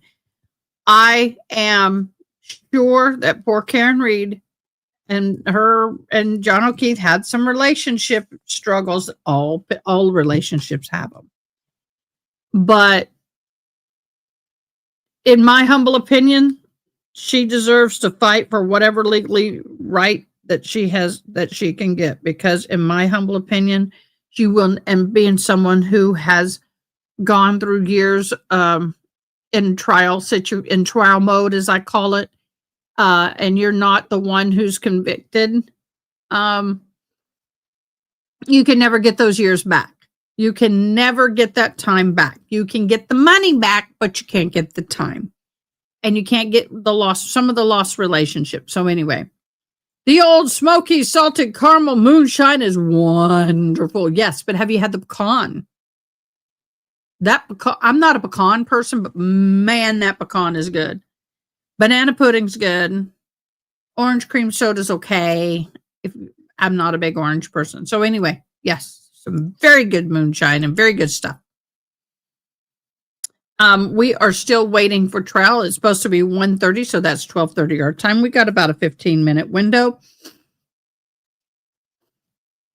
Mods, have I missed anything?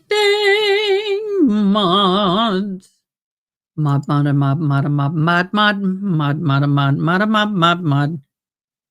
don't know why I'm in this mood, but I am. Wow, do you know that repost that I did on my short? Already 259 views. Now I know it won't get 1,000 or 1,500 like which one did I do that did 1,600? How did DNA crack a 10-year-old murder? I got 1,600 views on that one. By the way, everybody, thank you so much. Please do the YouTube thing. Please comment, subscribe. We hit our 3,500 subscribers, but guess what happened? What I told you was going to happen. We lost a few. Oh my God, we gained them back. We're now back up to 3,501. Yeah. Okay, here's the thing.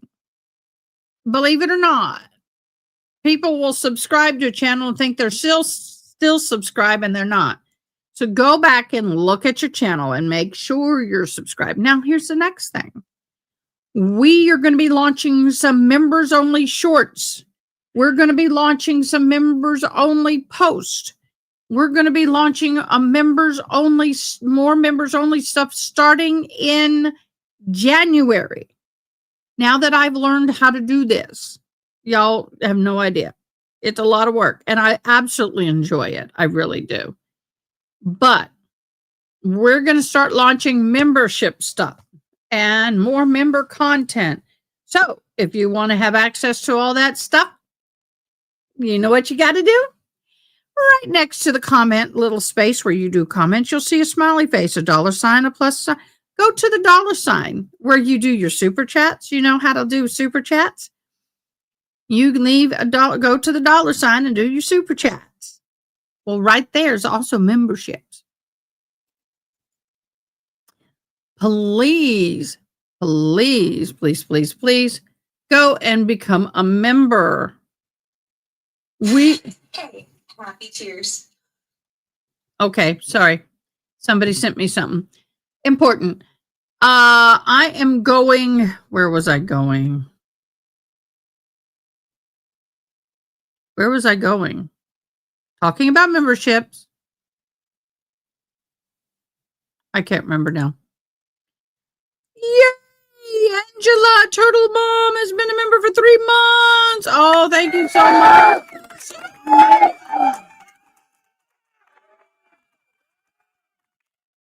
We are going to be having multiple things. I will be hosting in Discord. Y'all need to go to Discord. For some of you who live outside the country who don't know what the Macy's Day Parade is, guess what? We will be hosting our Thanksgiving Macy's Day Parade on Discord. But we will also be doing the Christmas for all the parades on Discord for the holidays. We will be having certain things in Discord for holidays. Now, understand that. Well, not understand. I have an announcement. A high schooler from our church is going to be marching in the Macy's Day Parade. Y'all don't know that is a huge honor to be asked to march in the Macy's Day Parade. Whatever group you are a part of, we will be doing that.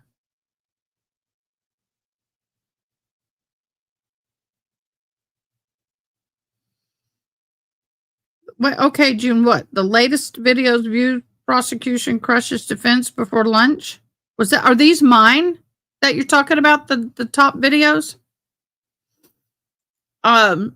So we have really, okay, thank you. We will also, we need you guys to go over into our Discord, please. Go to my Discord. If you're not a member of Discord, if you don't have Discord, there it is. Just scan that. Discord is not super hard. It's basically, the way I look at it is it's my filing cabinet. Like I have a big filing cabinet, and in that I have different files. And members, certain people, like mods have their own section. Members have their own section. Well, we are doing a couple of things. Do me a favor, mods. If I forget something, let me know. We have a section where it's nominated judge, because at the end of the year, we're going to be voting in the last couple of weeks of December. Well, starting in December, we're going to be hitting it hard. I need you guys to go in there and start nominating. Now, if for whatever reason you choose not to be in our Discord, it's free. It doesn't cost anything. You can watch movies with us. We can host things that you may not have access to. So, for example, if you don't have Hulu and you want to watch a movie that's on Hulu, shout out. We have a movie suggestion. The reason is because we can host it and you can watch it for free. So there's access to movies and different things for free that we host. So between all the mods, I think we pretty much got every media. We got pretty much every streaming format almost available, so we can stream a lot of stuff. We are having a flash flood warning until the 21st. My gosh, we got 3 days. We got a whole week of rain, y'all. So, and because of a rabbit trail, I live in Kerrville, Texas, where those horrible 4th of July floods happened and all the people died. The river is no longer the river that we know. It is so different that we don't even know where the flood zones are anymore.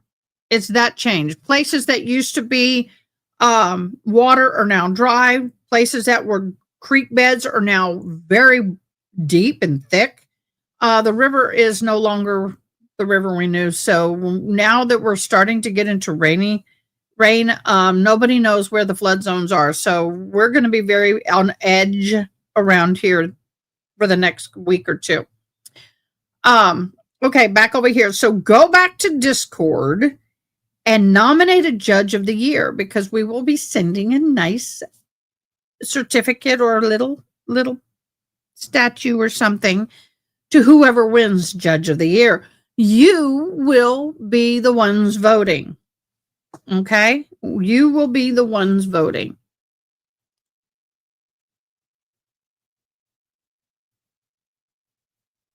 Yep.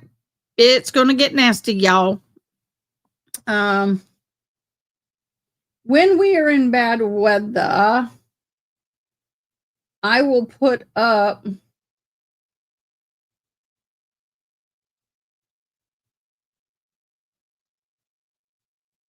because we got people all over Texas that watch us. We do.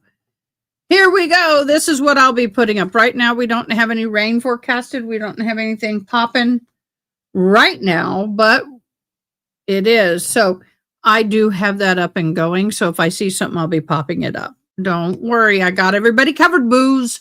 I am a real storm chaser. For real. So I do have all the technology to kind of follow and help give a heads up. So if anybody is ever in an area that you're questionable about, doesn't matter where you are, just get a hold of me and say, hey, can you tell me what's going to happen? Do you know anything? You know, what's predicting or whatever. So I will be doing that. So please go over. We do have a new section called our birthday announcements. I will be putting all these. I got to take time tonight. I'm going to put all of these announcements on my calendar. I will put the calendar up in the mods calendar section. So we will be sure to congratulate people and wish them happy birthdays. We love doing that. I actually love doing anniversaries and birthdays. So, so if you have an anniversary or a birthday or a friend or somebody that you want to shout out to, go put it over there in the birthday announcements, or you can say it online while we're live. So let me see.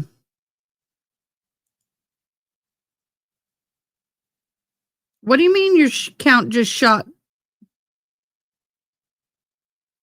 Yeah, I know. I don't know why, Angela, but it happens. I'm just doing some housekeeping and it's lunchtime. So that kind of happens. It's okay. So, yeah, I just want to give you all an update. We will be doing, probably, I don't know, for those of y'all who have kids, Christmas Eve, I don't do a lot because my daughter is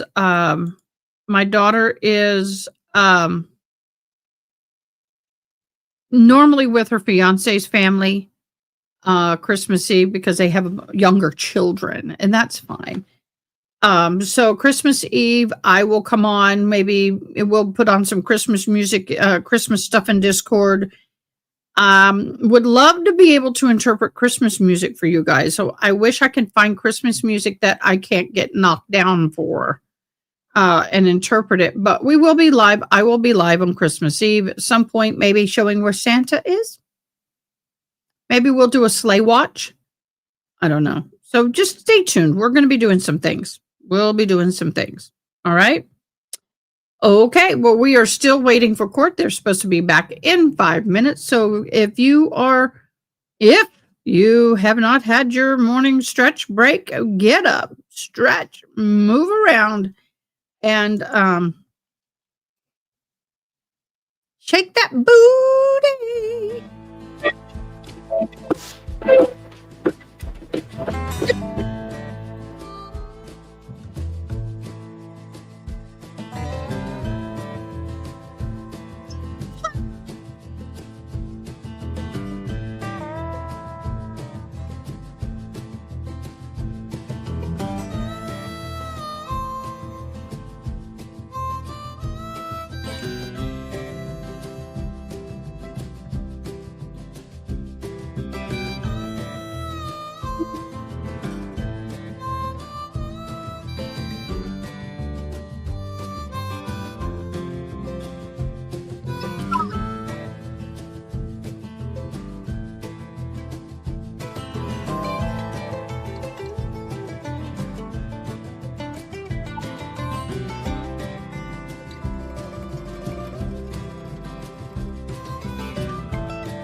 Okie dokie, we back in court, y'all. Let me get everything up and running.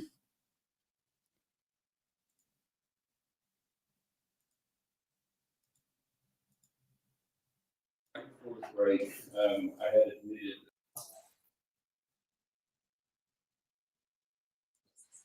There we go. I got my lunch. Superior Court is back in session. You hear me?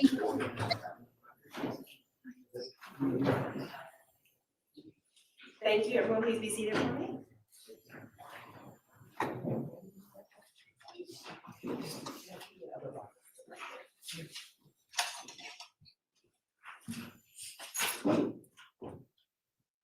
Protein. I'm still here. I'm just gonna eat.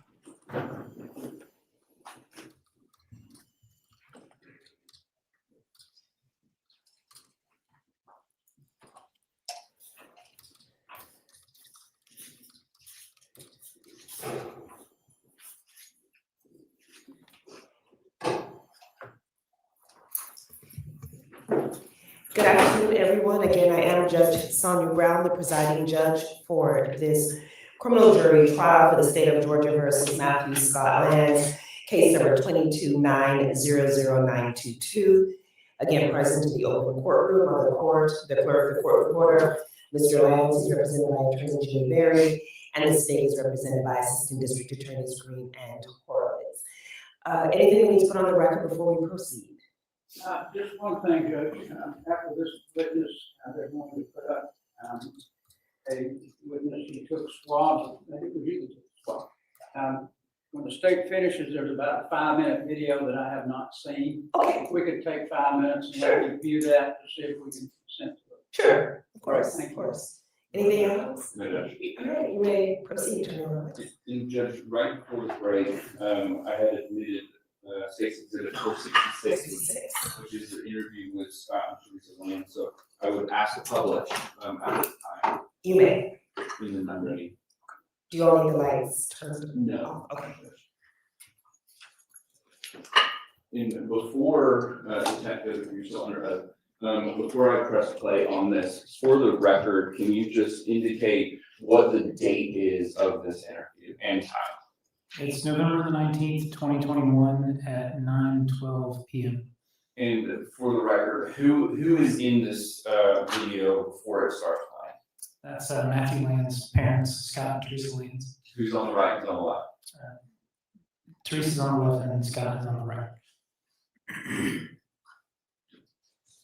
Now, for the record, I'm going to start State Exhibit 466 at 9:12 and 50 seconds p.m.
Matthew was found in people's houses down in Springs. An officer showed up in his house. And pulled out a knife and stabbed Tenny Springs officer. Tenny Springs officer expected to survive. Matthew was shot in his voice that he's fine. He was treated at a hospital. He's expected to make it full recovery. So I just want to let you know that now, okay? You want me to give you a minute and step out?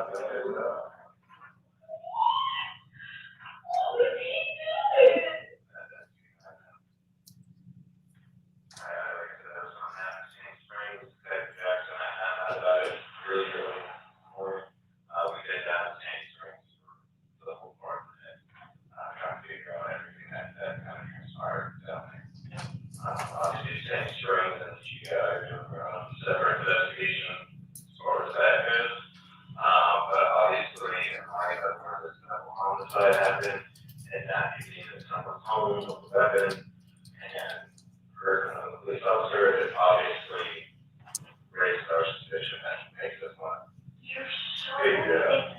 Yeah.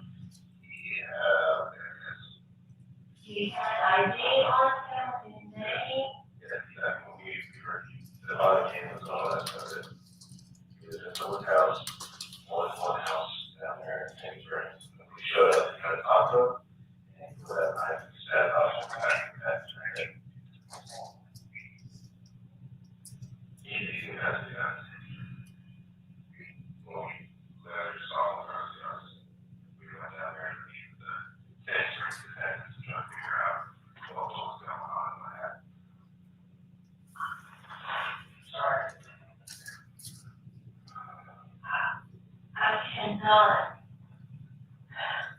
I can't believe it. I'm sick. Not that you need a minute to talk among yourself or just 5 or 10 minutes before. Well, they came to our house, treated me like a criminal. They brought me outside and put my hands behind my back. They ripped me. The police that came to your house? Yes. You have a weapon? That's it. I just know that probably she's seen that way. You don't want to just think you're around. But we also don't know who's inside or what, especially when you're not an officer, you just got stabbed. They're just very extra careful about how they proceed with that. And you think he's okay? He is okay. He went to the hospital. He treated the officers. Officers are still in the hospital. He's like, I think he was in the hospital. He got shot. Matthew got shot. Yeah, the police officer who was there did fire himself and he was shot. Like I said, we weren't there. I can't tell you in every little bit of detail because we've already filed this as a case, right? We did go down there and try to figure out what happened this morning. That information we have to run from that. I'm sure they still have a lot of work to do as far as the investigation goes. But we were down there at this house this afternoon, this morning. Do you have a suspicion about Matthew prior to that? So, since first. So the house where that fell off there, we understand there was a connection there with your others. Yeah. We heard about that. Okay. We heard that there was a brother. We didn't really know who Matthew was at that time. We were investigating this stuff homicide. But we heard there was another son of yours.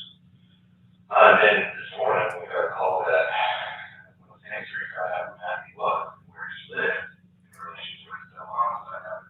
They called us and said, hey, you might want to know about this because how close it was now to someone else's home and having an arm with a weapon and stabbing people there. So obviously when we're investigating homicide, that is something we have to follow up on. We have to look into that aspect. Okay.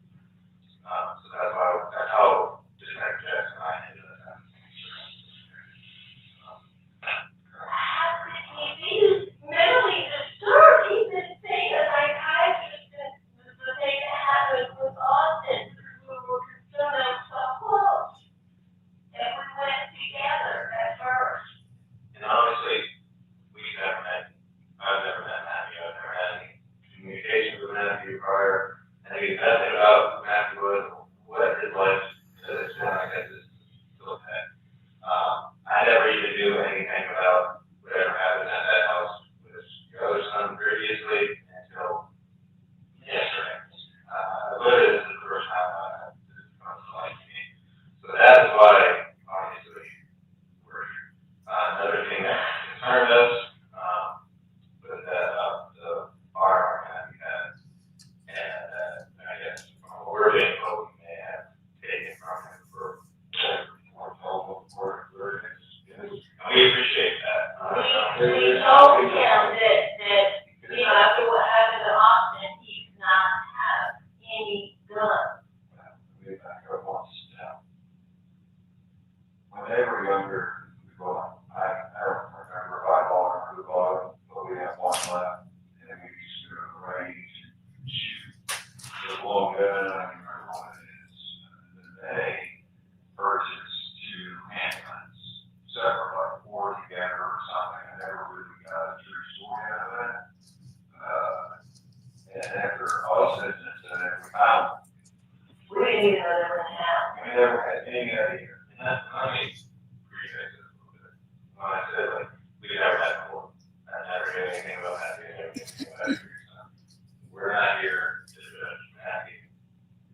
safe after we took them away. Put them in a safe, get them in the closet. Matthew always asks about his guns. Don't worry about you guys, you're not getting back. Maybe one day I'll go with you, but not right now, because I'm just not a gun person at all. I saw him every week. He'd come home when I go to Athens, and we'd play golf and dinner. I knew it was going to be tough with his brother's loss. We knew he had something going on in his head that we couldn't figure out. We couldn't figure out Austin either. We thought we were doing the right thing. I don't know if we will. But Matthew wasn't right. We were going to pull him out of this. We were going to bring him back home, let him go to local, be around him more, and he didn't want to do that. He said, I'm fine. So he's got some issues. After all the gun malarkey, he went out and bought a gun. He told us October. Yeah, what we didn't know this until yesterday. When we went to see him, there was a gun in the car. We said, what is this? Where did you get this? I bought it at Athens gun store. Whatever, I don't remember. And I said, well, you can't have this. He said, Dad, it's personal property, it's mine, he's defiant, he doesn't like law, he doesn't like rules. He needs to protect himself. For some reason, There's a fear that somebody's out to get him. with this. He said, that's what he says every time we say, why do you think you need something to protect yourself? Because everybody should have something to protect themselves. We have guns up, private hands, and we never had I took the gun back to our house, and I just showed that whole post with it, with this, war, and how it backwards. And, you know, there's a connection, my guess is, I don't know. I mean, the reason we went to Athens yesterday, I went first because after we found out about the neighbors, I started trying to call it, you know, to tell him before he saw it or heard it. And he went answering his phone. And I continued to text him and call him. Right now, go straight to voicemail, or? And I think that it was showing blue yesterday. Today it's been showing green. I think I texted him twice and called him maybe a couple of times. And it was just green. So I assumed it was either dead or off. But yesterday it was blue. And so I probably got there about 2:30 or so. And I unlocked the door and the chain was on. And I was, you know, yelling through the door because I could see his bedroom door was closed. And I kept saying, Matthew, you know, come to the door. And I waited and waited. And so I kept trying to push the chain just to break it. And about the time that I finally got it to unscrew out of the wall, he walked out of his bedroom. And the gun was right by the bed. And I said, what is this? He said, well, I thought somebody was breaking into the apartment. And I said, well, why would you think that? I was screaming, Matthew's mom. And, you know, this is 2:30 in the afternoon, and he's in a dance when he's in his bed, when he's supposed to be in class. We all have a gun. I didn't know. If you're a gun, that's a gun. You know, sure, they're now everything that has license. Oh, exactly what I put it. Not having But that is why we were there yesterday, because I was concerned that I could get in touch with him. And I wanted to tell him about what happened. Do you have any suspicions? I had no, there was no barking. The room was day and night. night or whenever that occurred, was Wednesday night? Yes. Wednesday night, my dogs bark at everything. I mean, they bark when I go outside, I can't find anything. We didn't hear a sound. And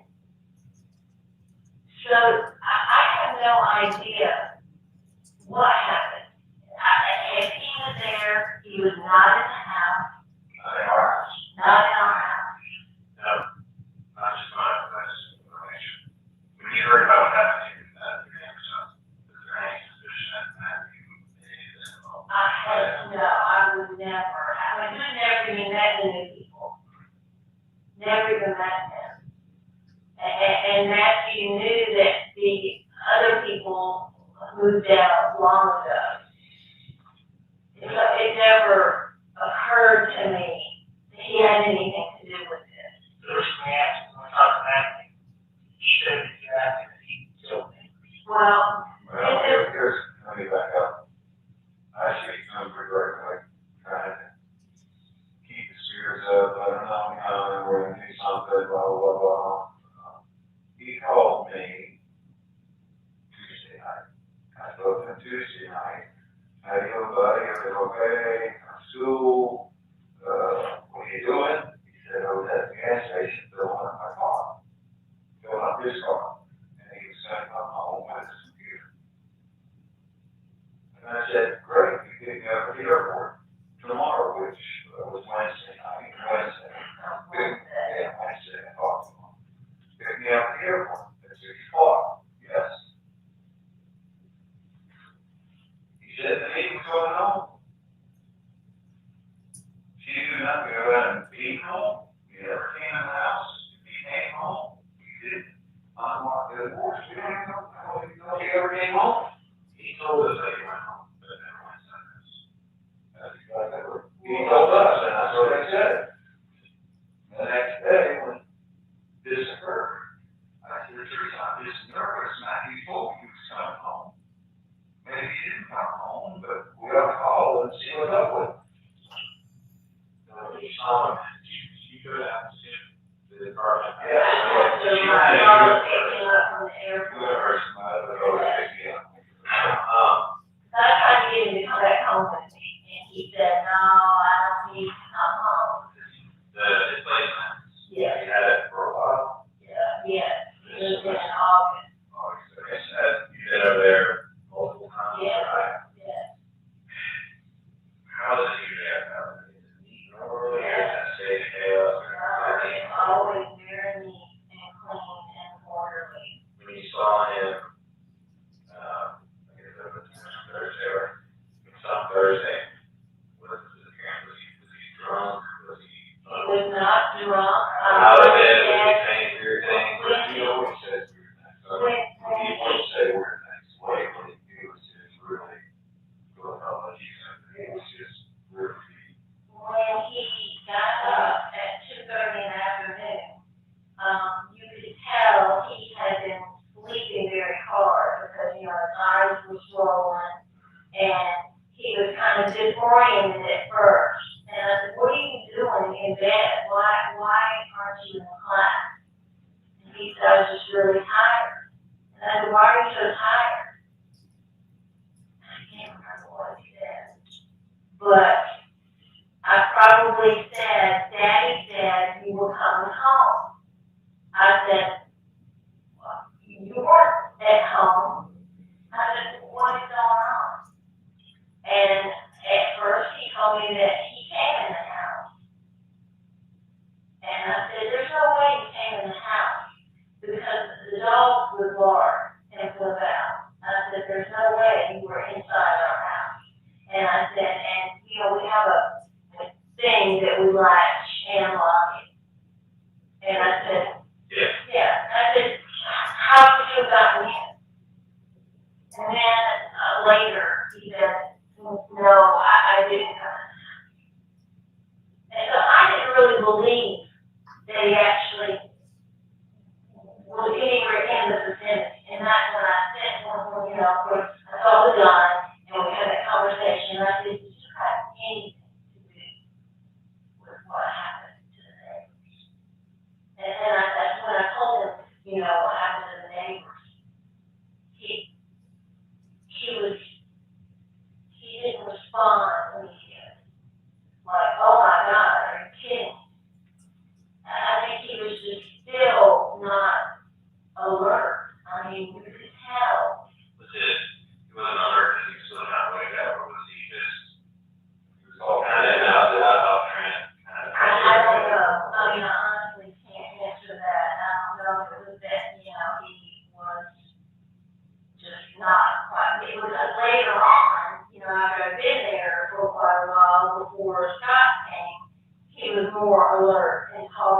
more clearly. Did he ever give you actual yes or no response about asking that question? He said, I did not murder anybody. So other than him kind of sleeping, like, is that unusual from the 30 year now? Why is he on the weekend? We try to get your classes going. How about when you say that you're out the weekend? Yeah. Not that way, So, it's a little unusual from the sleeping late. You look tired, you look up, everything in part seems normal. Who actually did it? You wouldn't hear the her, that's why Teresa called me and said, I said, get Matthew in the car, bring him to our house. And he refused to go home. That's when she called me and said, I'm here, blah, blah, blah, blah, he's all his rocker. I'm gonna have everybody pick you up here and work you go. So I went and fell on the same thing you talked about and asked point blank, were you involved? And it was not a yes or no, it was all answers that really made no sense. And if you talk to them long enough, somebody has, they may get a sense that he's, I don't know. So we said, let's go. You're going, mom's going, with Aunt Ryan, because she picked me up, and I'll drive you and I. She said, Dad, I want to stay here. I said, why? Why would you want to come home? You were going to come home last night. We did. He said, I just want to stay, I got classes, blah, blah, blah. So I said, okay. But I'm taking the gun. And when I got it, and said, Dad, possession is possession, I'm the owner, you can't do this to me, blah, blah, blah, and I go, give her a flip. I'm taking the gun. You can have bullets, but I'm taking the freaking gun. And it bothered me. well, no, he said you should take the bullet too. He told you you should take the bullet too. I just wanted the gun. It has to be as bullets. And I can't use them. I was going to take it right. I'm not that one, so I was, what I call was, where you're going to take them to yourself. Or somebody else. Now, I know you're not, I don't know, that's terrible, but they get terrible to say, but his mindset was completely. But you would think if his psychiatrist that he's been seeing every 2 weeks, because we want him to continue to meet with him, because of what happened to Austin. Because he said, we asked him, would you like to continue to go? And he said, yeah, it'd be good for me. I mean, maybe because he's 22 years old, that he can't tell us anything, I don't know. I know you said you had it. You have hand, you don't have hands. They.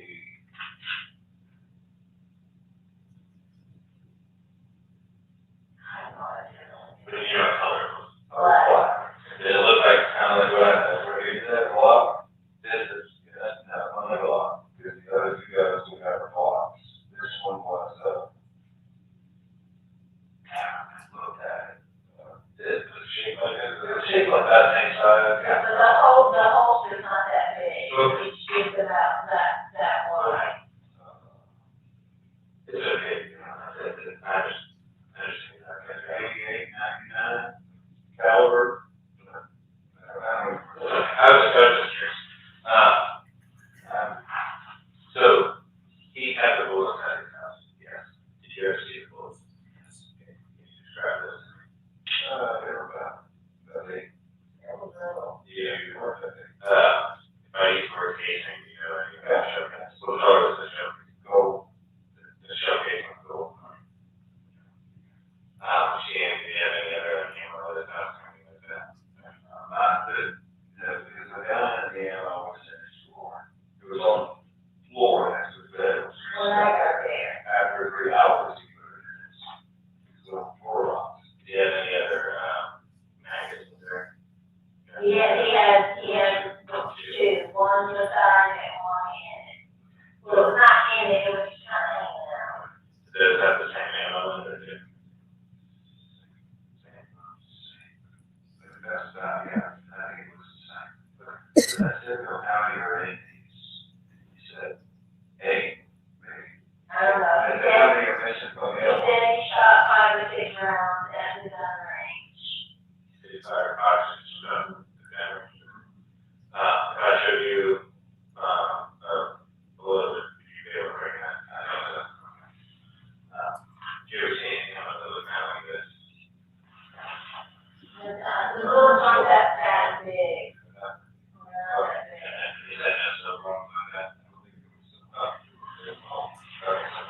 No, he was always an excellent straight A student, went back at school in Kennesaw Mountain, athlete, played lacrosse, never got in trouble, never drank, never, it was the good crowd kids.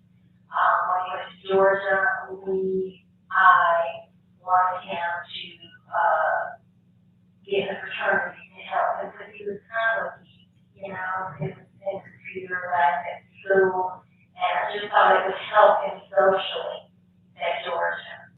And I'm sitting in this dorm or apartment all day on the computer. So I said, I think it will help you socially, you'll really enjoy it. My daughter went down to the store and loved it. And so I think that was the beginning of the end. Of course, we got in there and started drinking and smoking, and Lord only knows what else those guys do. And, I think he started smoking pot to get there for a while before.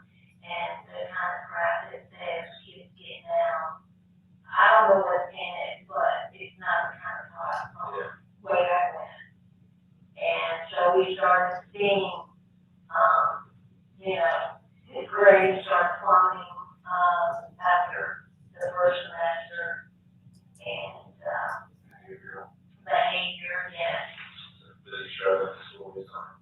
Yes. Yes. Yes. Yes, he's been struggling, yes. Yeah, they were something, probably therapists at the family house, and it got him way off track. I think he would happen again. So he had something every night. Yes, he has not been on the And the counselor, when he went around, people freaked out. And he was, he got arrested. He was, he got probation. And he had 2 more months. Well, he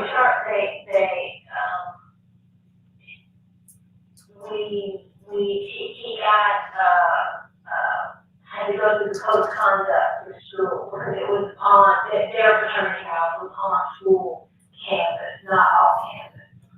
So when they contacted the fraternity council to tell them what had happened, they in turn contacted school. So then the school board called me and said, I'm calling to let you know there's an incident at his fraternity house.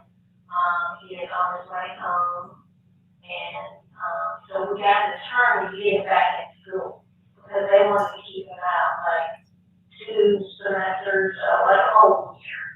And we just felt like, the kid's never been in trouble. He got so high, he didn't know what he was doing. He needs a second chance, because he's just a great student, great kid. But it was hard. It was Clark County Police. Yeah, so I drove him to the police station and turned himself in. Because of the attorney. That incident was, because it got too high. Yeah. John Sever, you can go. I think he was smoking a tremendous amount of pot at that time. And I think that was the beginning of all these episodes. And we didn't know this, but another episode occurred before that, when he was living in a dorm. They said he was running through the dorm and banged his head against the wall when he was real high one time. And the people that come to check on what yeah. But they didn't ever notify us, because they didn't think that they. Yeah, we got there. I didn't say the same. He quit smoking because he was on. You had to do weekly work. We had to. Work every Sunday, went to the police station. So I think it was straight for a period of time. And then once he completed that, I just went back to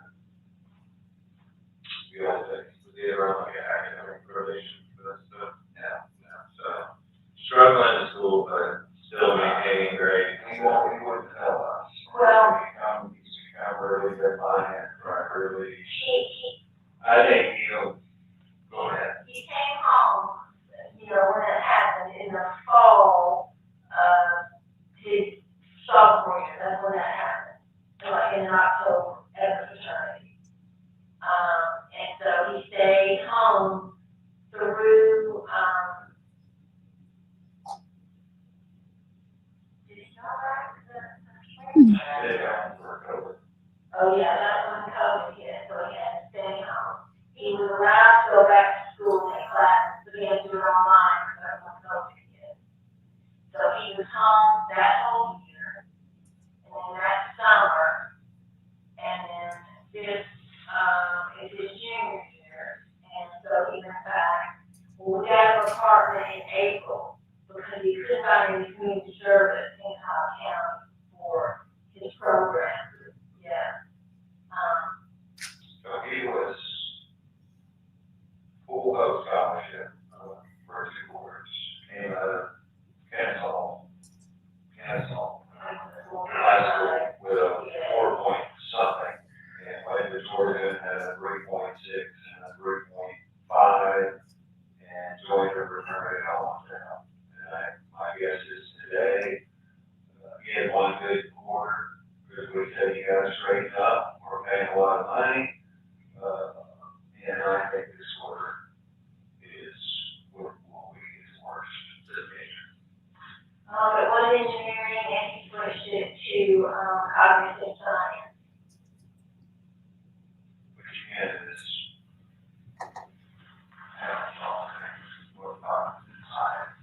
There's a new major, I think, at Georgia, but,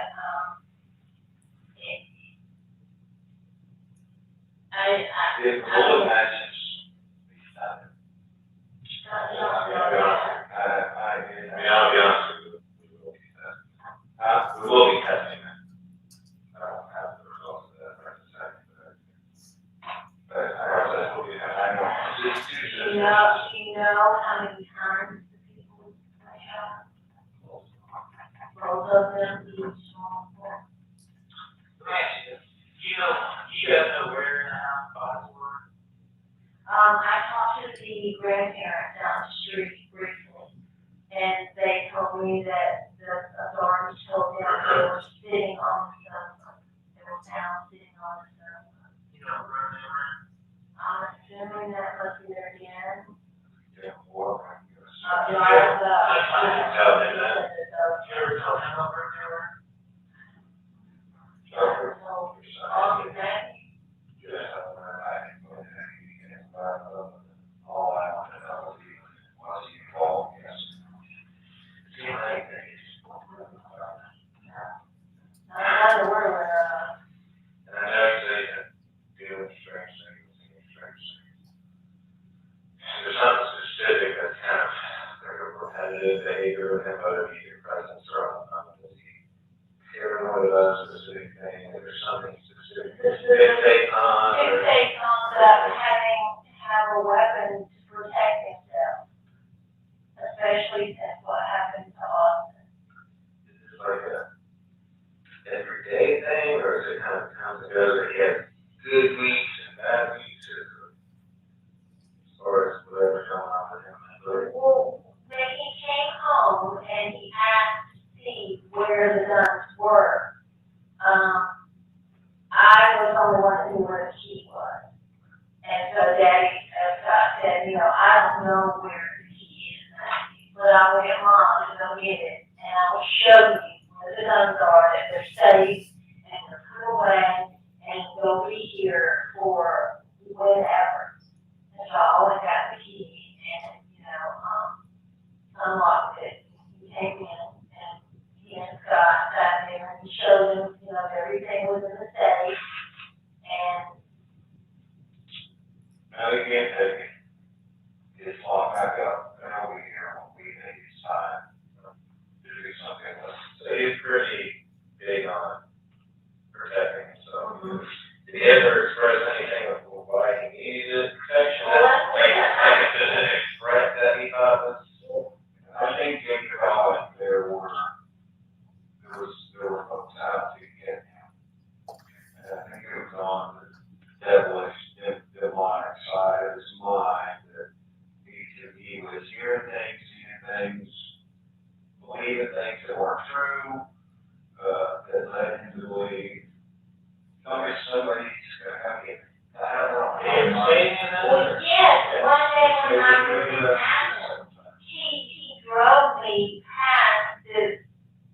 people that he said were devil worshipers. Because he said he was sitting outside one night and he heard a woman or somebody scream to the top of their lungs. And we said, where do you think that was coming from? He said, I think it's coming from the demonic temple. It was amazing. It's on the side watch. That's what it was. He drove me to it. I said, are you kidding me? He told me that was when I was in DC. And the next time I saw him, said, tell me where all this happened. And it was 3/8 of a mile from his house. And I said, something doesn't make sense. If you scream as loud as you can at that place, there's no way you're back to your place. So I was that in his mind. He believes things that I don't think would ever have heard from earlier that, for me, 3 months ago. Yeah. Did you ever say anything about that house that happened, even before the house that happened? Did you ever think they did other house? No. The previous people who lived there? I mean, you know, when that was all going on with Austin, I would ask him, I would say, do you see any of this that Austin thinks he sees and that's going on? Have you ever seen the flashing lights at Austin? He said, I've seen the light. And he said, you know, I think that one or both of them are messing with Austin. He said, no, I've never seen them in person. He said, but, you know, I think that they are messing with Austin. So, did Austin have a fixation on that house? Well, that is, he was putting things in the mailboxes. He believed that they were going in that back room and posing for him and turning the lights on and off and shining the laser in our house. And it's just things that aren't normal, right? And God forbid we did everything we could for Austin, and he had similar issues with the dark side. It's all I can say. But, you know, living in the real world.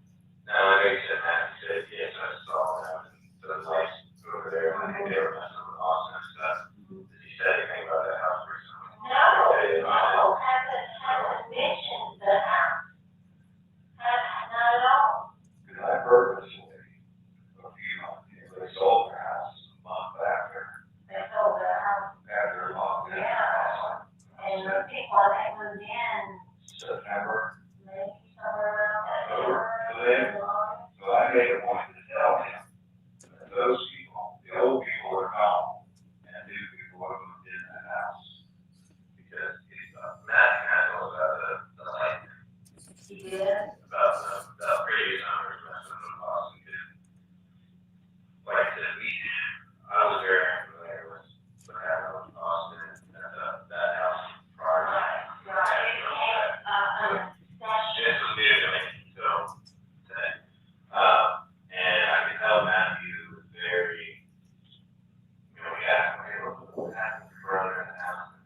were they on upstairs or downstairs? Because they left, I think, the lights on, they left everything exactly like we found it. And from what I've seen, it's downstairs lights, not the upstairs. And he said, he used that term, those demonic lights were on. And I said, what? And he said, those demonic lights. So he said that happened, or Yes. after this happened? Yes. So he told you. Yes. And I said, What's the point of telling you about the Christmas lights? So he didn't tell us about the Christmas lights, not telling you that. We're talking about flashing lights and stuff. The house just happened to have a flashing light. So that was something we were thinking like. you just flashing lights. We were trying to think. Inside the house and the flashing Christmas tree. Yeah. And he called it the demonic light to me. And that's why I didn't believe he was really there. Honest to God, I just believe he was just not coherent. I said, after you came home and you said you came in the house, the dogs were heard you, the dogs were barked, the light, we have one of those lights that automatically comes on when you walk in. The light was on, I'm a very light sleeper. I said, there's no way you were inside our house. And he said, yeah, you're right, I didn't come in the house. Yeah, I believe you. So, one minute he tells me one thing and the next thing he tells me another, so I just didn't know what to believe. And that's when I probably said, did you have anything to do with those people? Did you know he was up in Metro Atlanta? Oh, I had no idea. Did you know he was up in Metro Atlanta today? No. Did you think he was still in that asset? I didn't know he could have had him back. No, I'm not. Or just, yeah, did you think he was still in that? Yeah, because we said when we left, buddy, if you stay here, you got to go to class. Don't go online, go in person. And he said, I am. So I texted him this morning, I saw the classes were 11, and said, you up? And he didn't respond. And then I tried calling him, and he just went straight to voicemail. And I thought, oh God, he's still asleep. He did not get up. And so I called him again at some point, and it went straight to voicemail again. And so I told Scott, I said, I guess we need to go back tomorrow and see what the world's going on. I just wasn't sure if he called you today. No. We told him that if he didn't come home last night, just to stay and come home Tuesday when classes were over.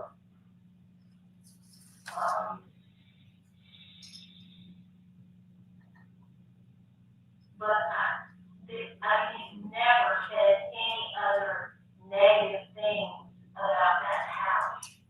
Once that was all over and done, and he said something to me. I can't remember exactly what we're talking about, but he said, no, I don't hold a grudge. Austin didn't hold a grudge. I don't hold a grudge. When I said, did you have anything to do with us people?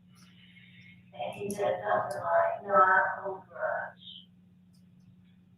And when you were saying, the previous residents not living anymore, he was saying that it seemed like he understood that. Oh, yeah. Definitely. It wasn't just a point in time conversation. It was a conversation about a lot of things. I don't remember when or where. He was always needed that meeting. I need to know everything you do. I need to know everything. Right?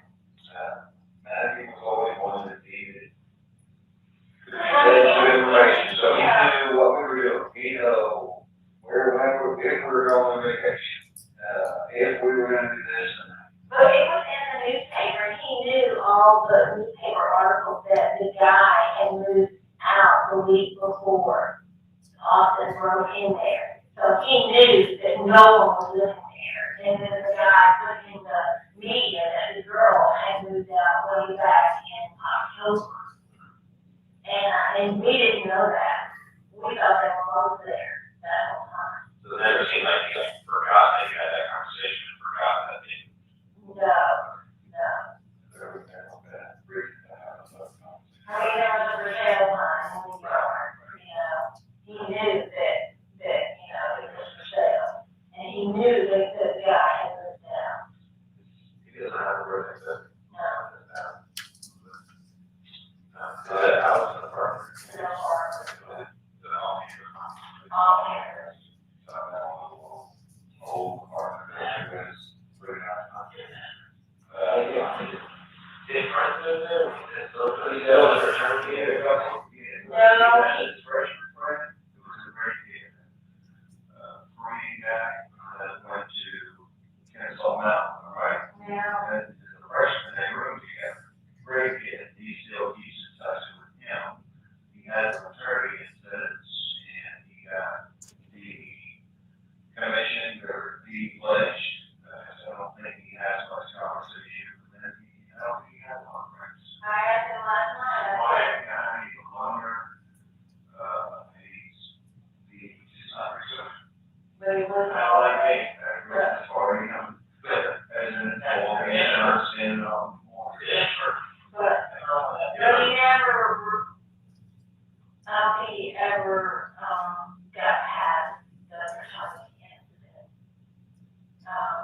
Socially, I think that, the fraternity told all the fraternity brothers not having to do with it. And I think, that was huge. 435 North Church Street. Apartment 4. Apartment 4. Yeah, so, Church Street. Yeah, it's, Adams, 435 North Church Street. Apartment 4. Yeah, he is very orderly. He does his laundry regularly, it's clean, there's not trash everywhere. He used to cook himself some food, he's now gone off on a little different tangent. Doesn't feel like he's been eating. And, awesome for sure. Yeah. I mean, they were home together for almost 2 years, one Daddy had to come home his sophomore year. And, Austin was there, all that time. And then Maggie was home until, April. Did it take it pretty hard afterwards? We all did. I can't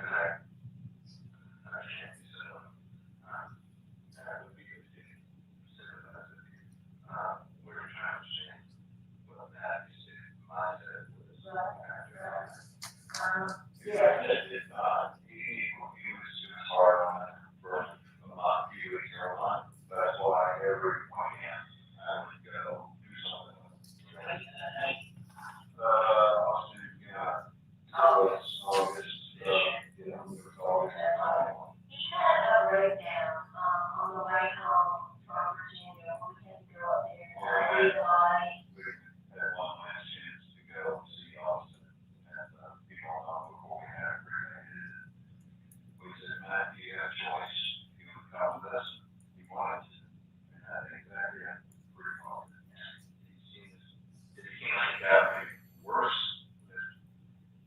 Maybe delusions or, really after. I mean, he had a physical, crying breakdown in the car, driving home for 10 hours.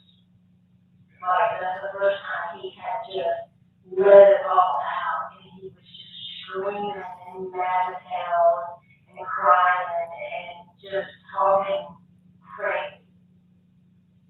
And we just were like, oh my God, and that's when we, called psychiatrists and said, we come in and all we can talk. Other than what happened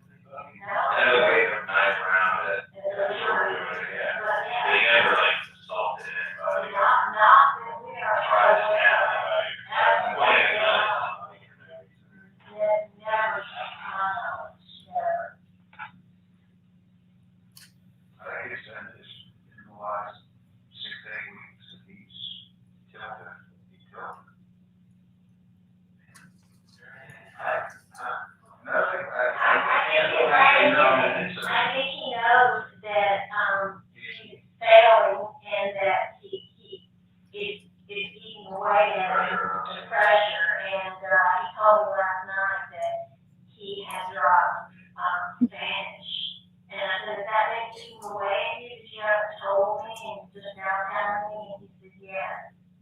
And so you go on to your other classes, because we weren't actually going to his class. And he says, yes, I have. And he says, I'm still over, I'm taking a full course, even if I'm driving. Today, go over that one class. I never had to do a one-on-one class. You went up, say these terms.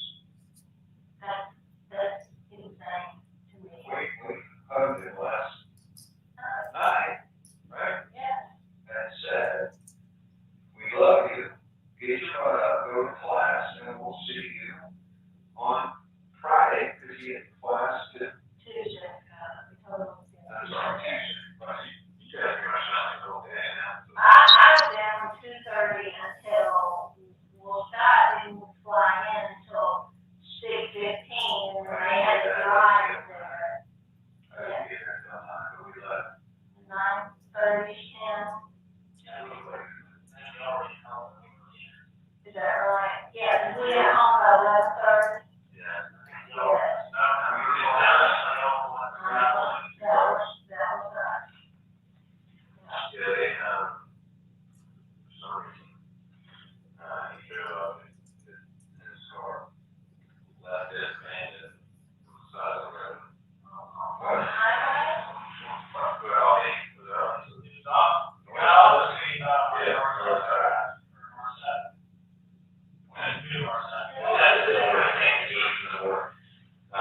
Left his car in the middle of the road. In the middle of And a lane, and a hero truck now in the van, so they just kind of push it over to the side, because it's just in the middle of the road. No, it's that. Yeah, they right on that possible kind of line. Yeah, there was a camera, that's a car camera, so they see him getting out, it's kind of pacing around, and just walks away. And then next thing they find out, I don't remember how far away, down the road, goes to the one house, walks out, and goes into another house, which there are people on at the time. They told him, hey, we could get out of our house. Started saying some things that they thought were unusual. He would leave, walk up the stairs, walk around the upstairs of their house. They called the police, and that's when the whole incident was ended.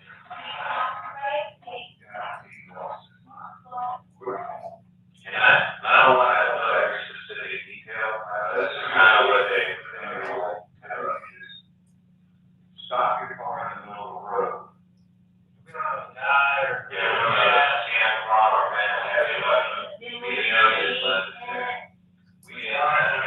we had this. Now the hero truck thing is kind of right that way, but James Spring obviously did a certain one on the black Lexus that he had. And when I saw it, they had that Jimmy So he left the middle of the road locked. I don't know where he's going. We don't know,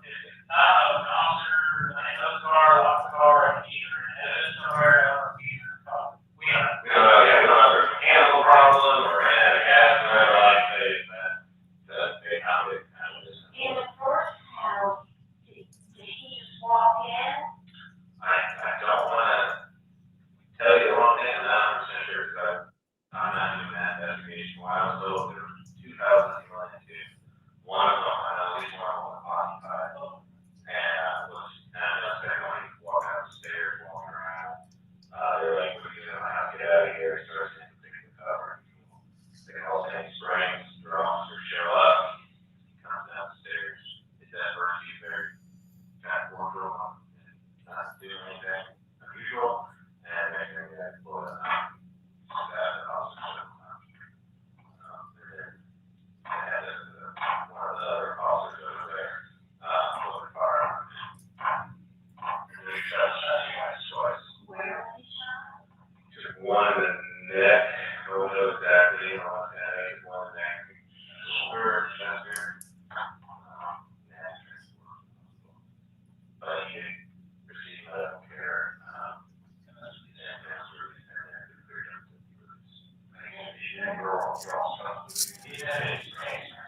They charged him, every single one of the several criminal suspects. They charged him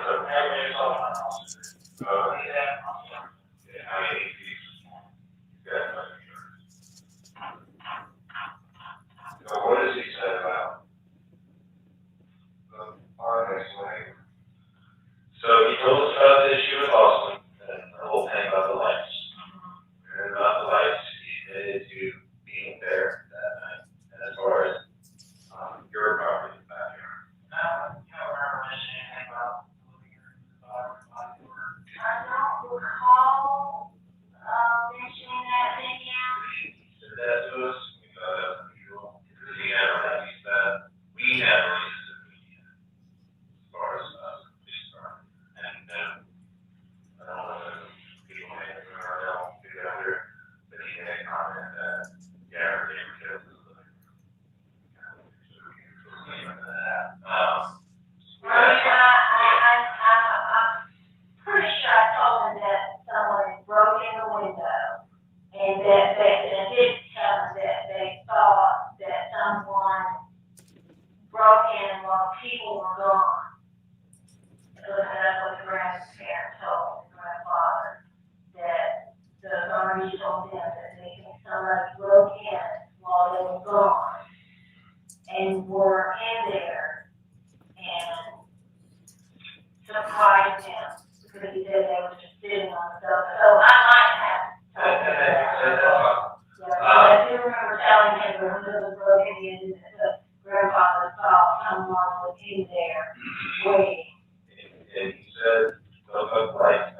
And that would be the other smoke a cigarette. You could see the lights. You guys see the light on the corner of the eye. Obviously, we're in this figurations on the lights. We asked him a question there, like, hey, when we get your gun, the showcasing, the master zero showcasing in the house, he was, well, probably not. There's probably Yeah, probably. And I was like, man, you don't seem very confident in that either. We said something about, like, why do you think this would happen to some people? I didn't get confident like they could have been so it seemed like he was there enough to not go into specific details, but there were also some things that were very there were some camera footage of some of the work around in their backyard. Some clothing that was to a uniform today. We asked him about a specific thing, he goes, oh, look, we're not going to get wearing another thing, we were like, so he wasn't wearing the same clothes. Well, he goes, I was wearing that day, and we go, which way was it? It was the North Face City Corner, so that's what we were wearing today. So he kind of stays there. And then we came a little upset when we got this kid in the house. You can tell he kind of put his head down, took a long pause, stared off. Yeah, I remember him when I told him that they had a child, and he said, were they okay? And I said, yes, they were okay. I said, but, you know, they found him hiding. He was clearly, you know, upset. Because I remember him saying he was okay. So he gets the house. Oh, dear God. He should, if it was him, he lost his mind. He lost his mind to go into someone's house and then shrink. You know that for sure. Yes. He shrank. We haven't charged him with anything that was very specific. But we'll prepare you that it is possible. Keep someone like him. He may possibly go and charge him. You can't know that. Several other charges. Okay. Like I said, we're still investigating this thing. I just want to prepare you that it is a possibility. For what we've had so far. Okay. You'll never go out. You'll put him in jail and he'll never come back. It's crazy.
Y'all, that's about right. I kid you not. That's about right. Unfortunately, I personally am struggling to hear anything that's being said. I can't follow along. There's no captioning. It's frustrating, but that says it all.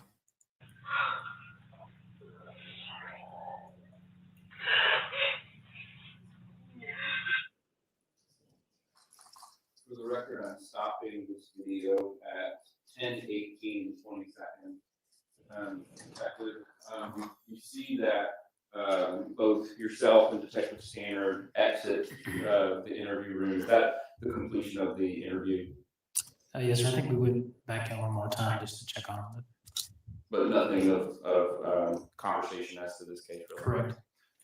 So I want to ask you some questions about some of your take. Before we go to that, why don't we take a quick break? It's been about an hour and about.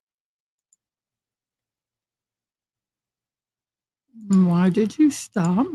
15 minutes, give everyone an opportunity to stretch and get some water, and we'll come back at 2:50, about 10 minutes.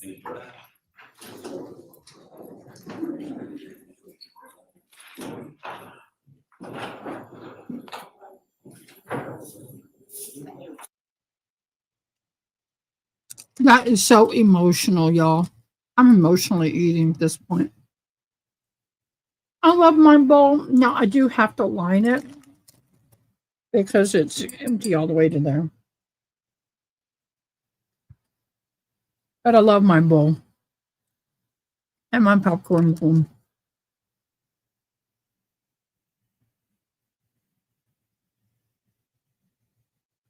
Trying to find the mouse. Okay, so we're in break. How's everybody doing? We need a palate cleanse. We do.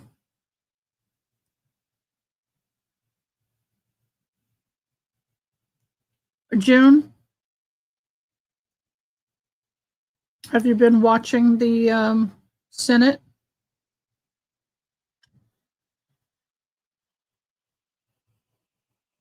$298 to $135 non-voted.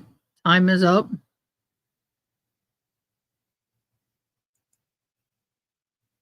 My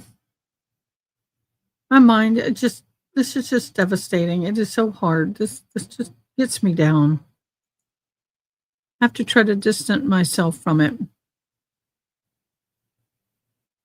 All of us do, but it's reality and it sucks.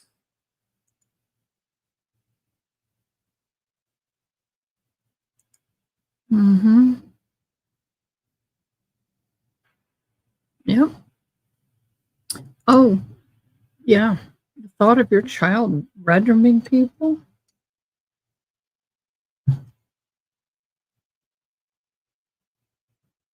It's so the thought just makes me shudder.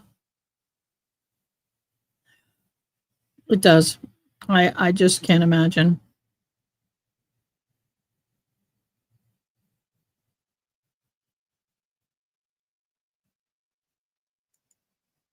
What?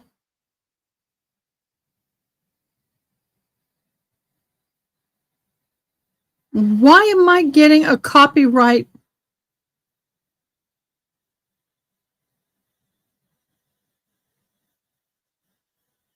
You're just now hitting me with a copyright on a trial that far back?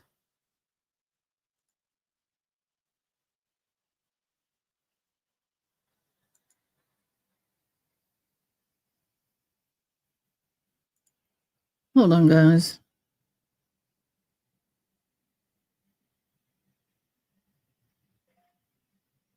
Two hours and 34 minutes in. Let me play and see where they're talking about.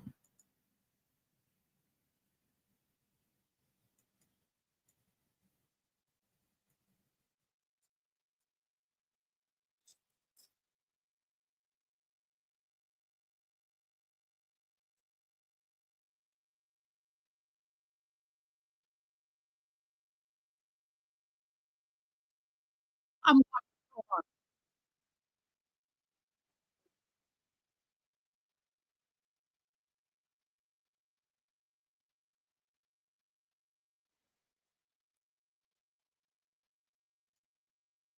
What? What? The copyright claim is in the middle of a trial.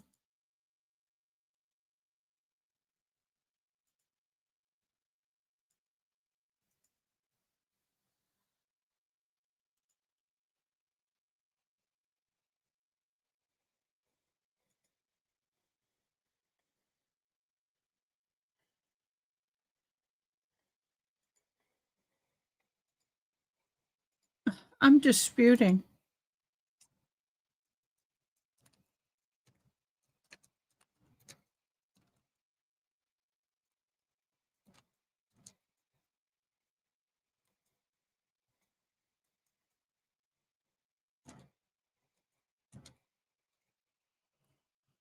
Oh no.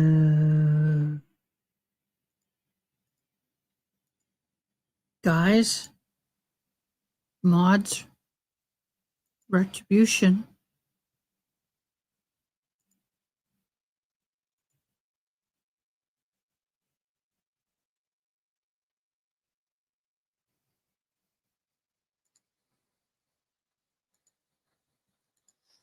So I got a copyright strike because um because well, a copyright claim. No, it's not going to hurt my video per se, but it's about 3 seconds. Find it.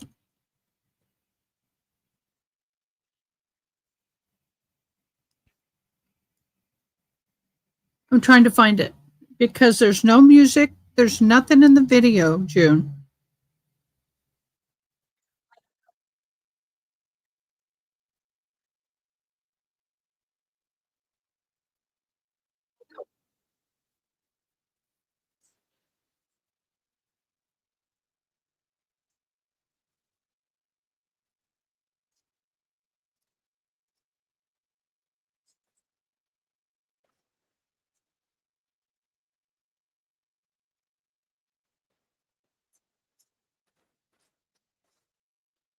You can't do that.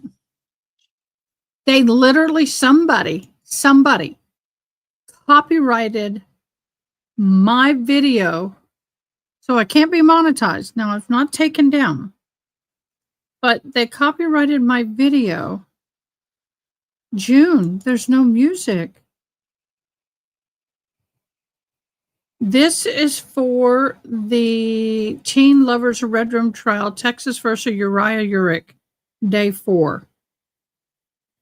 When they announce the verdict of guilt on the guilt was on the teacher. Remember where the teacher sued the principal, and that verdict came in the middle of this hearing.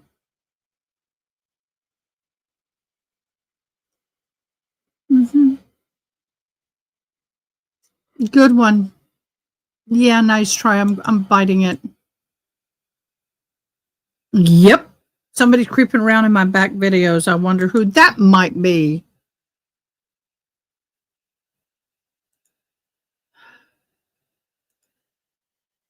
I mean, that video was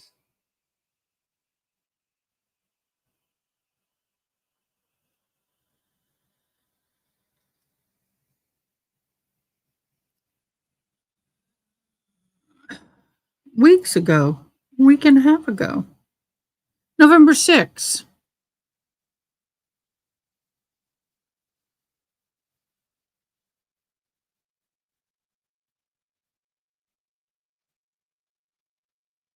Oh, I got an interesting email. Yeah, somebody's creeping and they're slapping copyrights on my video in the middle of the freaking video, not the whole video, just where the verdict is announced. So, and it was a video that I got a decent amount of views, I think. Let me see. Yeah, not a lot. It's just the thought. It's just like, why would you do that? Why would you even consider doing that?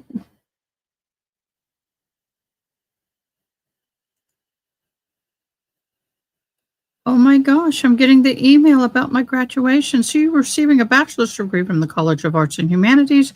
Your commencement ceremony is February 13th at 2 p.m. Your designated check-in is at 1:15. Thank you, everyone. Please be seated. Thank you.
Sorry, Judge, we look at the video. Okay, no problem. No problem.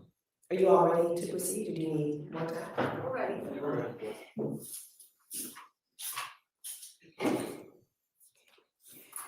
We are back on the record in the state of Georgia versus Matthew Scott Lanz, 22-00922. All parties are present. You may proceed, Detective, so after watching that video, I want to kind of understand kind of the procedural of events. So on what day was the murder? The bodies were found on the 18th, with the murder likely occurred the 17th into the 18th. Now, after speaking with Teresa and Scott, when did they go to Athens? They went to Athens the 18th, the day that the bodies were found. Now, during that interview, around what time did Teresa make it to Athens? She said she left about noon and arrived in Athens around 2:30 in the afternoon.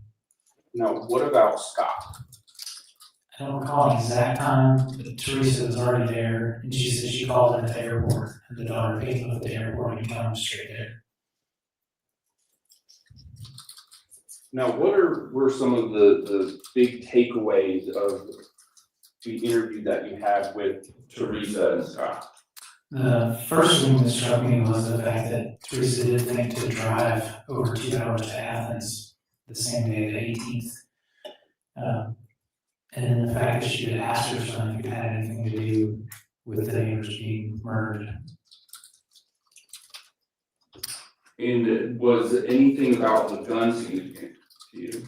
Yeah, first off, the fact that they decided they needed to take the gun from their son, because as Mr. Scott said, he thought he might be suicidal or homicidal or somebody else. And then Matthew told them that he fired 5 or 6 rounds at the range, which was consistent with the number of rounds from the homicide scene. Now, who ultimately took the gun from the defendant? Scott said that he took it because Matthew wouldn't give it to his mother. So he said he took the firearm and left the bullets there in the apartment. And what did he do with the gun? He took it and probably put it in his bedroom closet, which is when officers arrived at the house, he told them where to find it. They found the gun.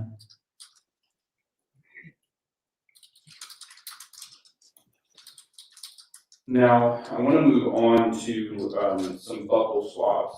At some point, did you obtain a search warrant for the defendant's DNA? Yes, the was standard, and I obtained search warrants, Fulton County search warrants for the defendant's DNA because he was at the Fulton County Jail on Rice Street. Why were you interested in obtaining that DNA? To compare with DNA collected on the scene. We were having the ATF process the shell casings for DNA, and also we were trying to find and compare any DNA from the firearm.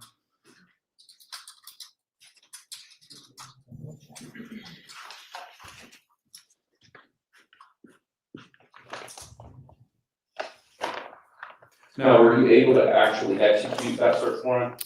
We did. Search warrant was obtained November the 30th, and we executed December the 1st, I believe around 11:40 hours. And where did you execute it? At the Fulton County Jail on the street. Now, for the judge, how is that buccal swab examination conducted? We use sterile cotton swabs, and we swab the insides of the cheeks. And we usually use 2 swabs to swab the inside of the cheek to collect the DNA. Now, I'm going to show you what's marked as State's Exhibits 482 and 483. Do you recognize these exhibits? Yes, they're the buccal swab kits from Matthew Scott Lanz. And are these the physical swabs that you took from Matthew Scott Lanz at the jail that day? Yes, they're sealed in the evidence package. At this time, the state moves to enter what's marked as State's Exhibits 482 and 483 into evidence. Any objection? No, Your Honor. States 482 and 483 are admitted. Now, while conducting that buccal swab examination, did you also take a photograph of the defendant? Yes, we took a photograph of the defendant to show who we were collecting the buccal swabs from, and we also audio recorded our interaction. I'm now going to show you what's marked as State's Exhibit 659. Do you recognize that? Yes, sir, it's Matthew Lanz. And is this the photograph you took during that buccal swab examination? Yes, sir. At this time, the state moves to enter what's marked as State's Exhibit 659 into evidence. Any objection? States 659 is admitted. Now, you also mentioned an audio recording. Prior to your testimony, did you happen to listen to that audio recording prior to your testimony? Yes, sir, I viewed it this morning. And was that a copy of that interaction with Mr. Lanz at the jail that day? Yes, sir. At this time, the state moves to enter what's marked as State's Exhibit 467 into evidence. Any objection? I had the opportunity during the break to listen to that, so we don't have any objection. Thank you. States 467 is admitted. May I publish, Judge? Yes.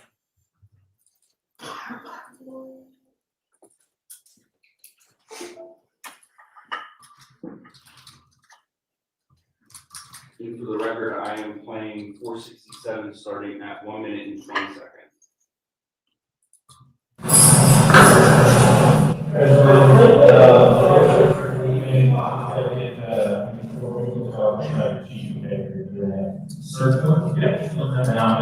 Can we get on real witnesses and get off of all these recordings, please? Your copy of search warrant, so you can have it to get your okay?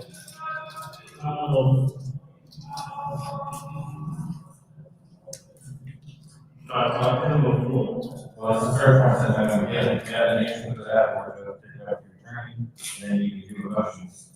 For your attorney.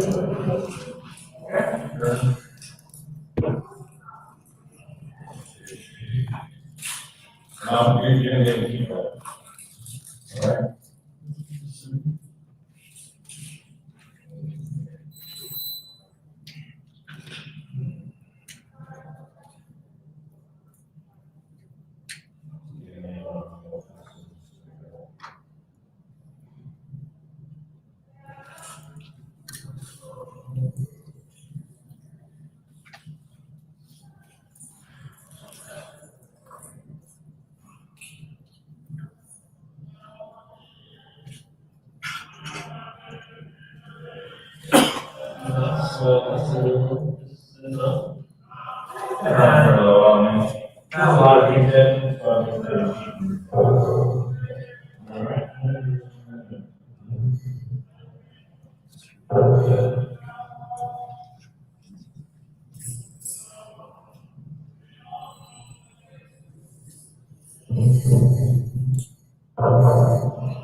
43.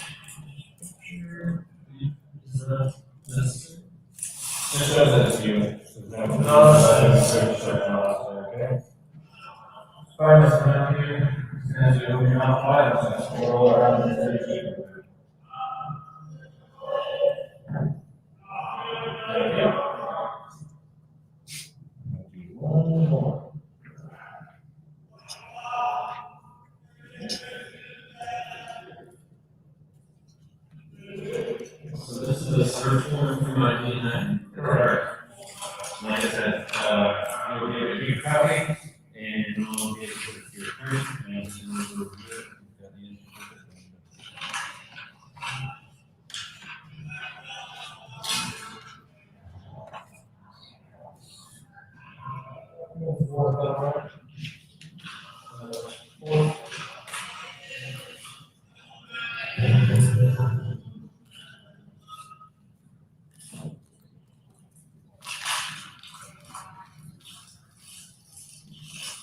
You guys are really key down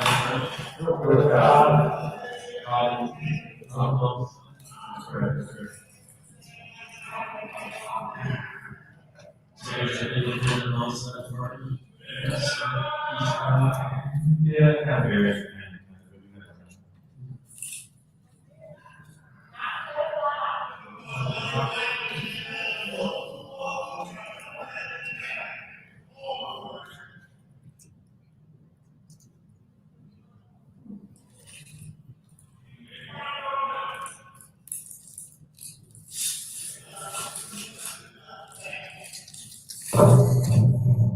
Okay, same thing. Do that again, and we're done. And you move out to that case. Open up platform.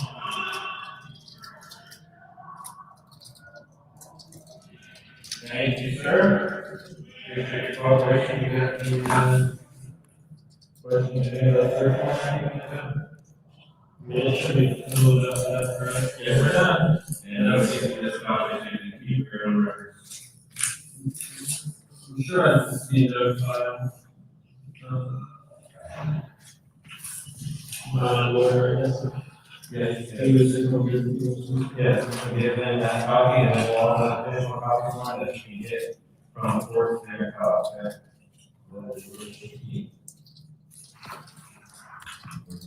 Yeah.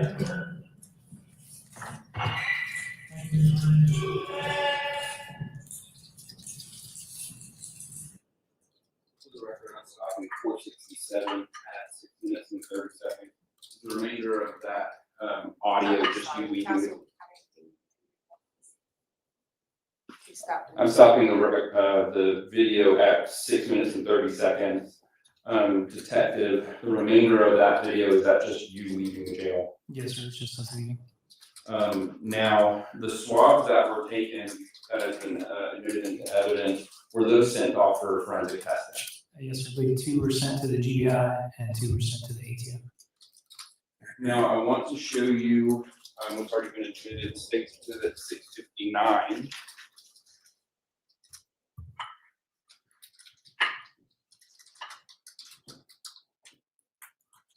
Now, is this Matthew Lanz who you performed that buccal swabs on? Yes, sir, that's the picture I took. Now, do you see Matthew Lanz in the courtroom today? Yes, sir. If you'll please point him out and describe an article of clothing. He's sitting at the defense table in a green shirt. Let the record reflect that the detective has identified the defendant. The record will still reflect. Now, were you also tasked with getting buccal swabs for Jacob Hicks? Yes, sir. How did you go about doing that?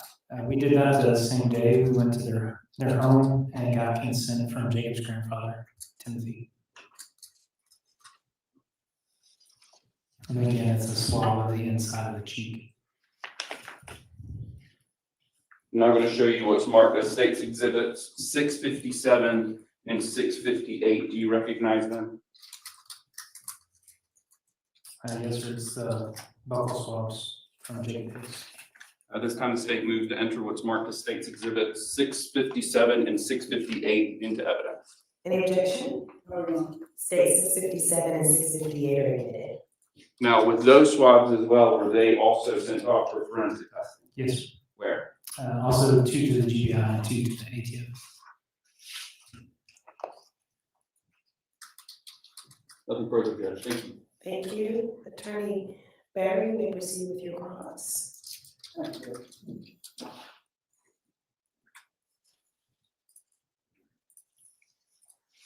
Deputy Jackson, did you, were you involved in the search of the home or go to the home on the 18th? On Defile? I'm sorry. On Defile or the one in Athens? The next day, the 18th. The scene? The scene? Yes, sir, I was. Okay, and what was your job at the scene? I assisted with processing the scene. I'm sorry. I assisted with processing the scene. Process. Okay, and what did you do to process? Look for evidence, look for shell casings, search the upstairs bedroom. I remember when the any investigator got there, I assisted with moving Amber's body. Did you find anything other than the shell casings that were of interest? I believe we found a piece of a projectile, if I recall. Okay. Did you collect that or somebody? I did not. The crime scene technician and the medical examiner's office collected those items.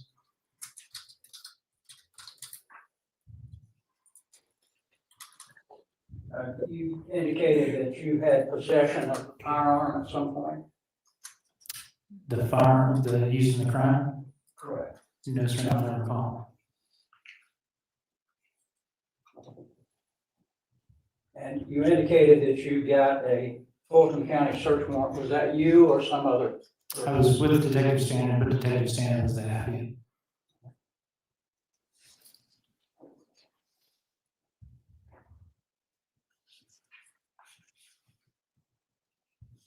And in relation to the firearm, I did find magazines at the apartment in Athens. Okay, so that was going to be my next question. Did you go to Athens to be involved in that search there? Yes, sir. And what did you find in that search of that? In the computer desk drawer, I found 2 loaded magazines. Okay, 2 loaded magazines, and were those 9mm magazines? Yes, sir. Did you find any loose bullets? Not that I recall. Okay. Was there anything else that you found of significance there in the search in Athens? No, sir, not that I recall. And were the magazines that you collected, were they sent to the ATF or the crime lab, whoever's going to do the testing on those? I believe Detective Stanton sent them off, but I'm not sure. I do remember counting rounds in them. One was fully loaded and one, I believe, had 12 rounds in it. Okay. How many rounds does the clip normally hold? 17.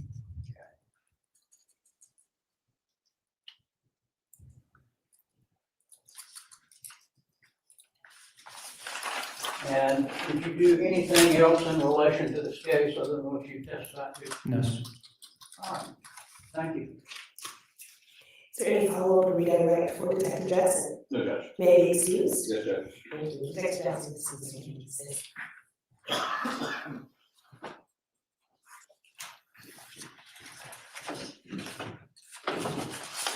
State, call your next witness. At this time, the state calls Todd Bill.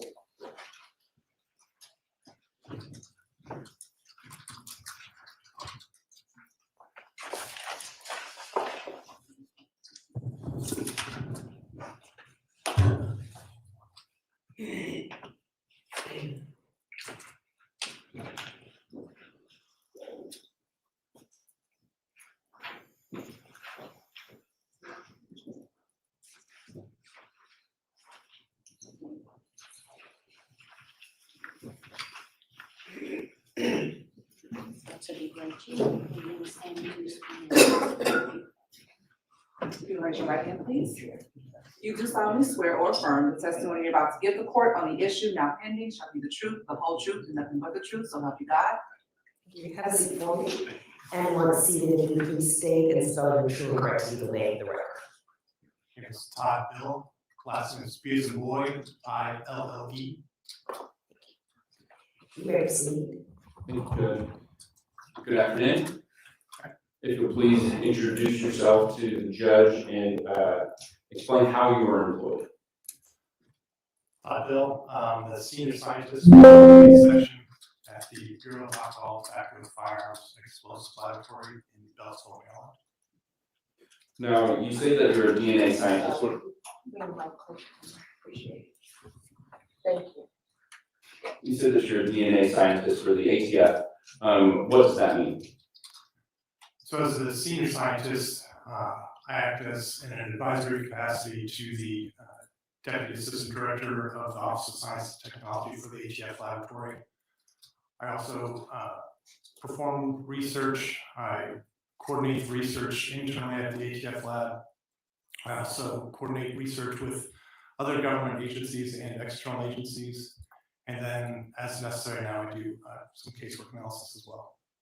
Now, it probably goes without saying, but is the ATF an accredited lab? Yes.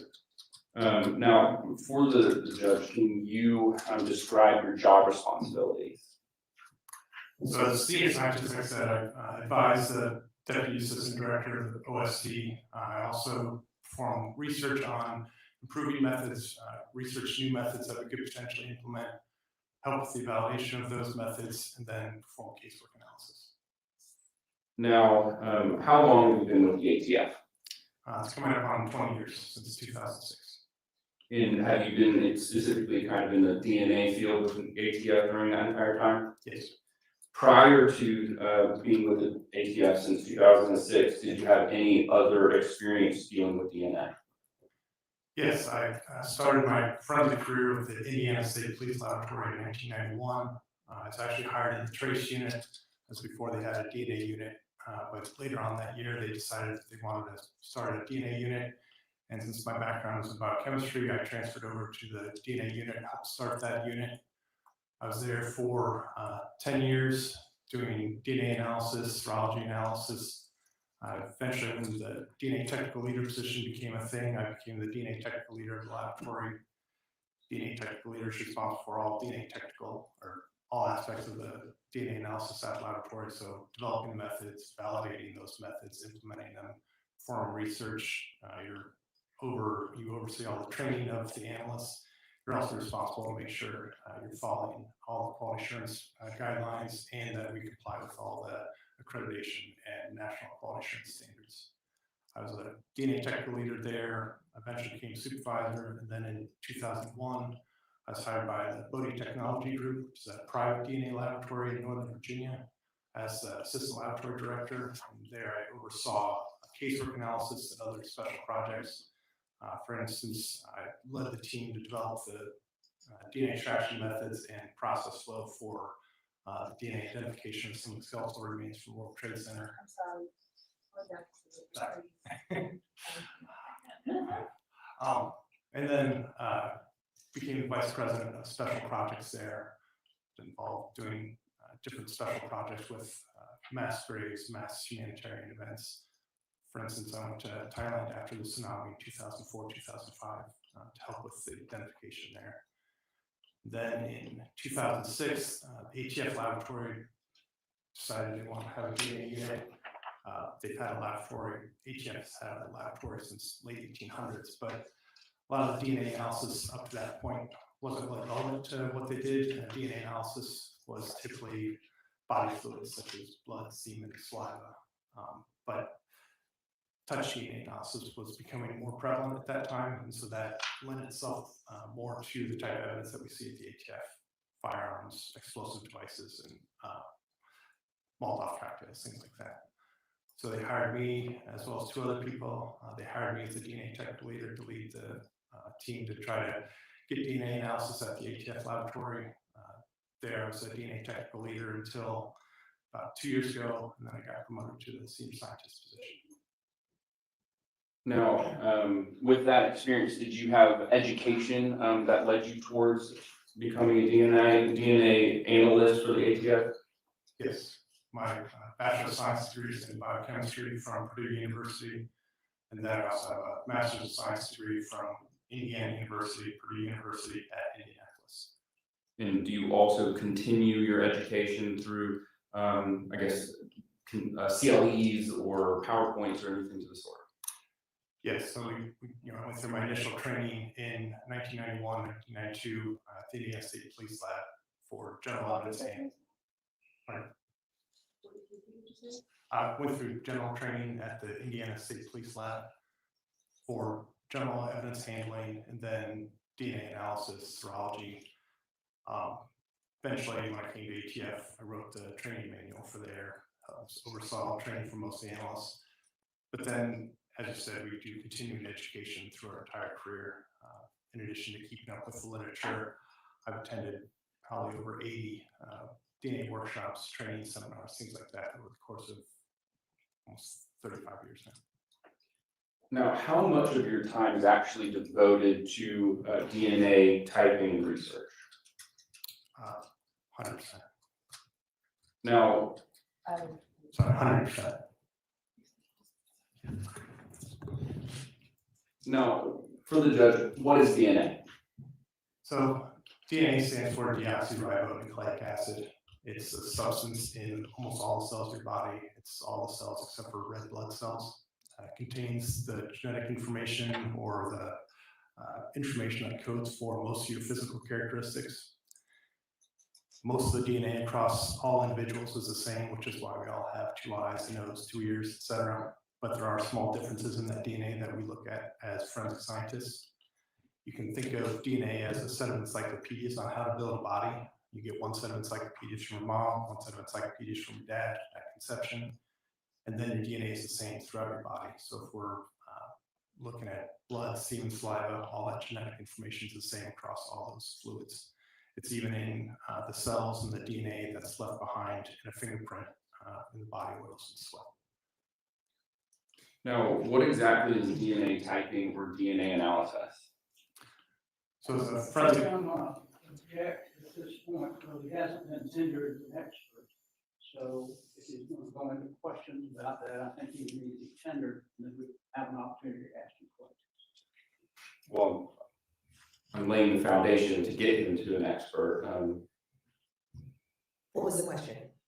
What exactly is DNA typing or DNA analysis? I think you'd have to be an I'll expert. sustain the objection since you're asking specifically to go into explaining what the process is. Okay. Have you been trained in DNA typing, DNA analysis? Yes. In over the 35 years of being a senior DNA analyst, is that your job? Yes. And can you tell the board as to what that process is? What DNA analysis is? Yeah. Yes. And is that something that you've been doing for the last 35 years? Yes. So at this time, I would move to tender him as an expert in DNA analysis. Did you want to, what We'll hear him on that at this point, Judge. All right, you know. Thank you. Good afternoon. Good afternoon. You indicated that at this point you are more into research than you are actually doing the DNA testing. Would that be fair to say? Well, this year's been kind of a big year, so I've been doing actually a lot of casework this year, but yeah, my job responsibilities span both research, casework, and advising the deputy assistant director. And what were you doing in 2021? What was your job in 2021? I was the DNA technical leader. Okay. And did you actually do the testing on this case? So we do kind of a team approach. There's an analyst that did some of the extractions on this, and then I took it after the extraction on. Okay, so you didn't actually do the testing, you looked at it afterwards? I did some of the testing, yes. So he did, this individual did the extraction, then I did the, we'll probably get into this later, but I did the quantitation, concentration, amplification, genetic analyzer analysis, and then the interpretation and comparison along with the statistical calculations. Sorry, as well as the statistical calculations. Statistical stats. And who was the analyst that did the other portions of that investigation? Mr. Clayton's, Adam Clayton's. I'm sorry, I couldn't.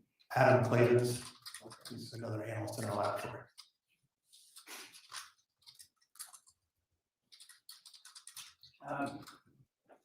What is your, you have a doctorate degree? No, sir. And what is your actual title? Senior Have an scientist. actual title other than, Senior scientist of the DNA section. how many times have you been declared an expert by the courts? This is, I believe, my 90th time testifying both at the local, state, and federal level.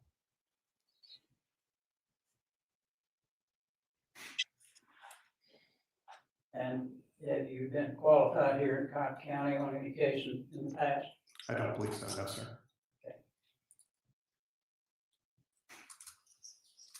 I don't think I have any further questions, Judge. All right. Either ways.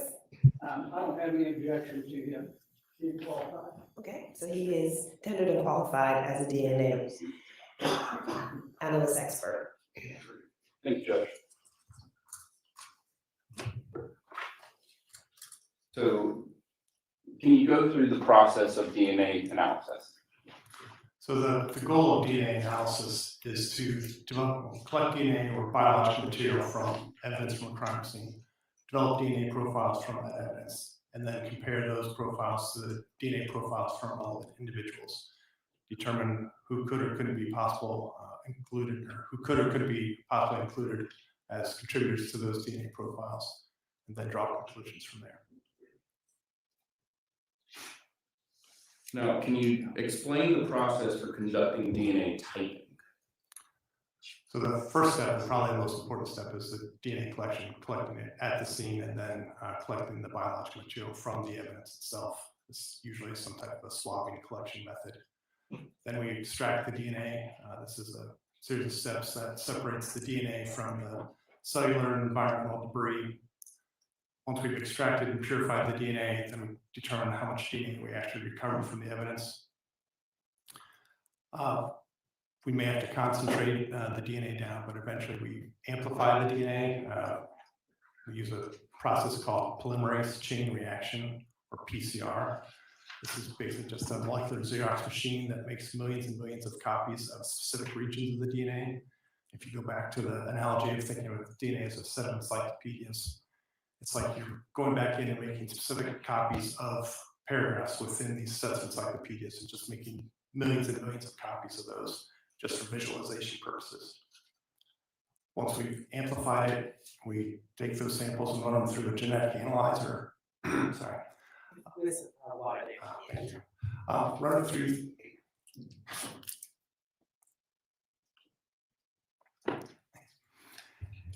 Run those samples through the genetic analyzer, which separates and detects the amplified product. This gives you basically a graphical representation, which is a series of peaks. We then do the interpretation, determine if the profiles are suitable for comparison purposes. If they are, then we perform the DNA analysis on the known DNA samples from relevant individuals, draw conclusions, and make determinations of whether or not they could be possibly included or excluded as contributors to the DNA, and perform a statistical calculation to lend weight to those conclusions. Now, once you kind of get that statistical, going backtrack, how exactly are they read? Is it in that graph-like kind of representation when you get the results? Yes. What types of results can you get once you get to that point? So when we do our comparisons, we perform a statistical calculation using software tools in the system. And we, the end product of that is a likelihood ratio. A likelihood ratio is really just a statistical calculation that compares the probability of an event under one or under two different hypotheses. And so for DNA specifically, we calculate a likelihood ratio based on probability of seeing that DNA profile given that the individual is a contributor, divided by the probability of seeing that DNA profile, given that the person is not a contributor. And so, depending on the magnitude of that likelihood ratio, that determines our conclusion. If we start kind of in the middle of a likelihood ratio of 1, that just means that neither side is favored. There's no, the evidence doesn't provide favorability for inclusion or exclusion.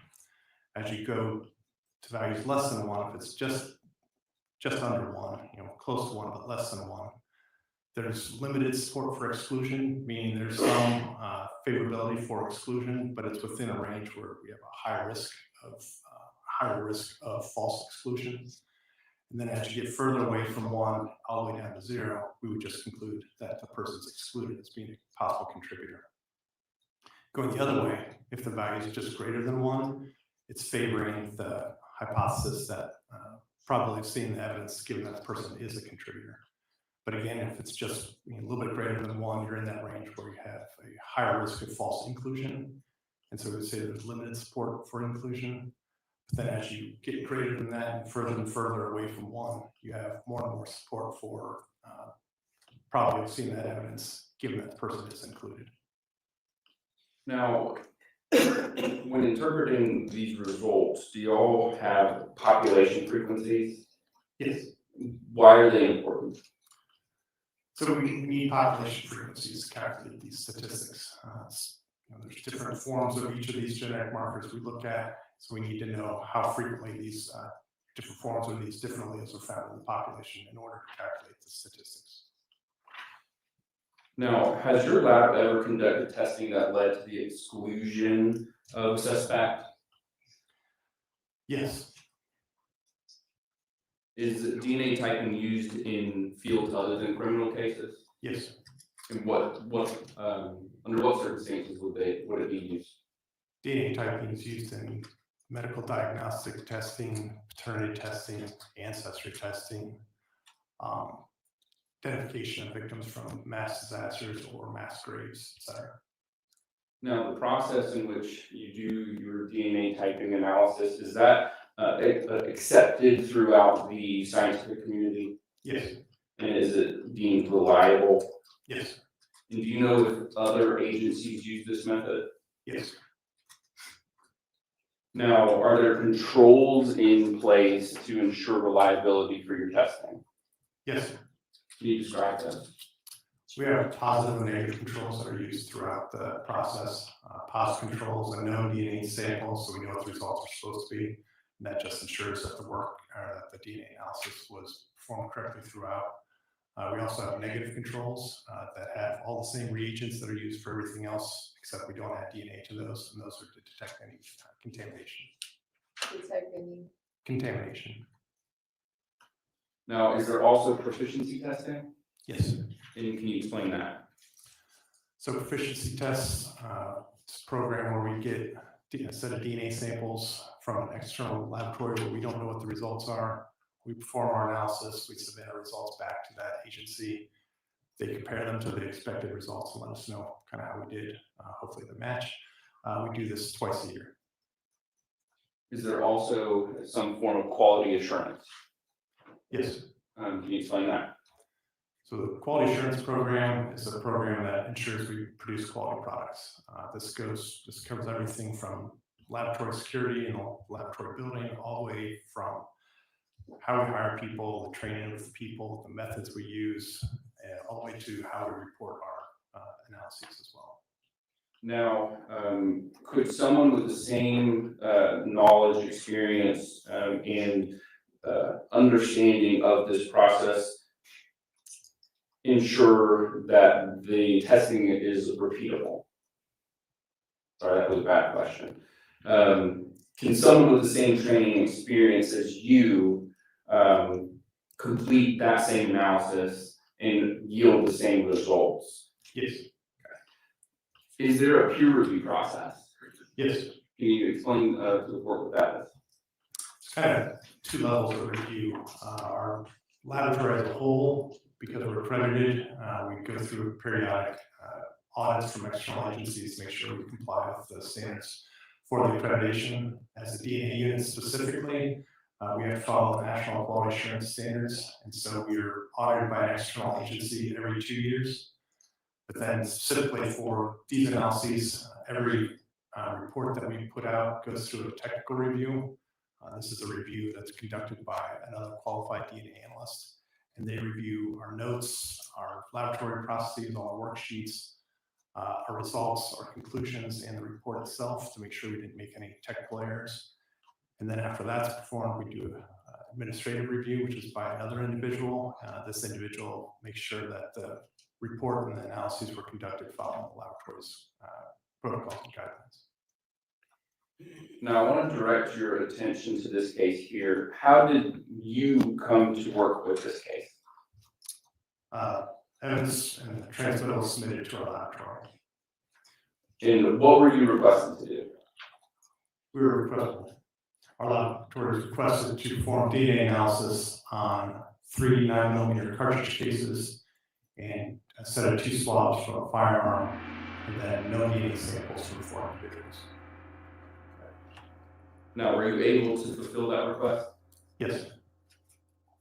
Now, what items did you specifically analyze? We looked at those, or we analyzed those 3 9mm cartridge cases, the 2 swabs, and then the 4 samples, no DNA samples from 4 individuals. Now, I'm going to show you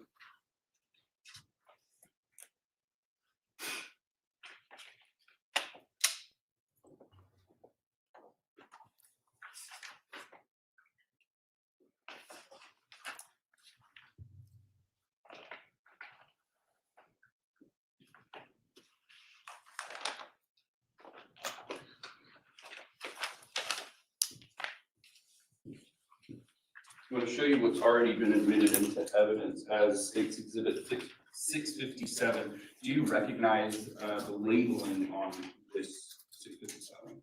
Yes. And if you'll turn it over, what is this labeled as? This is labeled as the known DNA sample from Jacob Hicks, the buccal swabs. And is this the buccal swabs that were used in your analysis? Yes. And moving to State's Exhibit 482 that's already been admitted into evidence, do you recognize the labeling on that? Yes. And if you'll flip it over again, what is this exhibit? These are labeled as the known DNA samples from Matthew Scott Lanz, buccal swabs. Now, State's Exhibit 602, 603, 604, do you recognize the labeling on those? Yes. And what are these exhibits? These are labeled as the 3 9mm fire cartridge cases. And are these the cartridge casings that were swabbed for DNA? Yes. Now, once you had all of this information or all of these exhibits, did you conduct your analysis? Yes. And once you conducted your analysis of those exhibits, did you reduce your findings to a report? Yes. I'm going to show you what's marked as State's Exhibit 671. You recognize State's Exhibit 671?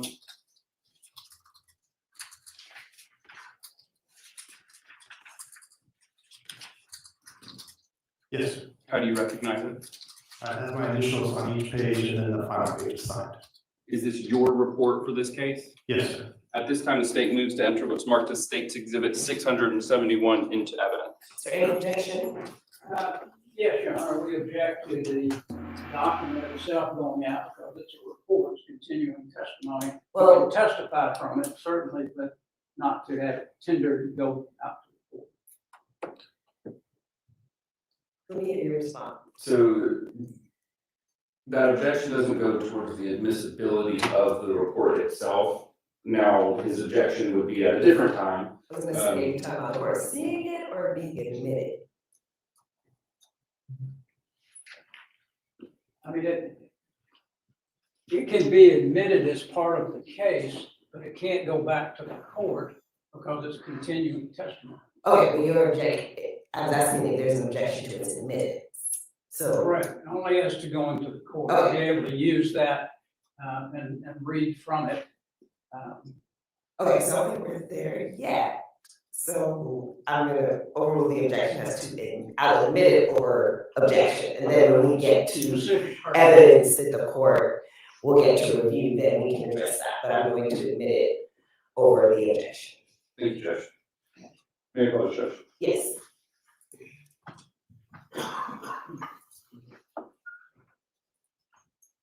All right.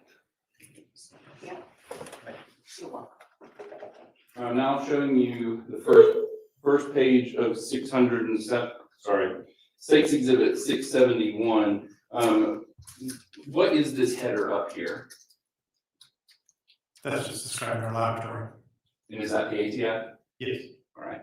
Now down here, below that to the right, is what information do we find here? So that's the date the report was transmitted. It's our laboratory's case number, has the two submission numbers, or evidence was submitted at 2 different times. Has the reference number, which is our ATF agent's case number. Of course, that's different. Then there's the title of the actual investigation, and then for this type of exam, it's my specific exam, forensic biology. Now, under reference title, what is the reference title that you have here? Title is Verbena Drive Homicide. Now, what information did you have when you actually received these items? There's usually a report of investigation that we get along with the evidence that describes where the evidence came from. Potentially a little bit of background so we know what we're actually performing DNA analysis on. From where it came from, is that Verbena Drive homicide? Yes. Now, down below, we have listed exhibits. What are these 3 here? So lab exhibit numbers 1, 2, and 3, as well as agency exhibit numbers 1, 2, and 3, are the 3 9mm cartridge cases. And are those the 3 that you've already identified in your testimony? Yes. Now, I did forget to show you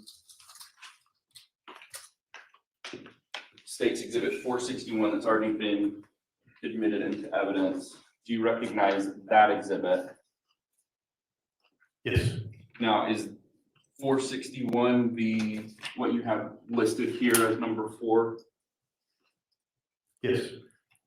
And is that the swabs of the ZEV 9 OZ9?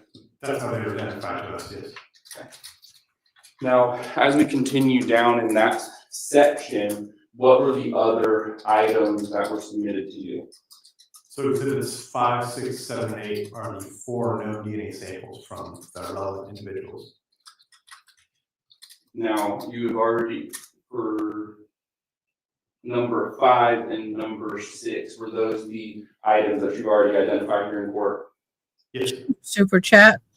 June 2 studio. Now, if you will please, let me ask this. As we proceed through your report, do you have some sort of a grid system indicating the results? Yes, in order to try to simplify how we report results, we report it in a table fashion. Now, I'm going to show you page 2 of 671.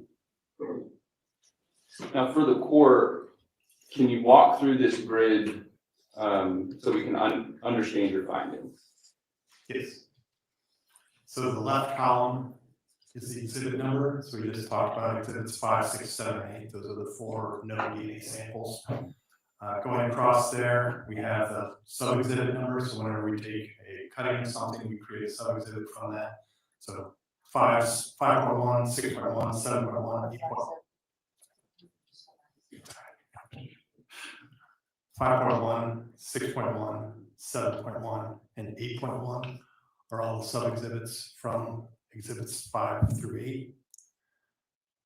5.1, this is the cutting of the known DNA sample from Matthew Scott Lanz.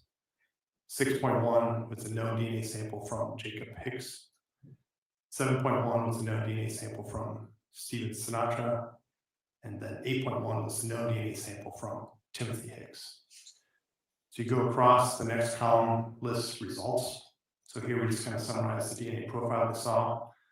These were known DNA samples, so they should be single source. So in this case, for all 4 of these, we obtained a single source male DNA profile.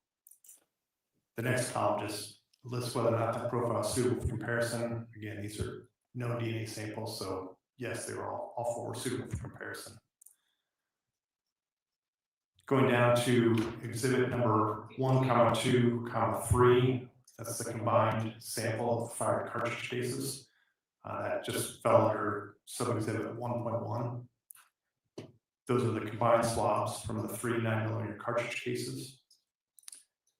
The result from that was a DNA profile consistent with 2 contributors. At least one of those contributors was male, and it was suitable for comparison. Going across, there's a whole section for conclusions, and you can see those 5 conclusions I listed before. In this case, found that there was support for inclusion for Jacob Hicks, exhibit 6.1, support for inclusion as a contributor, possible contributor to this profile from the 3 fire cartridge cases. And I'm going to kind of stop you there, and then we'll just talk about that finding, and we'll move on to the next one. Okay. So going to the exhibit number 1, 2, 3 column here, we see combined swabs from 3 9mm cartridge casings. Were swabs taken of those 3 casings? Yes, it's a kind of a rinse and swab method that we developed specifically for fire cartridge cases. And we're kind of weighing, if we do each one individually, we expect very little amounts of DNA from fire cartridge cases. So since these all had the same markings, same caliber, the individual collected the DNA from all 3 of these as one sample. So swab all 3 of them, and that was used in your comparison to these known DNA samples of Matthew Lanz, Jacob Hicks, Stephen Sinatra, and Timothy Hicks. Correct. All right. Now, did you follow your DNA analysis process while comparing the DNA profile from the 9mm cartridge cases to the known DNA profiles? Yes.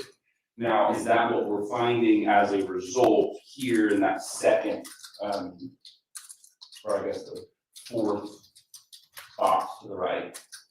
So that result is determined whether or not the profile is suitable for comparison, and then the next columns are the actual results of the comparisons. Now, for the results for the cartridge cases, were 2 types of profiles found? It was determined to be a mixture of 2 individuals, yes. All right. Now, as we move over, we see Jacob Hicks. What does it mean when Jacob Hicks is in this column? So if you remember when we described the possible results we could get from our comparisons, one of those was support for inclusion. And so when we did this comparison to Mr. Hicks, to Jacob Hicks, then the likelihood ratio gave a result that was much greater than 1, therefore it favored the probability of seeing this evidence given that Jacob Hicks was a contributor to the mixture. Now, were you sent the DNA profile of Amber Hicks?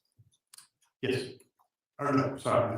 All right. Is it possible if it could be an Amber Hicks's DNA on these cartridge casings? Yes, she could be the second individual, yes. And over here on the far right, we haven't got to this column here. What's this column? That's the result that favored exclusion. And in this case, these individuals were excluded as being possible contributors to the DNA profile. So for the cartridge casings themselves, was Matthew Lanz, Stephen Sinatra, and Timothy Justin Hicks excluded from these 2 profiles that were found, given the population frequency? Yes, I mean, it's a single profile, it's a mixture of 2 individuals, but yes, they were excluded as being contributors to that mixture. Now, I want to talk a little bit about touch DNA. What is touch DNA? So touch DNA, trace DNA, this is just a general reference to something different than what we typically thought of DNA analysis in the past, where it was blood and body fluids. This is really to get a DNA profile from something that you've touched or it's been touched. It's DNA that's left behind in the body oils or sweat in the fingerprint, or doesn't have to be a fingerprint, something that's come in contact with you. Now, if a child were to pick up a casing and play with it, is it possible for that child's DNA to be on a casing? Yes. Now, in your experience on discharge casings or cartridges, how successful are you in actually extracting DNA off of spent casings? On a per sample basis, about 30% of the time, we get a DNA profile that's suitable for comparison from a sample from fire cartridge cases. After a casing is actually fired, is that when a majority of the DNA could be destroyed?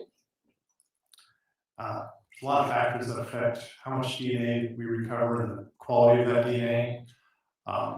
There's just the deposition itself is affected by the substrate, how much pressure, how the pressure is applied, but also the substrate itself. One of the biggest factors we found was DNA interacts with copper that's in brass and degrades DNA, which can have almost as big of a degradation effect as the firing process. So there's many different factors that can affect the amount of DNA we recover from a fire cartridge case. Now, not only physically holding it, if a casing is ejected out of a firearm and lands on a carpet within a house occupied by residents, is it possible for their DNA to end up on that cartridge casing?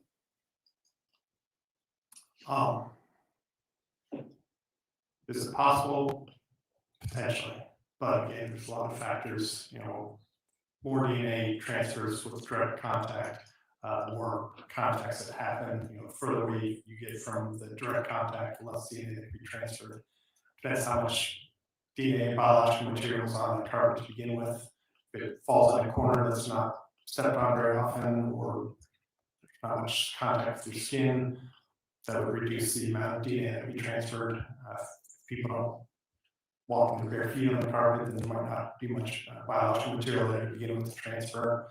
Things transfer if they're wet more often than dry surfaces, so there's a lot of factors that would affect that.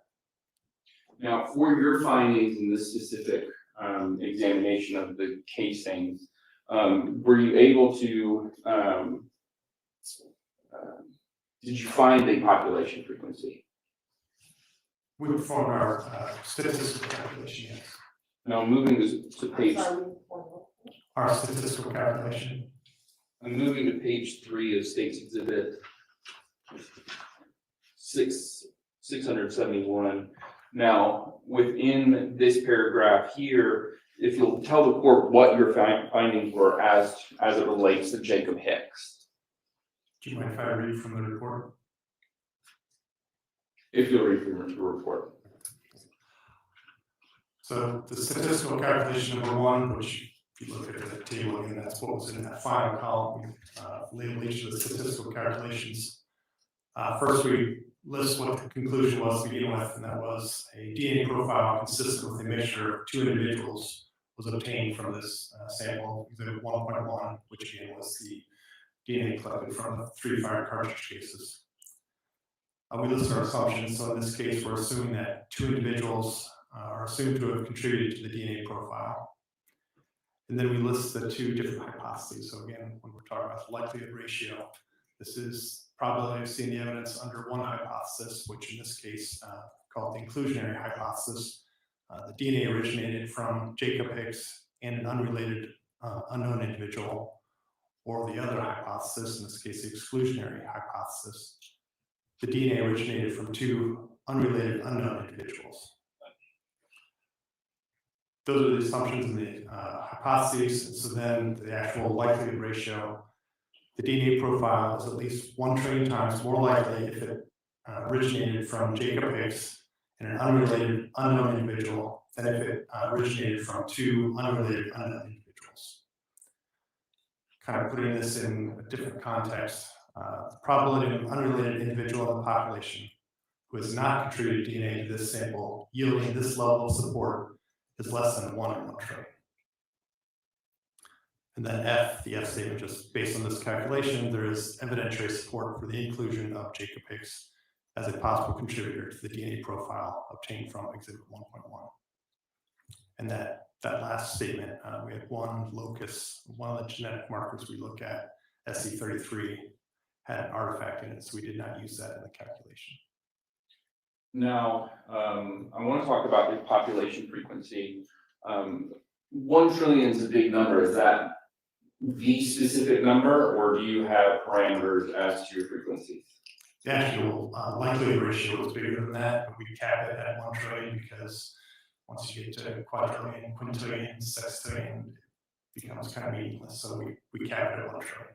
So it's more than the 1 trillion, but for your guidelines, you stop at 1 trillion. Yes. All right, now I'm going to move back to page 2 of this exhibit. Now, if you'll walk through this line in the grid for the judge. Sorry, I didn't see which one. All right, the last line. So here, again, we're talking about Exhibit 4, and then the sub item from that, which is the cuttings of the swabs. These were the set of swabs from the pistol. And again, we've obtained a DNA profile consistent with a mixture of 2 individuals. At least one of those was male. We determined that the profile was suitable for comparison purposes. And then, in this case, Matthew Scott Lanz, there was support for inclusion of Matthew Scott Lanz as being a contributor to this mixture. Now, and over here on the excluded, who do we see here? So Jacob Hicks, Stephen Sinatra, and Timothy Hicks were all excluded as possible contributors to this DNA profile. Now, were you sent the DNA profile of a Scott Lanz? Just Matthew Scott Lanz, not Scott Lanz, yes. Now, if Matthew Scott Lanz's father touched this gun, would their DNA match? Match. I don't understand that question. Let me, Can you just rephrase what? yeah, I'll rephrase my question. Sorry, Judge. Let me give an example. If both Matthew Scott Lanz and Scott Lanz touched this gun or a gun, would you see a difference between the DNA profile? We can distinguish between father and son, yes. And so in the swab that was taken of the pistol compared to these DNA profiles, was Matthew Scott Lanz included? There was support for his inclusion as a contributor to the DNA profile from the swabs of the firearm. Now, with your results, it reads that there is another contributor to that mixture. Is that right? Yes. If the father had touched this gun, is it possible that his DNA is on the gun too? It is possible, yes. And not being sent his DNA profile, are you unable to tell us whether or not the father's DNA is on the gun? Correct, without being able to make that comparison, we can't do that.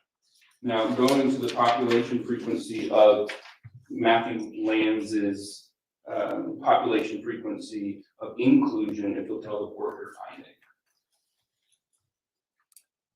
So again, I don't know if you want me to repeat these, but they're kind of the same. The initial statement, then A, B, and C are all the same as above because these were both 2-person mixtures.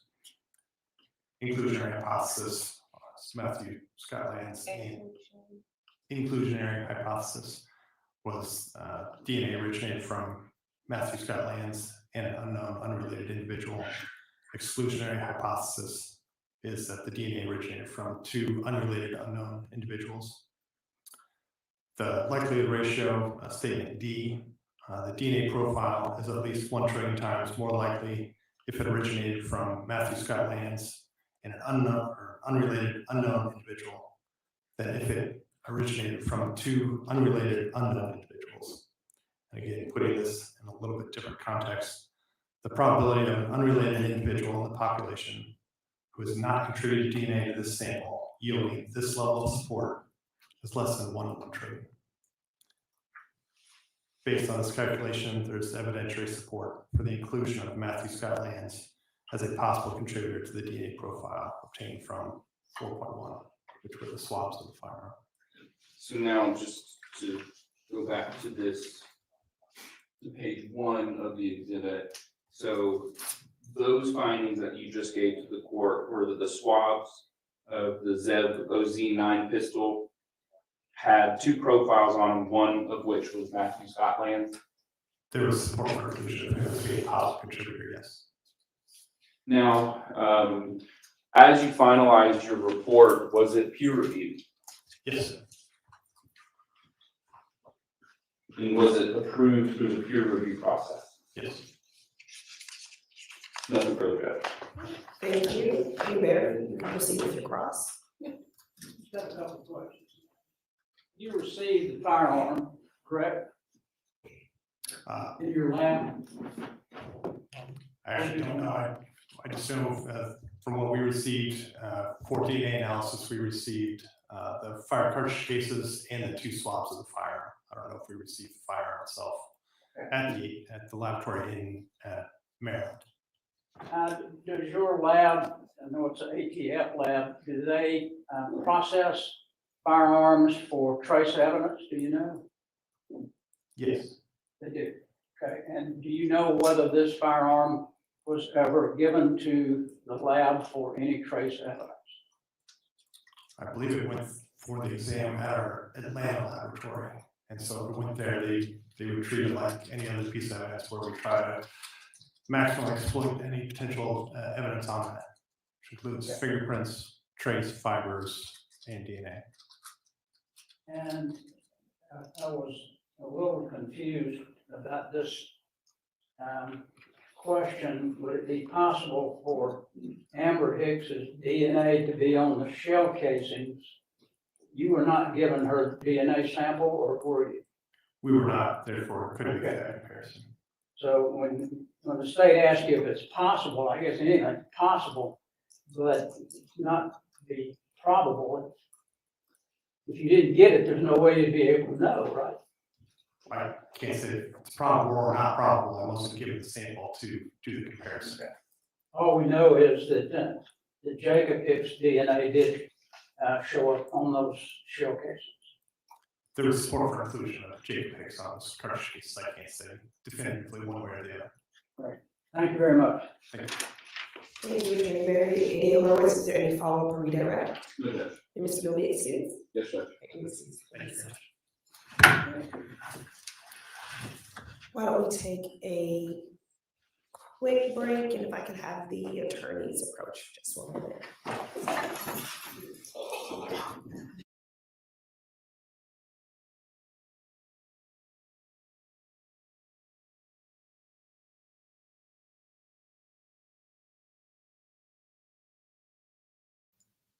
There we have it. Let me go back. Thank you, Attorney Barry. Any other is there any follow-up or redirect? No, Judge. Mr. Gilby, excuse? Yes, Judge. Thank you. Thank you. Why don't we take a quick break, and if I could have the attorneys approach just 1 minute.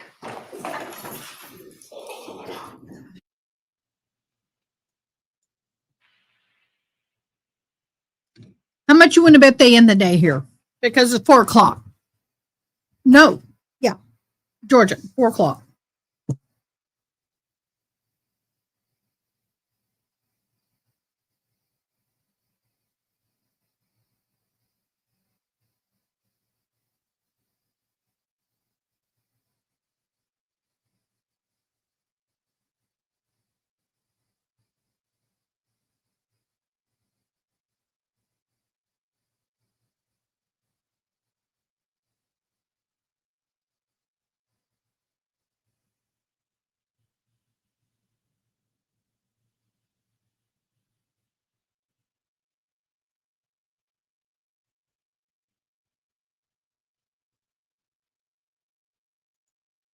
Y'all, YouTube is getting crazy.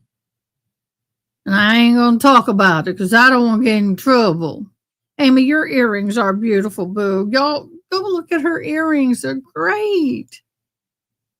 They really are. She puts a lot of hard work into them. Anytime that we create anything, we're going to do this. Anytime that we create anything with our own two hands, it's a lot of work. People are so used to crappy machine made stuff that costs you a third of what it really should be costing you because it's being mass produced on a machine. Don't really understand and appreciate the value of handmade. Like my hats, some people go and get the beaded looms that are like so long and they'll wrap them around a brim and tack them down and charge you $80 for it. And I'm like, you can't. There's no way I'm going to. I have 45 hours.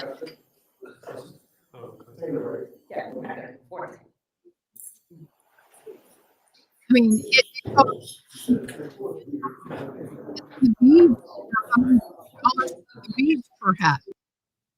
The beads plus the thread plus the needles, you're looking at about $170 a hat, not including my labor.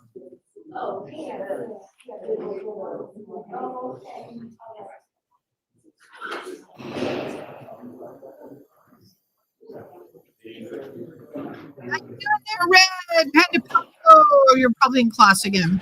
And Angela, how did it go? I hope everything went swimmingly well with your change. So whenever we end today, I'm going to work on the house a little bit more. Got to get more work done. I made a dent in the stuff that needs to go to storage. So that was good.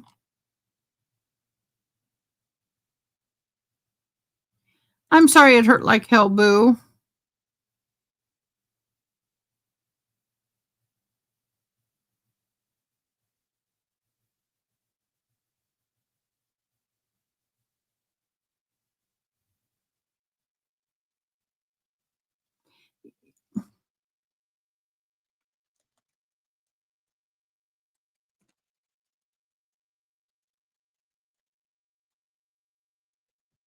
Yes, we're going to add that to the watch list, y'all.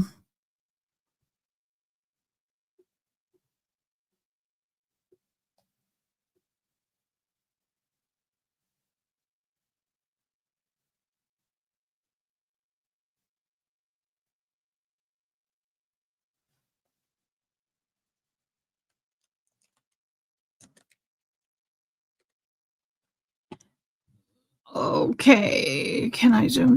No, I cannot zoom. I wish I had a fun video I could show you, like me getting up, running through the house like a banshee. Maybe I'll make that. Once I get my house in order, I'll make a video, have my son follow me through the house, and then I'll put it on crack. Speed it up, make it look like I'm running like a banshee.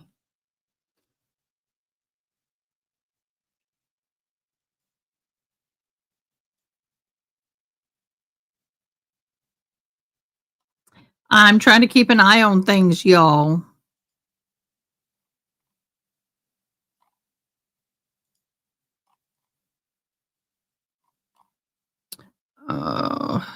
One of those days, there's no sun, it's gray, it's not a fun looking day outside, and I hate winter. I get real.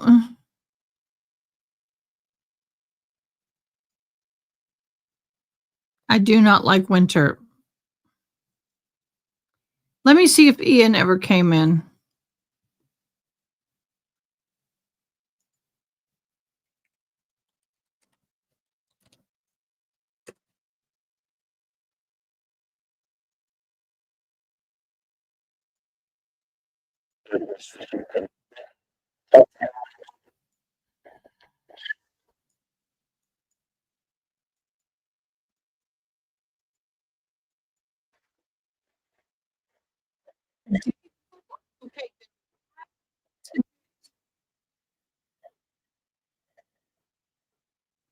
And it still sucks. The volume still sucks. I kid you not. Here.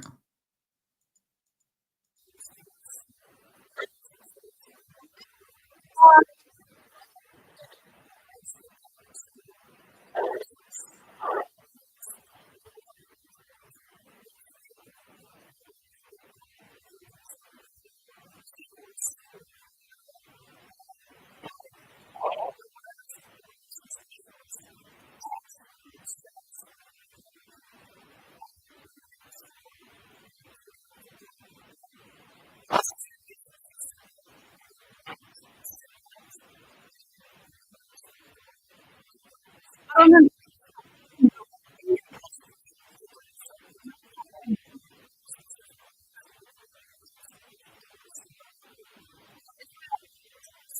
understand.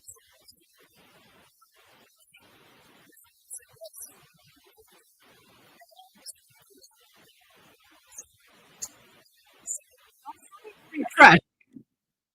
I'm refreshing. Sorry.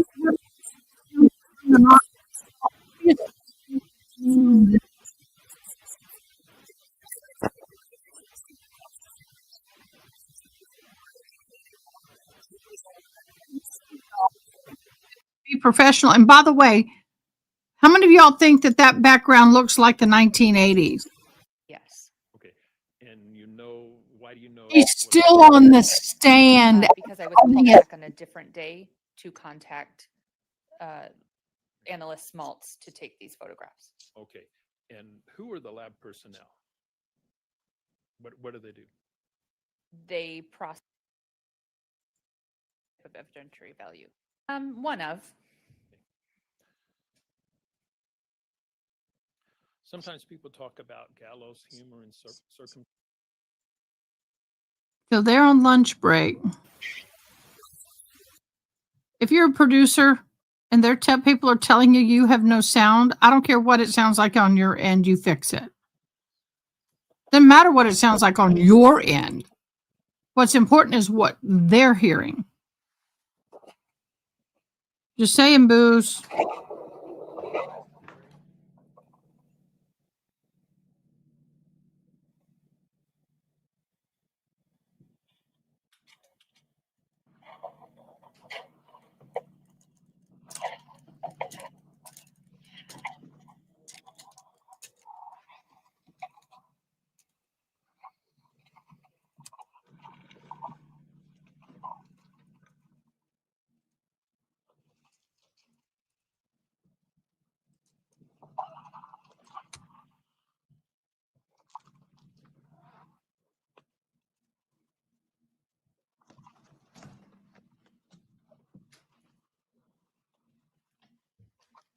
Please be seated.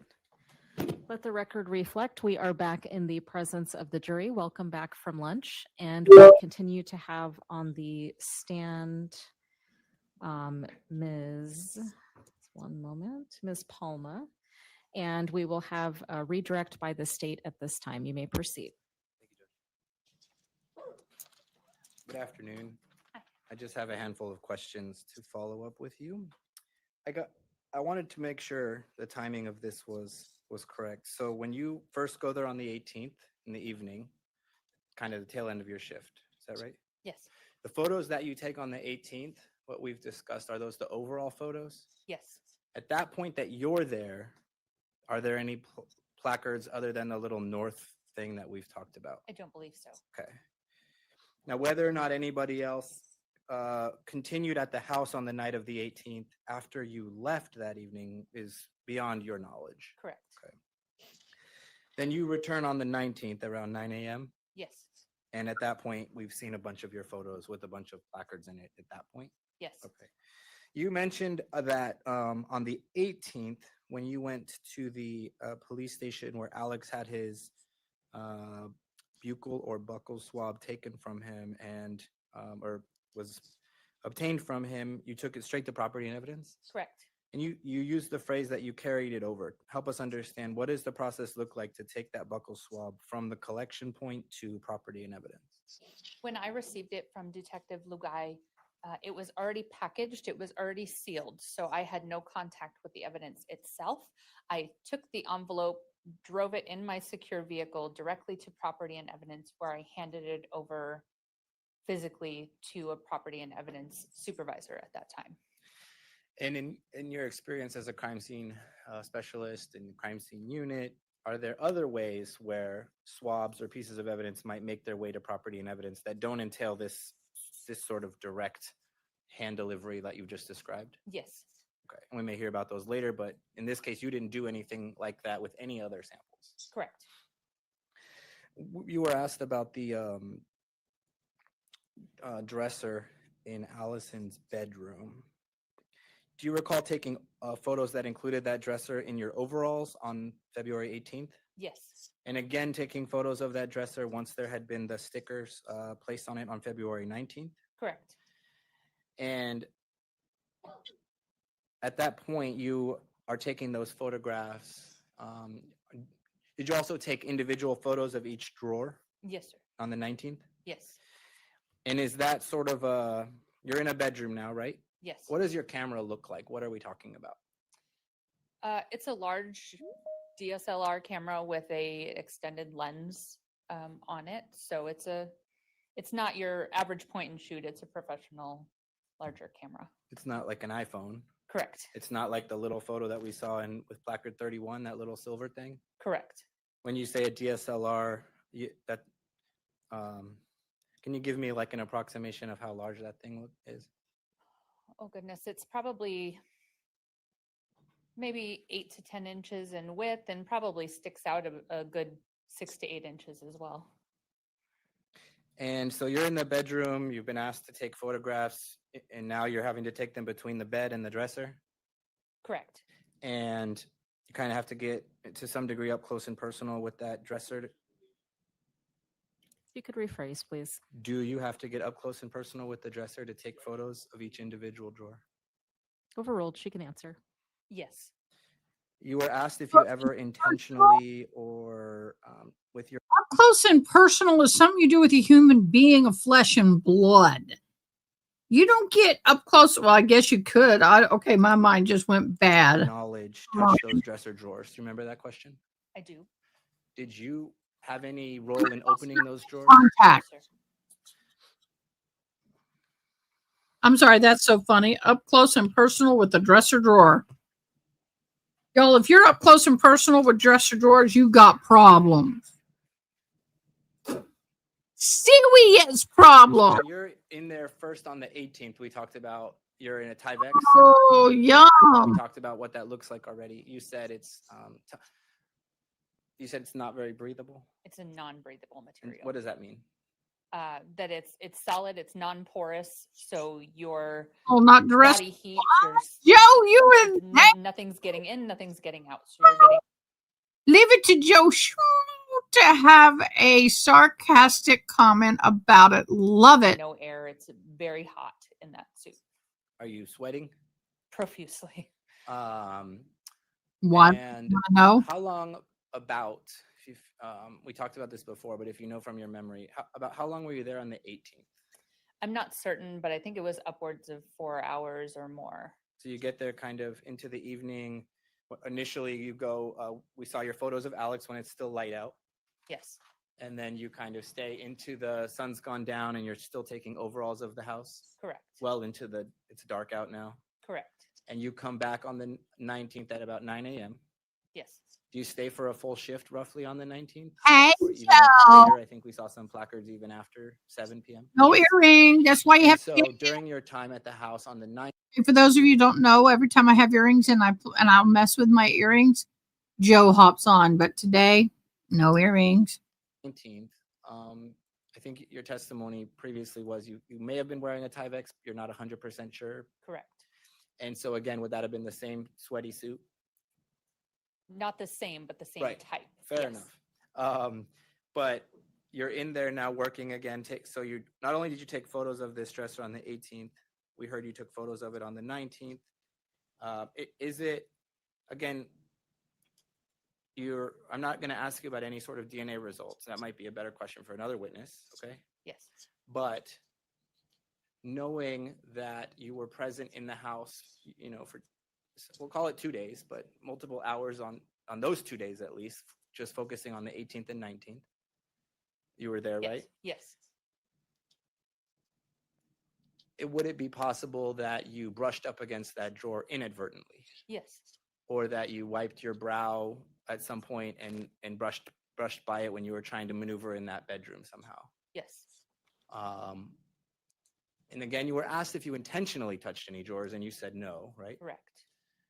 But that's not to say that your presence in the home, you might not have touched the drawer without your memory or knowledge of it. Sustained. Could you rephrase? Sure.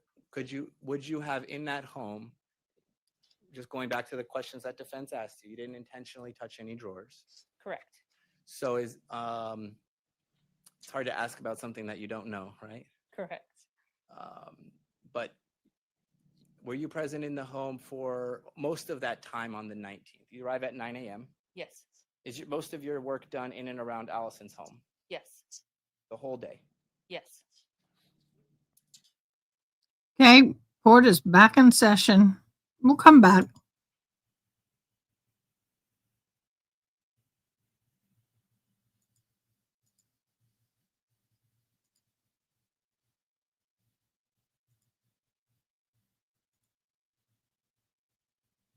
The court is back in session. Thank you. Everyone have a seat for me. Thank you.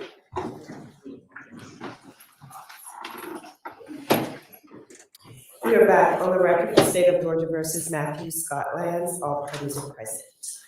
Are you ready to proceed? Is there anything we need to put on the record? We are. Are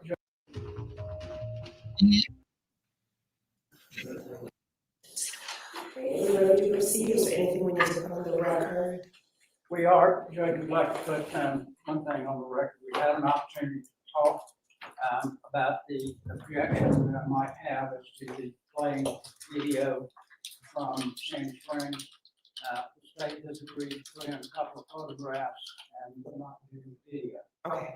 So we come to that conclusion, so I think we're ready to move on. Okay. All right. That's y'all. correct, Judge. Anything else we need to put on the record? No, Judge. All right, y'all call your next witness. At this time, the state calls Vanna Kelly.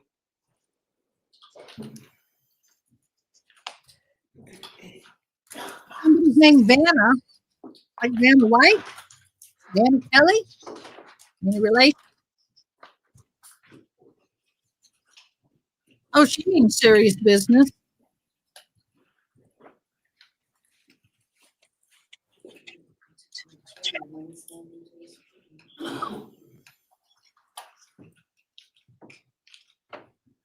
Raise your right hand, please. You do solemnly swear or affirm the testimony you're about to give the court on the issue now pending shall be the truth, the whole truth, and nothing but the truth, so help you God. Yes. Thank you. Please have a seat for me. And once seated, if you would please state and spell your true and correct legal name for the record. My name is Vanna Kelly, VANNAKELLEY. Thank you. You may proceed. Ms. Kelly, how are you employed? I am a firearm and tool mark examiner with the Bureau of Alcohol, Tobacco, Firearms, and Explosives, which is commonly known as the ATF. And how long have you been working there? It will be 6 years in January. For the court, can you go over your education, training, and experience that has led you to become a firearm and tool mark examiner for the ATF? I have a Bachelor's of Science in Criminal Justice and a Master's in Public Administration. As I was finishing up my master's degree at the University of Georgia in 2011, I was hired by the Georgia Bureau of Investigation, which is the GBI.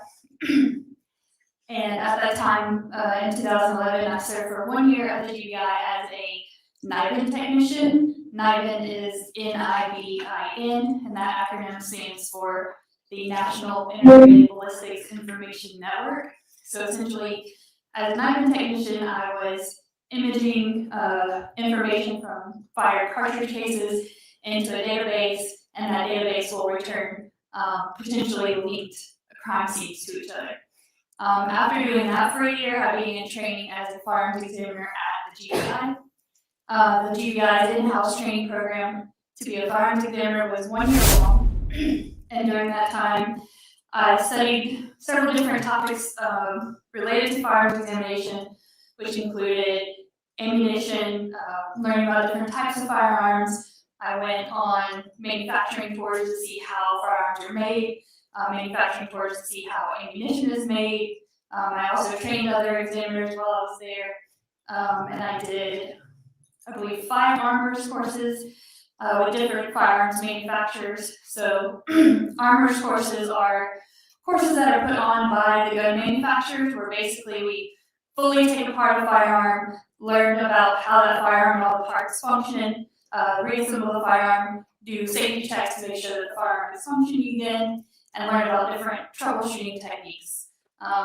Also at the GBI, I did serial number restorations, which is trying to recover a serial number that has been obliterated, that you can't read anymore. And also distance determinations, which were looking at gunpowder particles to try to determine how far the muzzle of the firearm was to the object that got shot.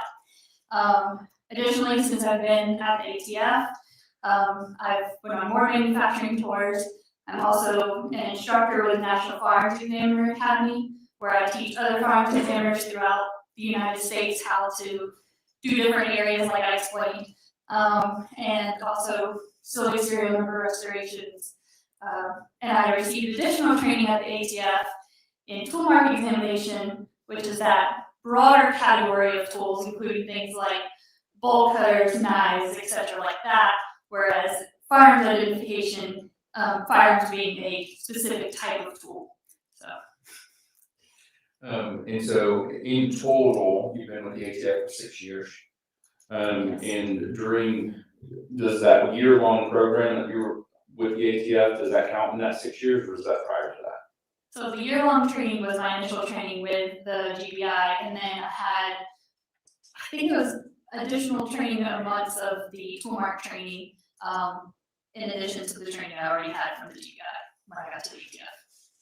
Now, have you ever testified as an expert in firearms identification analysis? Yes. About how many times? 92 prior to today. Ever here in Cobb County? Yes. At this time, the state tenders Ms. Kelly as an expert in firearms identification and analysis. No objection, Kelly. She's tendered and accepted as a firearms identification analysis. Now, for the court, can you kind of explain what it means to be a firearm examiner? Yes, so as a firearms examiner, my main responsibility is looking at fired ammunition components such as bullets and cartridge cases to determine if those bullets were fired from the same firearm, multiple firearms, the same thing with cartridge cases. Do the cartridge cases I have represent one firearm, multiple firearms, or if a firearm or multiple firearms are submitted for analysis, I can also create test fires with the firearm and then analyze those bullets and cartridge cases from the firearm to the bullets and cartridge cases from the scene. Now, generally, can you explain how, I guess the gun works and it interacts with the cartridge case, or the cartridge, then it becomes a casing and so on? May I use a demonstrative aid? Sure. So Oh, you've got it up there with you, yes. okay. What I have is a large-scale plastic model of what I use the term cartridge. So a cartridge is going to refer to a single piece of unfired ammunition. So when all of the pieces are still together, that's called a cartridge. Now, once the cartridge is loaded into the firearm, the trigger is pulled, several things are going to happen. So one of the things that's going to happen is that a firing pin is going to strike in this gray area here and leave an indentation. So this is called the primer, and it's located here on the head of the cartridge case. Also, the cartridge case is where the gunpowder is housed. So inside this cup is where all of the gunpowder would be in the cartridge case, and once that primer is struck here, that's what ignites the gunpowder inside of the cartridge case. So when this is all together and that gunpowder has been ignited, what's happening is pressures are building up inside of this cartridge case, and when that pressure becomes too much, that's what pushes the bullet out of the cartridge case and forces it down the barrel of the firearm. So the bullet is then the projectile that's leaving into the firearm, and the cartridge case in some instances will be ejected from the firearm, or if we're talking about a revolver, it would remain in the firearm until manually ejected. And as this ammunition, both the cartridge case, including the primer portion, and the bullet are interacting with the firearm is imparting the information that I'm going to be looking at to make those comparisons and make those conclusions about whether this bullet was fired from the same, firearm, or whether the cartridge case was fired from the same firearm as other cartridge cases or from a particular firearm. Now, how do you go about actually doing that examination if you're sent a cartridge or spent cartridge to a firearm? So if I receive a fired cartridge case and a firearm, the first part of my analysis is going to be looking at what are called class characteristics. So class characteristics are measurable features of the specimen that indicate a restricted or a more limited group source. So class characteristics are things that are predetermined by the manufacturer. They're design factors that happen, they're decisions that are made by the manufacturer before the manufacturing process begins. So, for instance, I like to use the analogy of class characteristics. You had to go out to the parking lot, and you're looking for a blue Ford F-150. Well, the color blue is a class characteristic. It's an F-150, that's a class characteristic. You know you're looking for a truck. So we're able to quickly narrow down what we're looking for, because anything that's red, that's not our class characteristic. We don't need to consider that. Anything that's a car, sedan, that's not a class characteristic we're interested in. So class characteristics take the larger group and help us narrow it down. So as far as when I'm looking at a fired cartridge case, some of those class characteristics can be, for instance, the caliber. If I have a 9mm cartridge case, well, is my firearm also 9mm, or is my firearm 45 caliber? Well, if they're both 9mm, then the class characteristics agree. I should investigate this further. But if, the class agreement is not there, then the 9mm cartridge case was fired from the 45 caliber, because the class don't agree. So some other things on a cartridge case that are class characteristics would include the type of marks that are left on the primer. Sometimes they can be like parallel lines, sometimes they're arching lines. So all of those would be things I would look at, and also the shape of the firing pin is a common class characteristic to look at as well. So some of the common shapes that we see for the firing pins can include an elliptical shape or also a circular shape.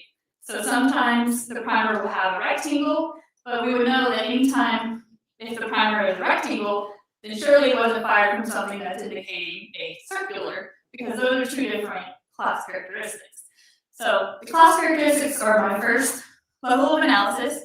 Like I said, if the class are in agreement, then I will move on to the second level, which are called individual characteristics. Now, the individual characteristics are the marks that are caused by the irregularities and imperfections on the tool surface. So those can occur incidental to manufacturing, or also after the gun has been produced. There might be damage to the gun, or corrosion, or just using the firearm can all influence those individual characteristics. So it's the individual characteristics that allow me to take that larger class group source and then look at those microscopic imperfections that are imparted onto the ammunition that allow me then say, yes, this was fired from the same firearm, or no, they were fired from different firearms.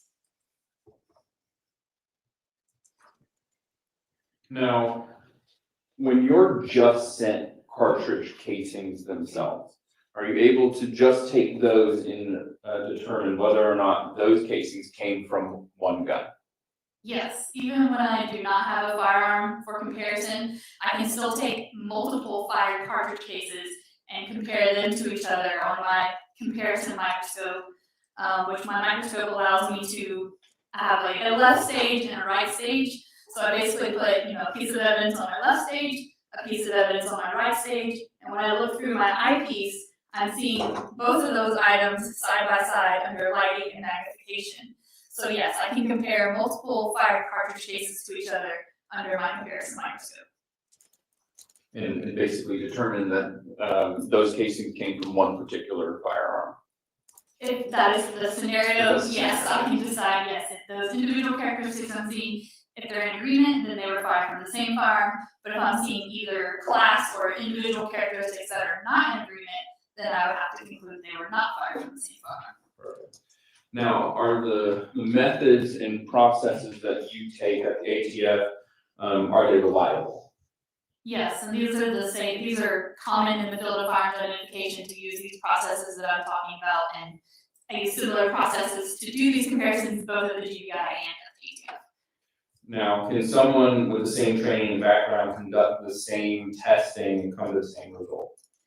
So all of my testing is actually physically looked at by a second examiner, and that second examiner with the training and experience has to look at the evidence themselves microscopically, and they also reach conclusions. And so before a report can even be issued, 2 examiners with the training and experience have looked at that and concluded the same things. Now, is that just the peer review process? So we actually have multiple levels. First step is once I'm finished with the physical comparison of the evidence, it goes through a process called verification. And that's where that second examiner will take the physical evidence and also look at it on their microscope. And then after they reach their conclusions, then I can put together all of my paperwork, and then it moves on to a technical review process. During the technical review process, another examiner is looking over all of the data that I recorded and all of my photographs and my report to make sure that everything I have assembled for the case file supports the conclusions that I am reporting. In addition to that, it also goes to another process of administrative review where a supervisor will look over the whole case file as well, more for administrative, but they can also call into question anything at that time as well. So I want to direct your attention to this case here. Did you perform a firearm examination in this case? Yes, I did. Now, what type of testing were you requested to do? I received 3 9mm caliber cartridge cases and 1 9mm firearm, and I was asked to compare those cartridge cases to that firearm. And were you able to do that in this case? Yes. Now, before we get further, I'm going to show you what's already been admitted into evidence. State's exhibits 602, 602, 603, and 604. Do you recognize these exhibits?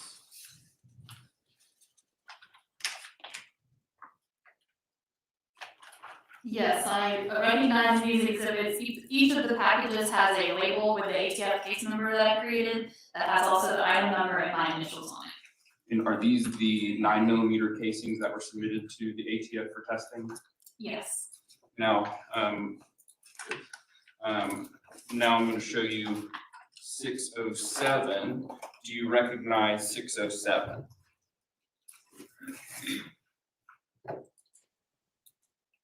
Yes, the package for exhibit 607 also has the ATF case number label with the item number and my initials on it, as well as I recognize my initials on the trigger guard of the firearm.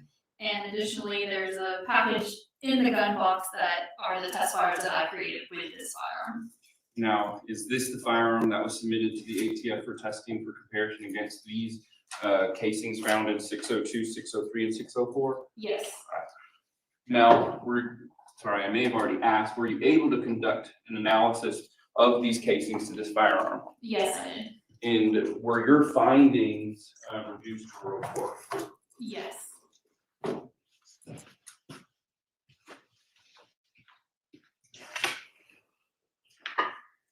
I'm now going to show you what's marked as State's Exhibit 670. Do you recognize this exhibit?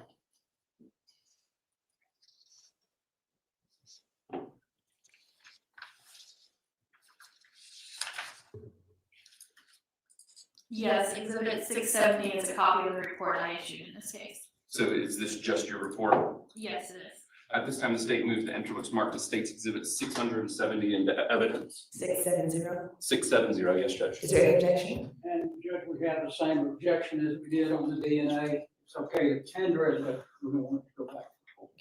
So the court will admit it over objection. We will address any issues with what the court sees at the end of the case. Thank you, Judge. Will you publish? Yes.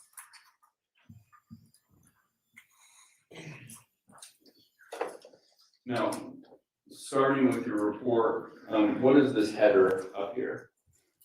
That header is an indication that it was received first at the ATS Washington lab in Beltsville, Maryland. And then down here, what's found in this kind of top right corner of the document?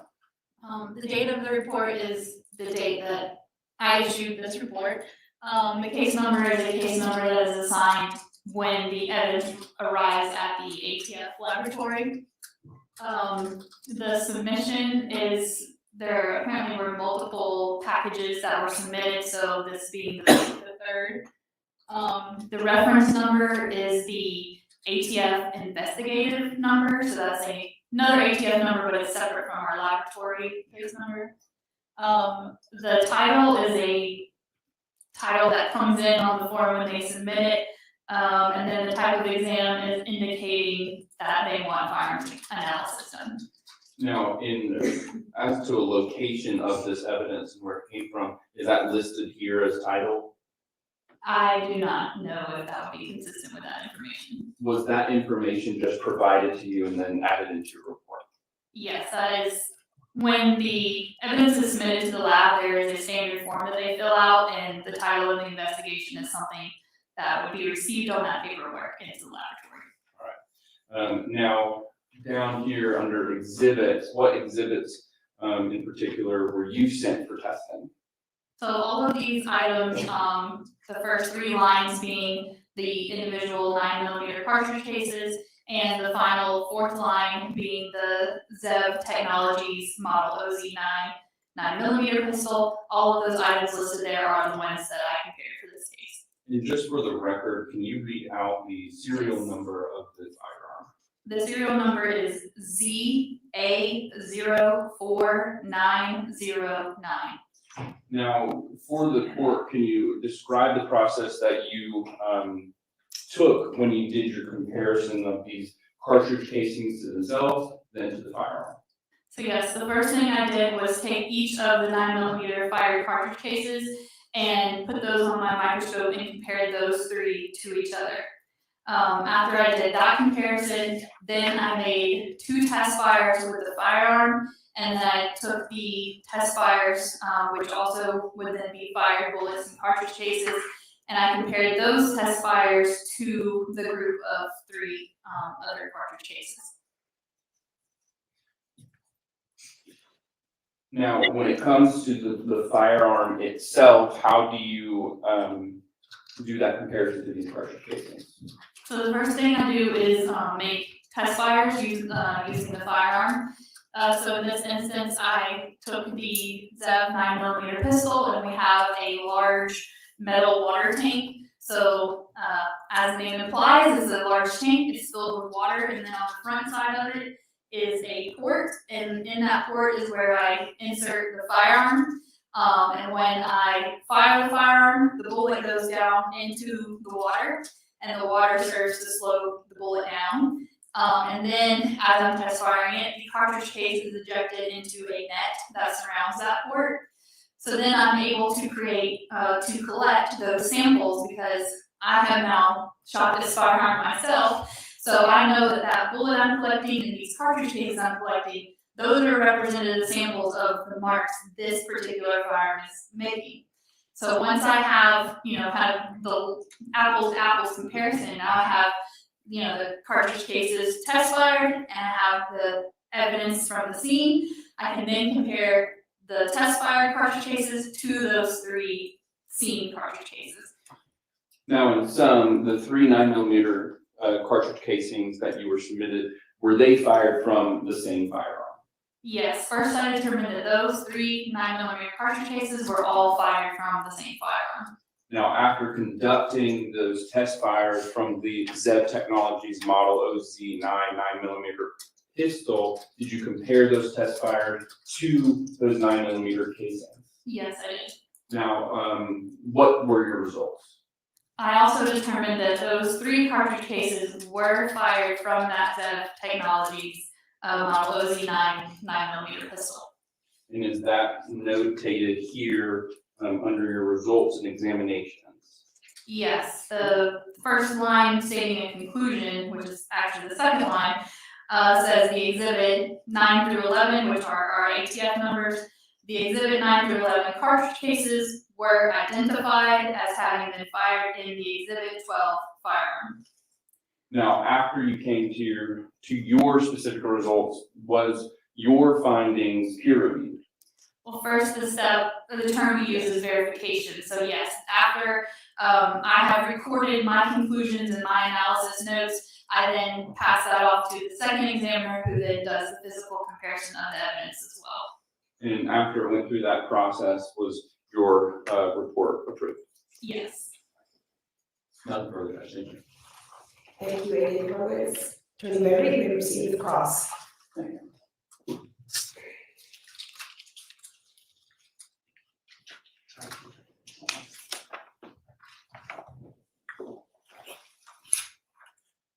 Were you asked, Ms. Kelly, to do anything else with this firearm other than to test the cartridge cases?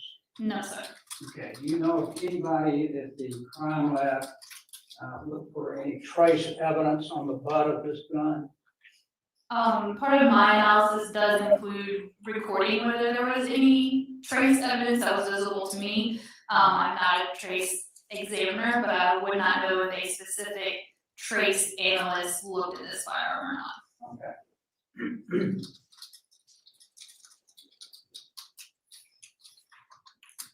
And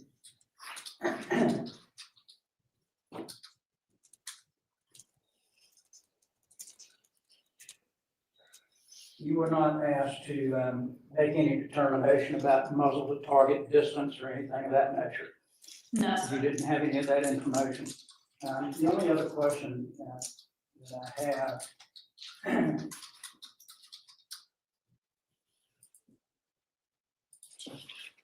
is when you fire this weapon, it ejects the cartridge, correct? Yes.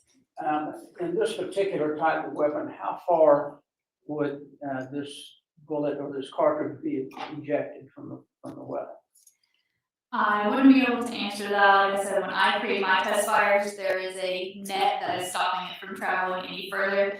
And the distance that it could travel obviously would vary between different types of firearms.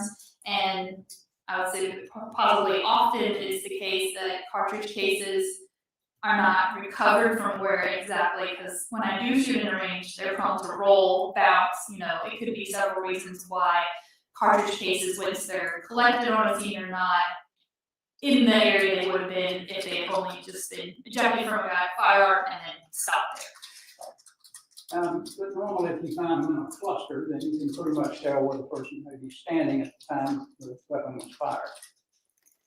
That wouldn't be part of my analysis if other people wanted to draw conclusions about that. Maybe somebody else that might look at that particular area. It's possible. Okay, thank you very much.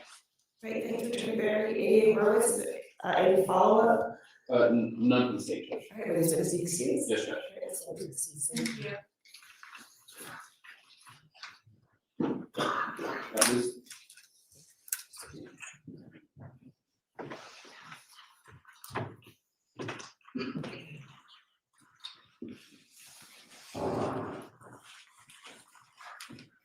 All right, state, you can call your next witness. At this time, the state calls Sergeant Jeff Inman.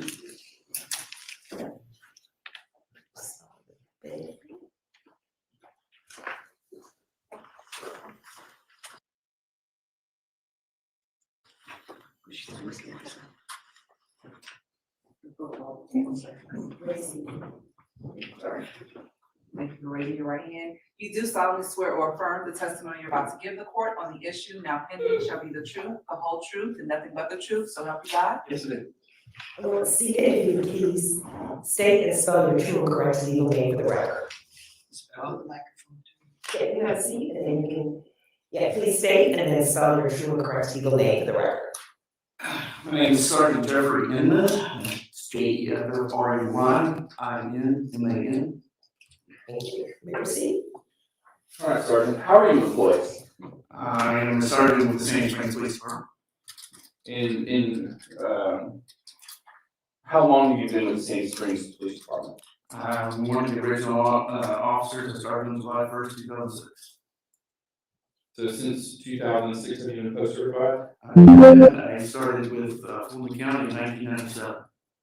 So since 1997, you've been post certified? Now, I want to direct your attention to November the 19th, 2021. Were you on duty that morning? I was. In what capacity? I was one of the patrolling supervisors, sergeants that were on the road. Now, did you respond to 90 Cameron Glen Drive? I did. And is that in Sandy Springs? It is, yes, it is. Now, why were you responding to that area? We got a burglary in progress call that came out. So I started heading that way, and we got a second burglary in progress call that came out in the same location. Now, around what time did you respond to that location? It was around 9 o'clock in the morning. When you arrived to that location, what did you observe? When I arrived at the location, we had Officer Phillips was getting a pepper ball launcher out of his trunk of his car. The homeowner was out in the driveway, at the end of the driveway near the road. I walked into the house. We had about 8 officers that were in there. Sergeant Roush was standing at the bottom of the staircase, talking to somebody at the top of the staircase. Sergeant Petruska was in the process of getting some equipment. I believe it was a ballistic shield.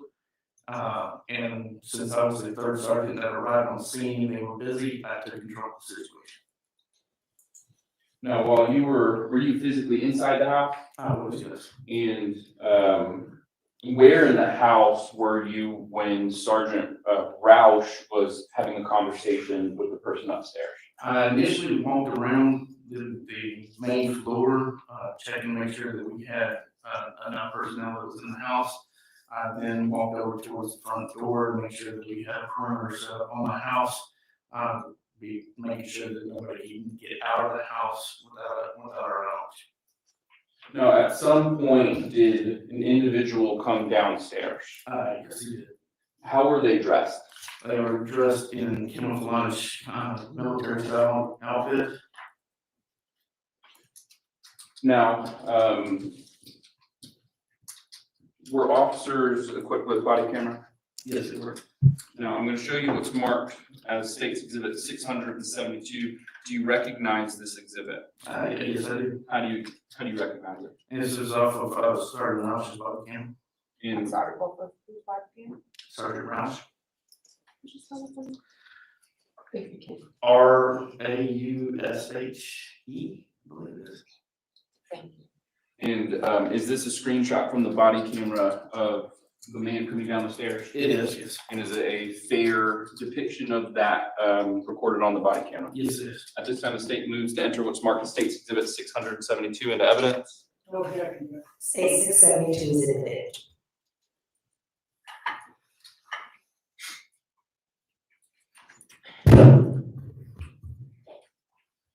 Now, what we're seeing here in State's Exhibit 672, is this a picture of when the man is coming downstairs? Yes, it is. All right. So now, once he comes downstairs, then what happens?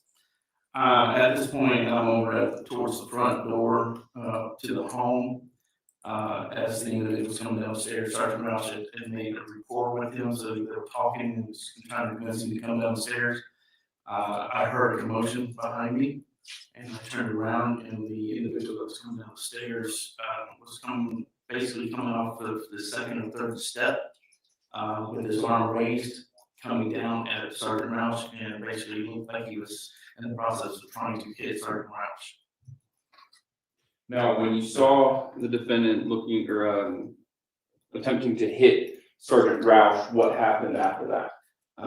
Sergeant Roush raised his arms to block the attack. They started to struggle. They moved into the living room area, and they then went over the back of a couch. At this time, we're now converging into help Sergeant Roush. And Sergeant Roush is also screaming at the same time. When they got down they went over the couch, they basically were kind of intertwined, and they started to roll. When they started to roll, I saw that it was a knife, a small katana knife looking. The individual was then stabbing Roush. I sit there and I yelled out, "Somebody shoot," as I'm drawing my weapon. I had a split second where I had a window. I fired one round, and Sergeant Petruska fired one round, pretty much simultaneously. Sergeant Petruska hit the subject in the chest. I hit the subject in the neck, and the subject then stopped what he was doing and dropped the knife. I then yelled for somebody to handcuff him as I'm reholstering my weapon. I then moved in with Officer Matt Williams and started handcuffing, and then the individual started fighting it. And we finally got him handcuffed. We separated Sergeant Roush from him, and Officer Mike Blythe then started treating Sergeant Roush for his wounds. We then carried the individual outside of the house to the front lawn, where we could then start treating his wounds. Now, when separated, part of treating the defendant's wound was that was kind of tearing off his clothes, part of that rendering of it was, yes. Now, I want to show you what's marked as State's Exhibit 674.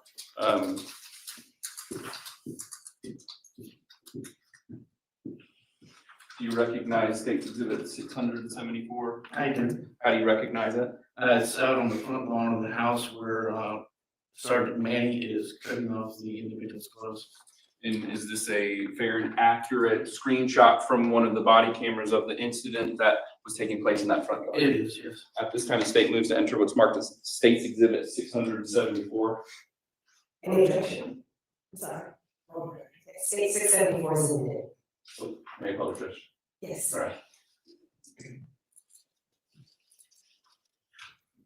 Now, do you remember how many layers the defendant was wearing? Yeah, several layers of clothing that needed to be cut off. Do you remember there being any broken glass at the house? I do not recall any broken glass in the house, no. Now, after that incident, let me backtrack. Do you recognize the same individual in this courtroom today? Can we move the monitor? The one on the desk. That appears to be him. In describe article clothing too. Sorry. I'm sorry, the gentleman in the yellowish green shirt.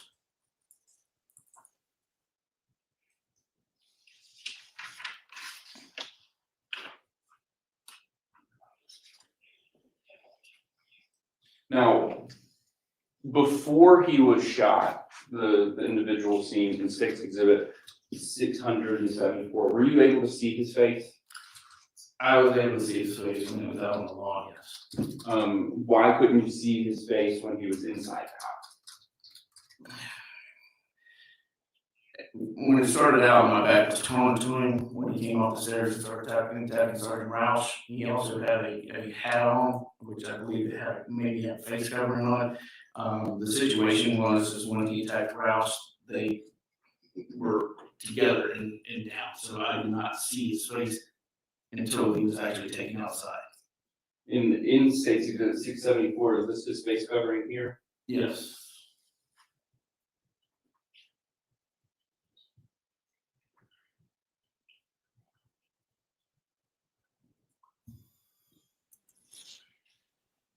So in addition to the face covering, and the military, was he wearing anything on his hands? He was wearing gloves on his hands. And then on top of the mask, was he wearing something on his head? And it was a, well, in the military, we call it a beanie hat, a full brim hat around that they use for, best describing was for reconnaissance units that would wear that.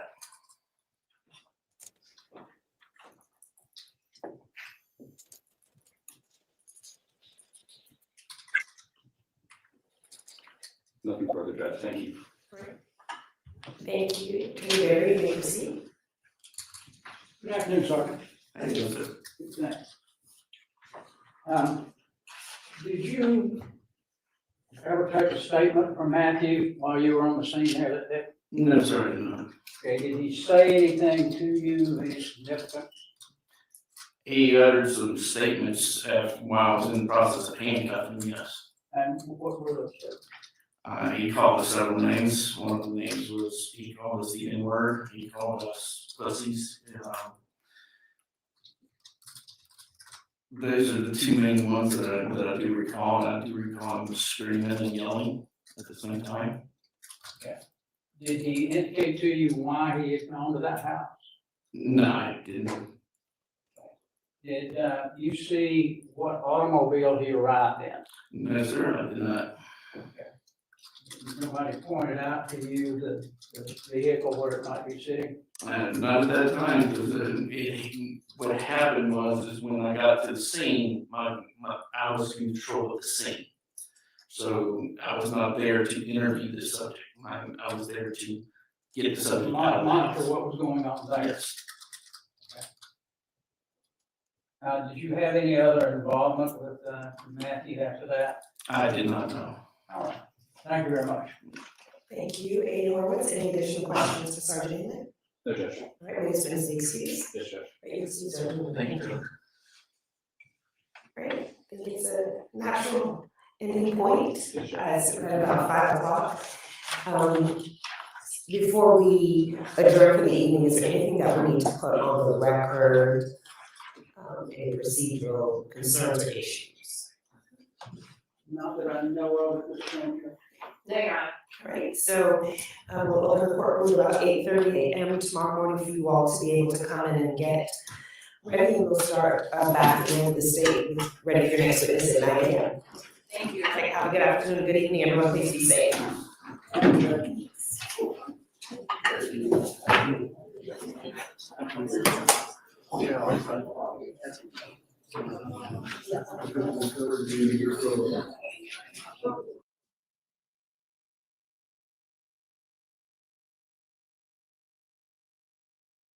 Okay, that'd be it. Now, do y'all want to go over for about an hour and watch the other trial? You can hear the court, you can't hear the commentators. Now, I have commented multiple times and tried to get Fox 10 Phoenix to please look at the fact that their commentator part has zero sound on our end. They said the courtroom feed is up to somebody else. It's not their fault. They said the current audio is coming from embassy pool camera inside the courtroom. Factors such as mic quality, connection quality, etc., all come from into play. We have absolutely no control over it. And I said, I have some people have been going, what's going on? What's going on? And I've told them, I said, I appreciate the stream, but the producers need to listen to us and figure it out. As a content creator and interpreter for Courts for the Deaf and ASL, and as a professional, you listen to your viewers.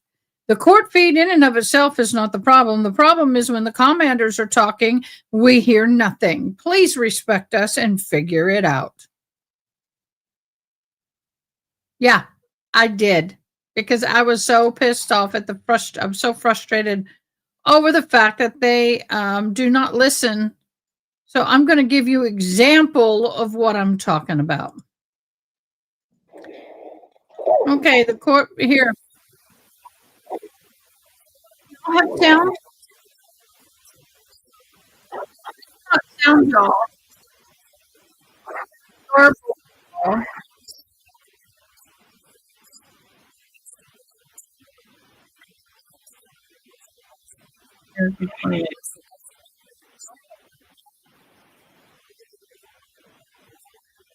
That's what they're live streaming. Here. Okay, he's the witness. find anyone. I'm going to go to the witness. Reflect, we are back in the presence of the jury, and I will turn it over to you, Mr. Roseberry, whenever you're ready. Thank you, Miss June, 8:30 in the morning. I saw that, boo. Good afternoon. Thank you. Would you please just introduce yourself to the jury? Yes, my name is Hugh Lockerbie, and I'm a lieutenant with Scottsdale Police Department. How long have you been a lieutenant? I've been a lieutenant with Scottsdale Police You're now right. for How over many 6 again? years. I've been with the police department for over 27 years. With Scottsdale? Yes. Can you tell me, we've heard from patrol officers already, but I'm curious, how does one become a lieutenant?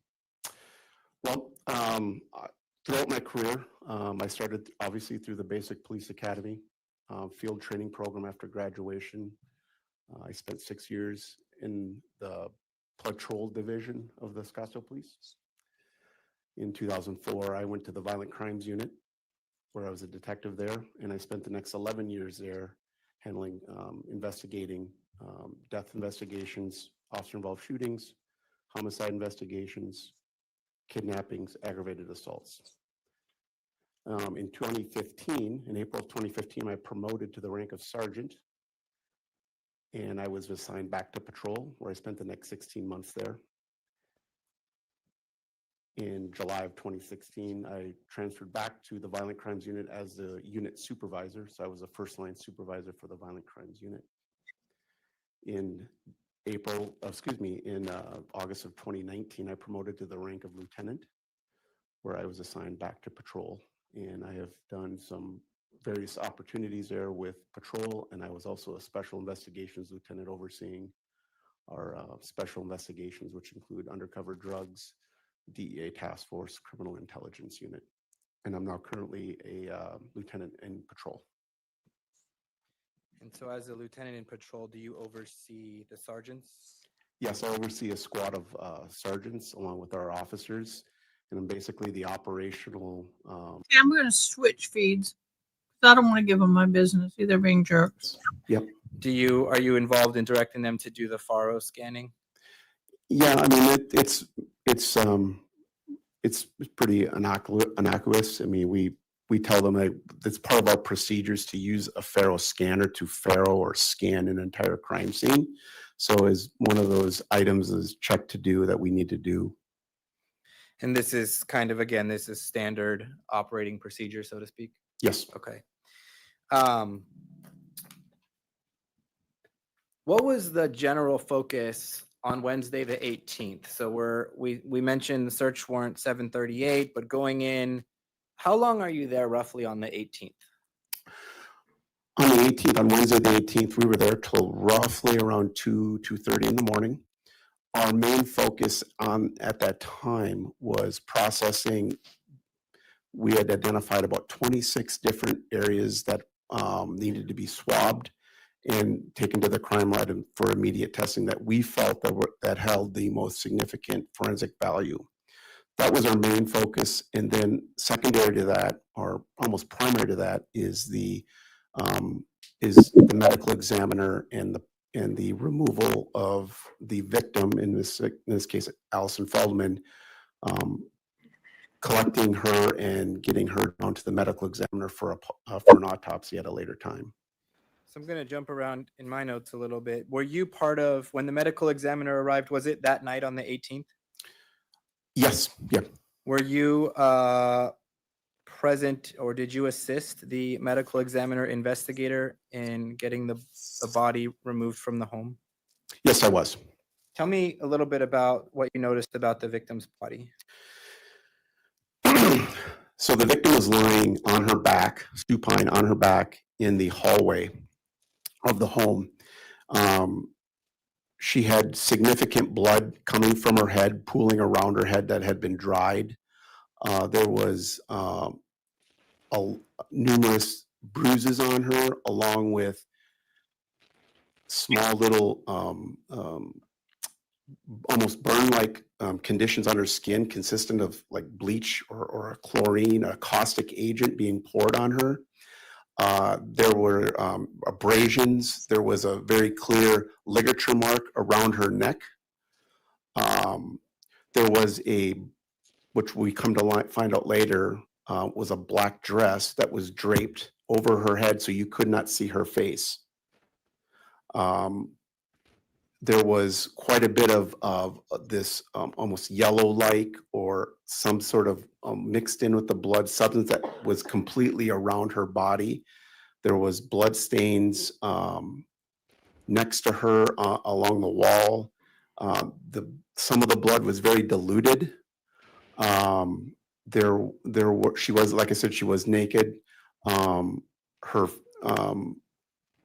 For the most part, once we had the towel removed, she did have a contusion to her head. That was kind of the bloodletting source for all the blood. That's basically, there may be some other areas that I might miss, but eventually when we turn her, or to get the back side of her now, the indentations from the liquid had replicated into her back, so they were almost imprinted in her back. We eventually had to put her into a body bag, or a concealed bag that the medical examiner brings to remove individuals from. And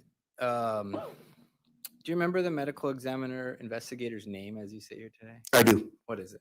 It's David Love, Love. And just so we understand, is that a different person than the doctor who does the autopsy? Yes, so the medical examiner here in Maricopa County will send investigators out to crime scenes at the request of law enforcement to help work with law enforcement to remove bodies, identify the police's investigation, and ultimately determine the cause and manner of the individual's death. Is that the standard procedure for the medical examiner, to send somebody to physically take custody of a body? Yes. And you mentioned, I think you said towel at one point when the towel was removed. Were you referring to the clothing over her face? Yeah, initially we were told from our initial briefing that was a towel, but once we started processing Allison and we removed that item, it ended up being a black dress. And was there anything about, so I want to focus in on the liquid part of this. You noted some obvious sort of caustic marks. Was there anything about the liquid other than the marks on her body? Was there a lot of liquid, a little liquid, something else? There was a lot of liquid. It had soaked around her body and had mixed in with the blood that had came from her head, and it was yellow. It was almost like a crystallized substance that had been sitting there for some time now and drying in the air.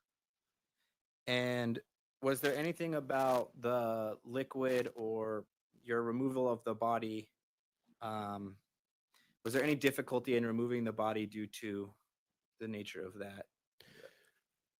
Not difficult. I mean, we were very cautious of our putting her into the body bag. So we had to be very careful because we are in kind of a confined space, with it being a hallway, and we didn't want to move the body anywhere else other than picking it up and then placing it in the body bag.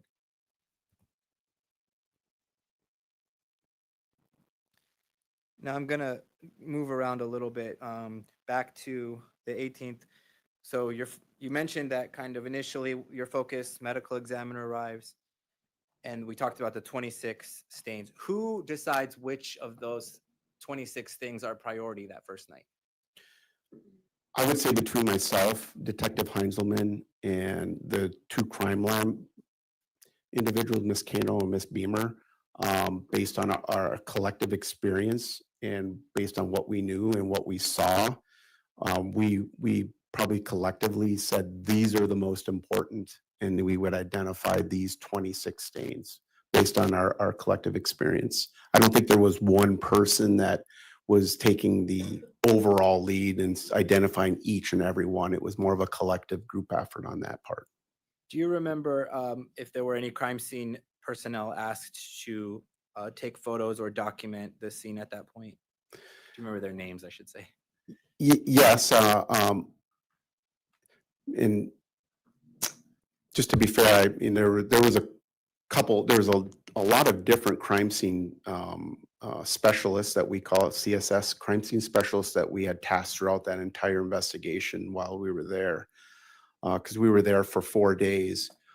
So initially, I believe Kat Palma, Miss Palma, was our main crime scene specialist that was doing the majority of photography. So before we would even swab, collect, or do anything, we wanted to make sure, one, it was photographed in its original position.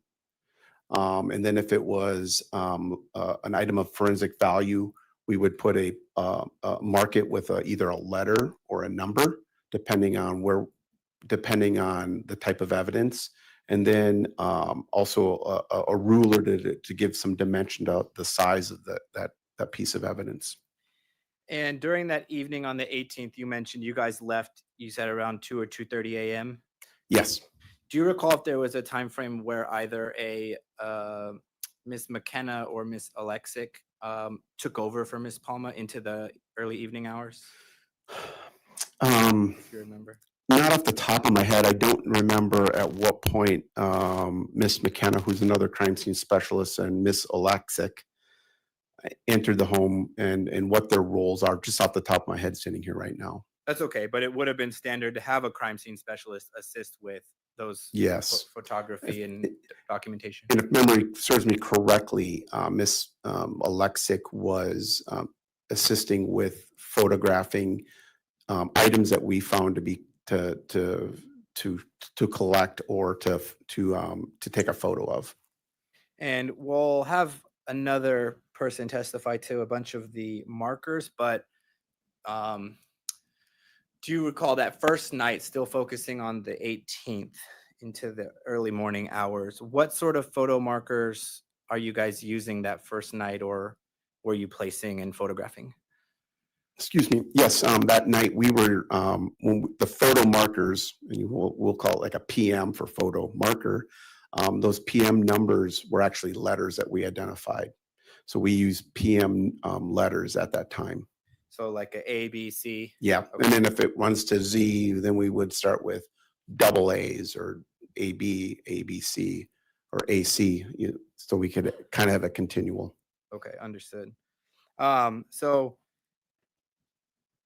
that first night that you're there, staying there for a minute, understanding your focus that night. Y'all, I have to do this. I'm so sorry.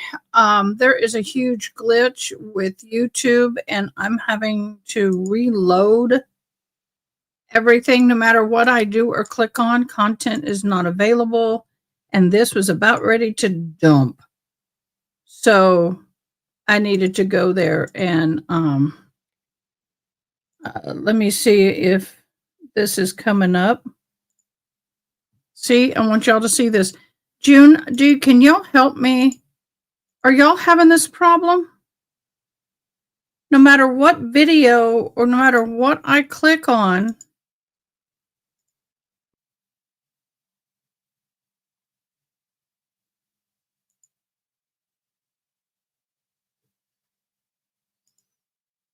I got to sign out and sign back in.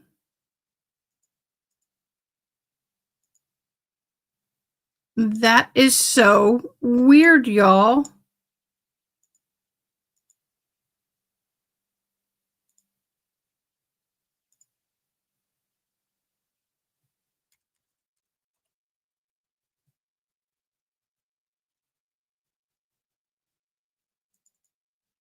Okay, that works. No. Why is everything unavailable? Y'all.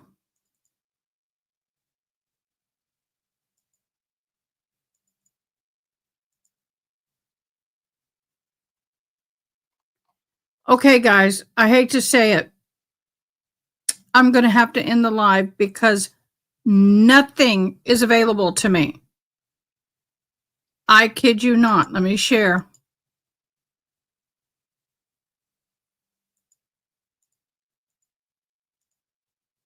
Nothing is available.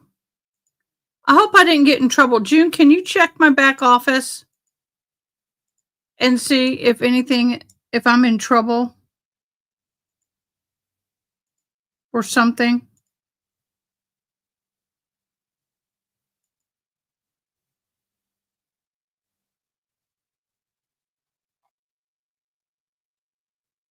I don't know what's going on.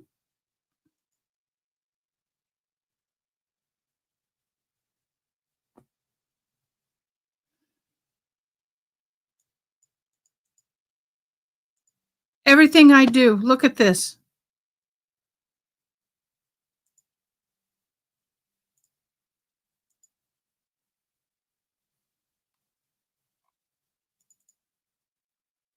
See, I can't even play my own stuff. So I'm going to have to shut everything down. It's already 4:17. So what we'll do is we'll go ahead and stop here for the day. The sound issues were on them because I could hear the court. I just couldn't hear the commentators. So that was on them. So anyway, what we'll do, guys, is we'll come back tomorrow morning, 8:30 in the morning. We'll restart this trial. June and I will work on this in the background if she wants to help me. In the meantime, y'all are phenomenal. Y'all are fabulous. Thanks for a wonderful day. I've got to figure this out. Until then, I will see y'all tomorrow morning. Have a great, safe, and wonderful evening. Bye. Thanks for watching. Please comment, like, share, and most importantly, subscribe. I hope you have an awesome day. Till next time.